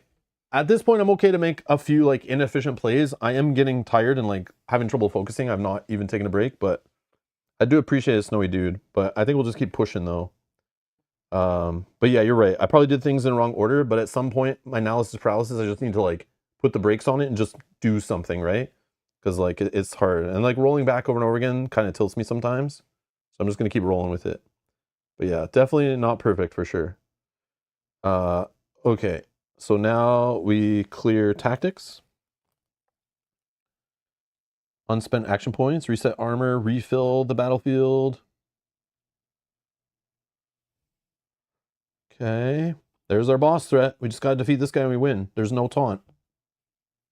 Yeah, so it's all good. I think we're fine. I think we're fine. Yeah, victory's at hand, so I know I could have messed it up if this boss guy didn't show up. I know I'm being risky at the end, but like any little inefficiency could be the fail, right? Okay, danger level by 1. We can clear stuff out of the market. Don't think we care about the healing anymore. We might want action points. We might want damage, but I don't think we want this damage. But I mean, any damage in the last turn of the game is fine. Junker Sand Trap. What is this? Oh, that's a nice card for us. Where have you been all game? So there's our upgrades. Looking nice, looking nice.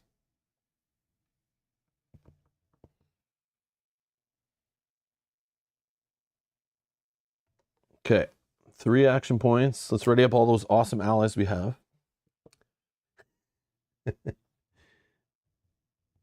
Yeah, the game ends immediately as soon as we do the 12 damage. Thankfully, we don't have to survive to the end of the round or anything like that. Yeah. Thankfully. Okay, so now we're going to draw 3 cards from here. Oh yeah, we're fine.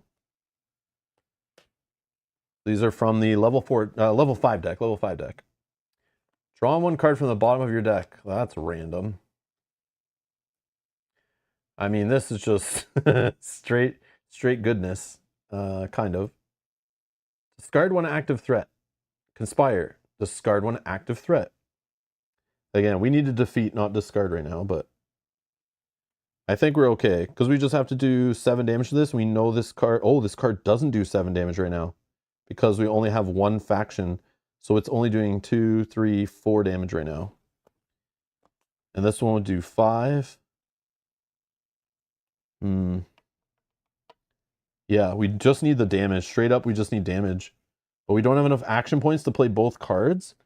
But if we buy this one, it'll give us action points back. So I think we just have to take the Peacekeepers to win the game.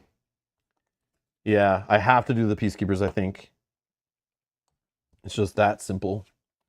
All right, sweet. So I'll buy that one. Then I'm going to upgrade for 3, buy some medical adrenaline, and I'll just throw it in this card. Get ourselves another upgrade. I know I could also just probably grab a damage card. Oh, I don't have a junker card actually. No, I couldn't afford that. Okay, so for 2 action points.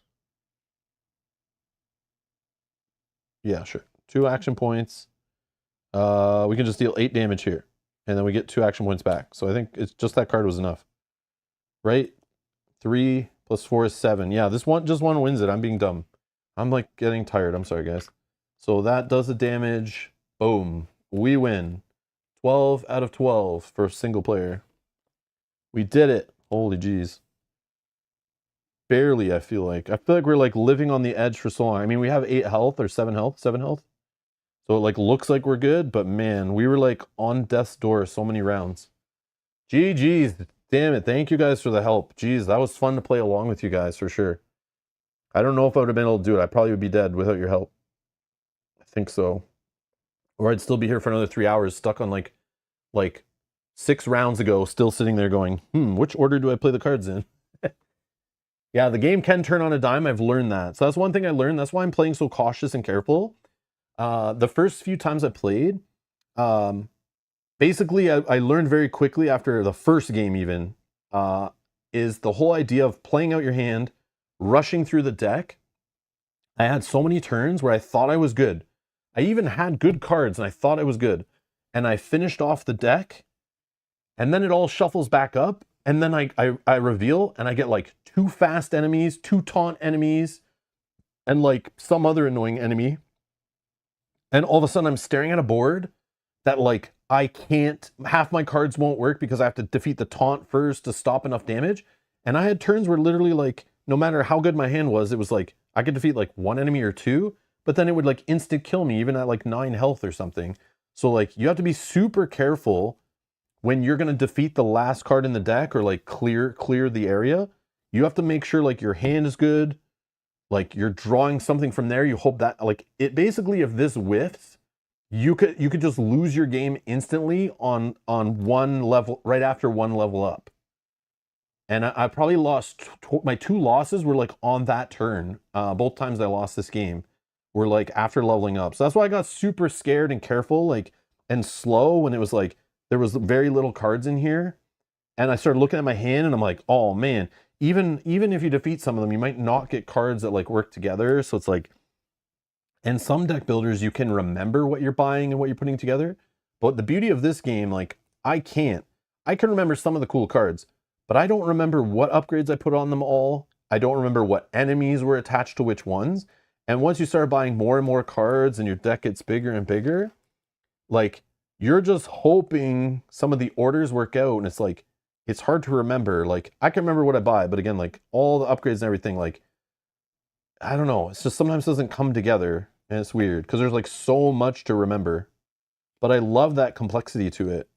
I think it's really cool. It's like, yeah, I don't know. I really like this game, guys. I really do. Like I only need to probably play it once or twice before I need to stream it, but I literally kept playing it just to like, I wanted to.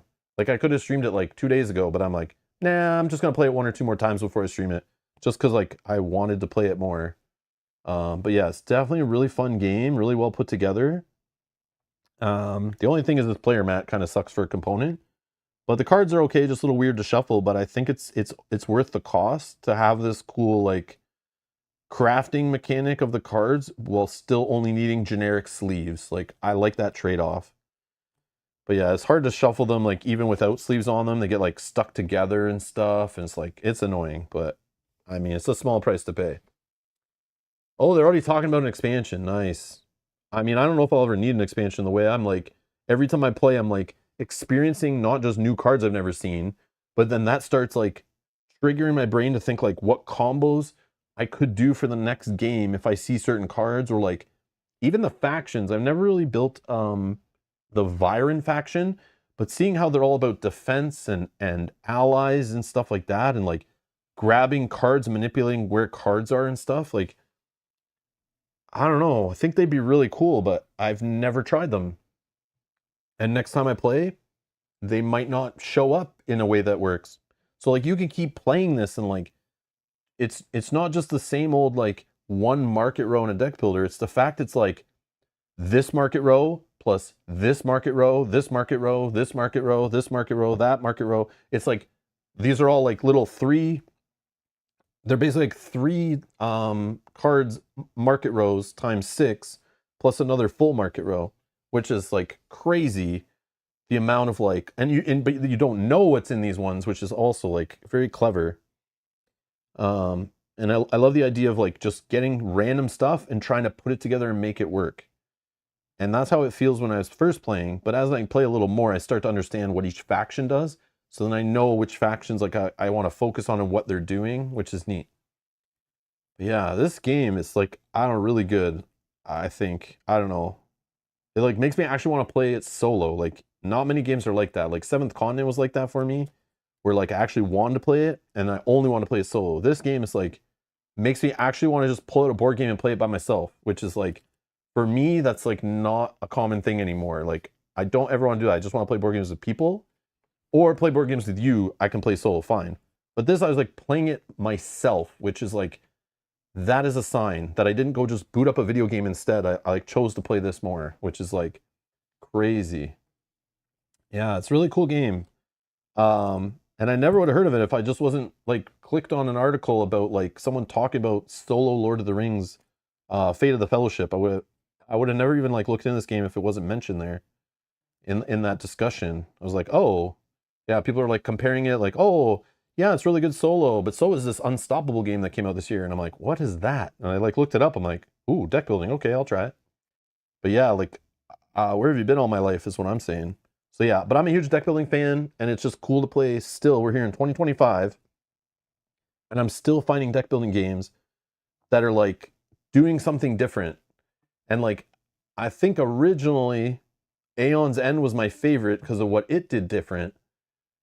But I honestly think I like this game. And again, I played Aeon's End a ton. I haven't really played this a lot. And this game I could get bored with, you know, maybe. But I don't know about that.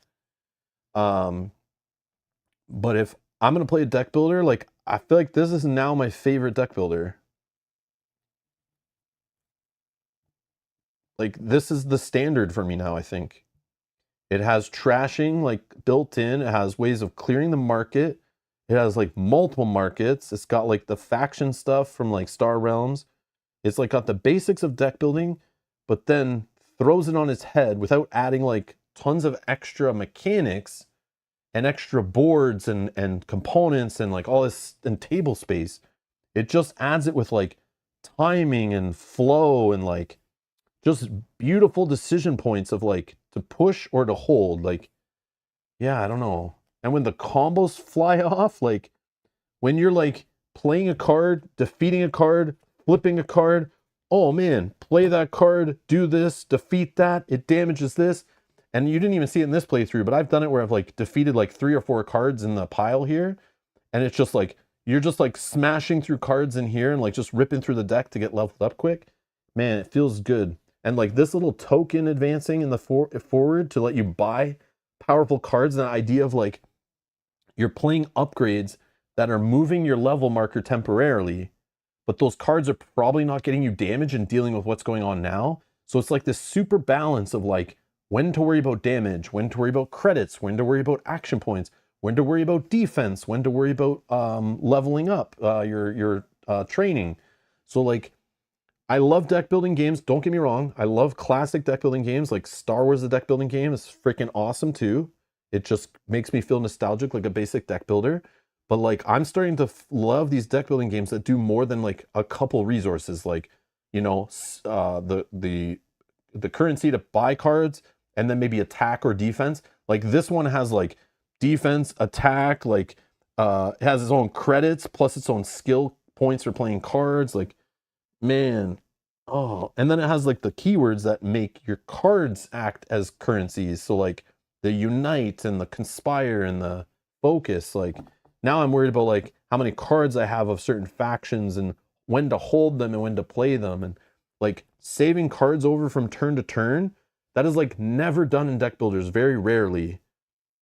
And it's like, yeah, just being able to build my hand is like kind of the equivalent I find of like the Aeon's End building your discard pile. But I like this even better because it's like I can see it and I don't have to like remember it. But yeah, I love this game, guys. I don't know what it is. Like, even though I play it slow on stream and like I wish it didn't go that long, to be honest. And normally this game's way quicker. Please don't judge my playtime. I just want to show you how rich the game was in like every decision. And obviously as you play, you get quicker and quicker. And if you play this quickly, you play games like, you know, you could die in like 30 minutes if you just play quick and loose. You could win in like 45 to an hour probably. If you play just normal speed, probably an hour to 90 minutes is accurate. But again, you're playing this solo, so there's like no rush. You can leave it on the table, take a break, come back. Obviously, I wouldn't recommend doing that because then you probably forget what you're like building. But yeah, just being able to come back to it is like, yeah, great table presence, great Not a table hog for a solo game, which I like. Has deck building. The cards look good. The art's good. You know, the templating, the graphic design is fine. I don't care about the theme. The theme's like whatever. But it's like the mechanism's just like, wow. Like, yeah, it's just like a engine building beauty. I don't know. It's like very cool.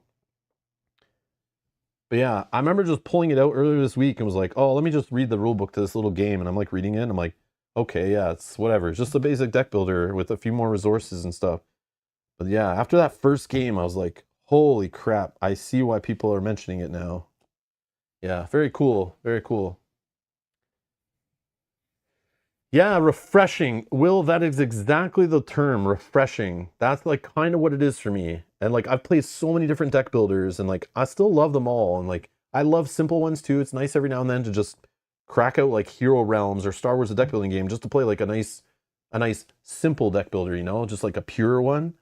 Those still have a place in my collection, you know, but like man, this if you just want a solo and I want to try a co-op, but I'm assuming I'll like the solo better, but who knows.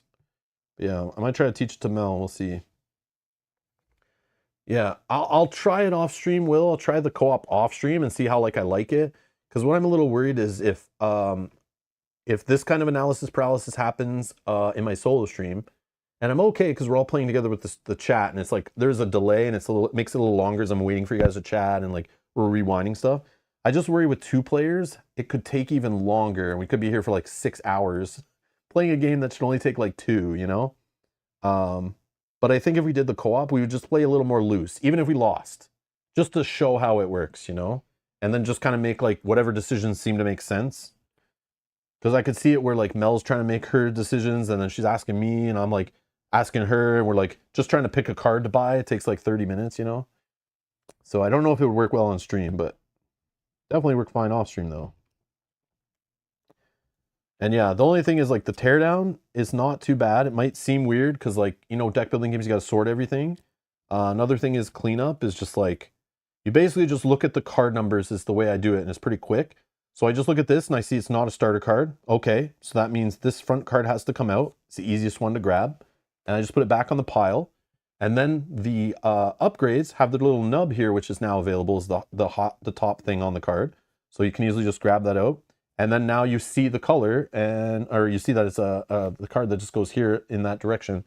So it's like, I literally just put them like this and I just go through them real quick. So like teardown, I originally thought would be like, I would never want to play it after the first time I cleaned up the game. It's not the case actually. It's actually clever. Setup's the more annoying part, I feel. So this is a level 5 card, upgrade, boom. And you just do that. This is a 0 card. There's no upgrades in it, so it's just part of my deck, you know? Level 1 card, upgrade, boom. So yeah, just to show you, it's like not that bad to clean up, which is pretty neat. But yeah, man, I love this game. I don't know, it's very good. Again, the box sucks. Like the art on the box is like, I don't know, this game I wouldn't buy if I just saw it on a shelf. I would not buy it based on that box. I don't know what the hell is going on there. But now if it had a fantasy theme on the front, I might just buy it just based on that. But yeah, it's a clever little game in here. A clever little game. I don't know, it's very cool. Yeah, very cool game. Oh, Aeon's End Legacies are fun. We played through a few of them already on the stream. I think we played through 2 of them. I don't know if there's more. But I kind of took a break from Aeon's End when they just keep releasing something like it feels like every year, and I'm like, I already have enough cards, I don't need any more. So I haven't been too excited about getting new stuff for that game, but I still respect that game for what it is. I still love that game as a deck builder. It's amazing. But yeah, that was like my gold standard of deck builders, I feel, is Aeon's End. But again, Aeon's End, like the art and the graphic design, that's not the greatest in that game. But the gameplay, I feel like wins it for me. But again, this has like the gameplay plus looks nice and is a little more complex, it feels like, and there's more to manage. Jackpot Man, thank you for the 45 months of support. That's huge. Great playthrough, thanks. Thank you for that. I just feel like I took a little long on some rounds, but it's definitely fun to play though. Yeah. So hopefully this kind of playthrough is different from the other playthroughs that are online that might be just edited or not a full game or whatever, just quick and loose. Because that's not how most people play it solo. I'm sure most people play this solo will get really like thinky with it, and like at least after a few plays. Definitely play your first game, just play loose and quick to learn it. You have to do that. You have to do that. But yeah, the discovery aspect's pretty huge with this game, I think. I feel like it definitely rewards multiple plays. It's like playing like it's like getting a whole CCG or TCG or whatever like set just dumped on your table, and you're told to just like play with it. And obviously it's going to take time to like experience all the cards and combos and everything. That's kind of how it feels. It's kind of like that Radlands vibe of like this gives me the vibe of like an entire TCG in a box, which I hear Radlands described like a lot, where it's like a board game, but it feels like you're playing a CCG or whatever with like so many unique cards, the art, the design on the abilities. It feels like that. So if like you're a fan of like those cooperative like LCGs or TCGs or whatever, it's like that kind of game. Definitely, I definitely think it'd appeal to you. Yeah, very cool game. Very cool game. Anyways, I'm losing my voice, so I'm gonna get out of here. But yeah, thank you for watching, guys. Thank you for hitting the like button. Thank you for subscribing, the usual YouTube crap. Special thanks to these people for supporting the channel, like Jackpot Man. Thank you so much. And special thank you, Will, Snowy Dude, and the others that were all commenting. I can't remember all the names. I'm so sorry. But everyone who's dropping, Jose, who's dropping comments in there, along with the playthrough, like playing along. That was huge. That definitely makes it more enjoyable, and it's kind of fun to see it. And also see from other people's points of view, like different decisions that can be made. Just like blows my mind. Like just purchasing a card, like how many decision points are there and like how many directions you can go on just the drafting phase based on your current situation, your past purchases, your future intended purchases, you know, like who knows. Very cool. Anyways, thank you all for watching, and I'll see you in the next stream. Bye-bye.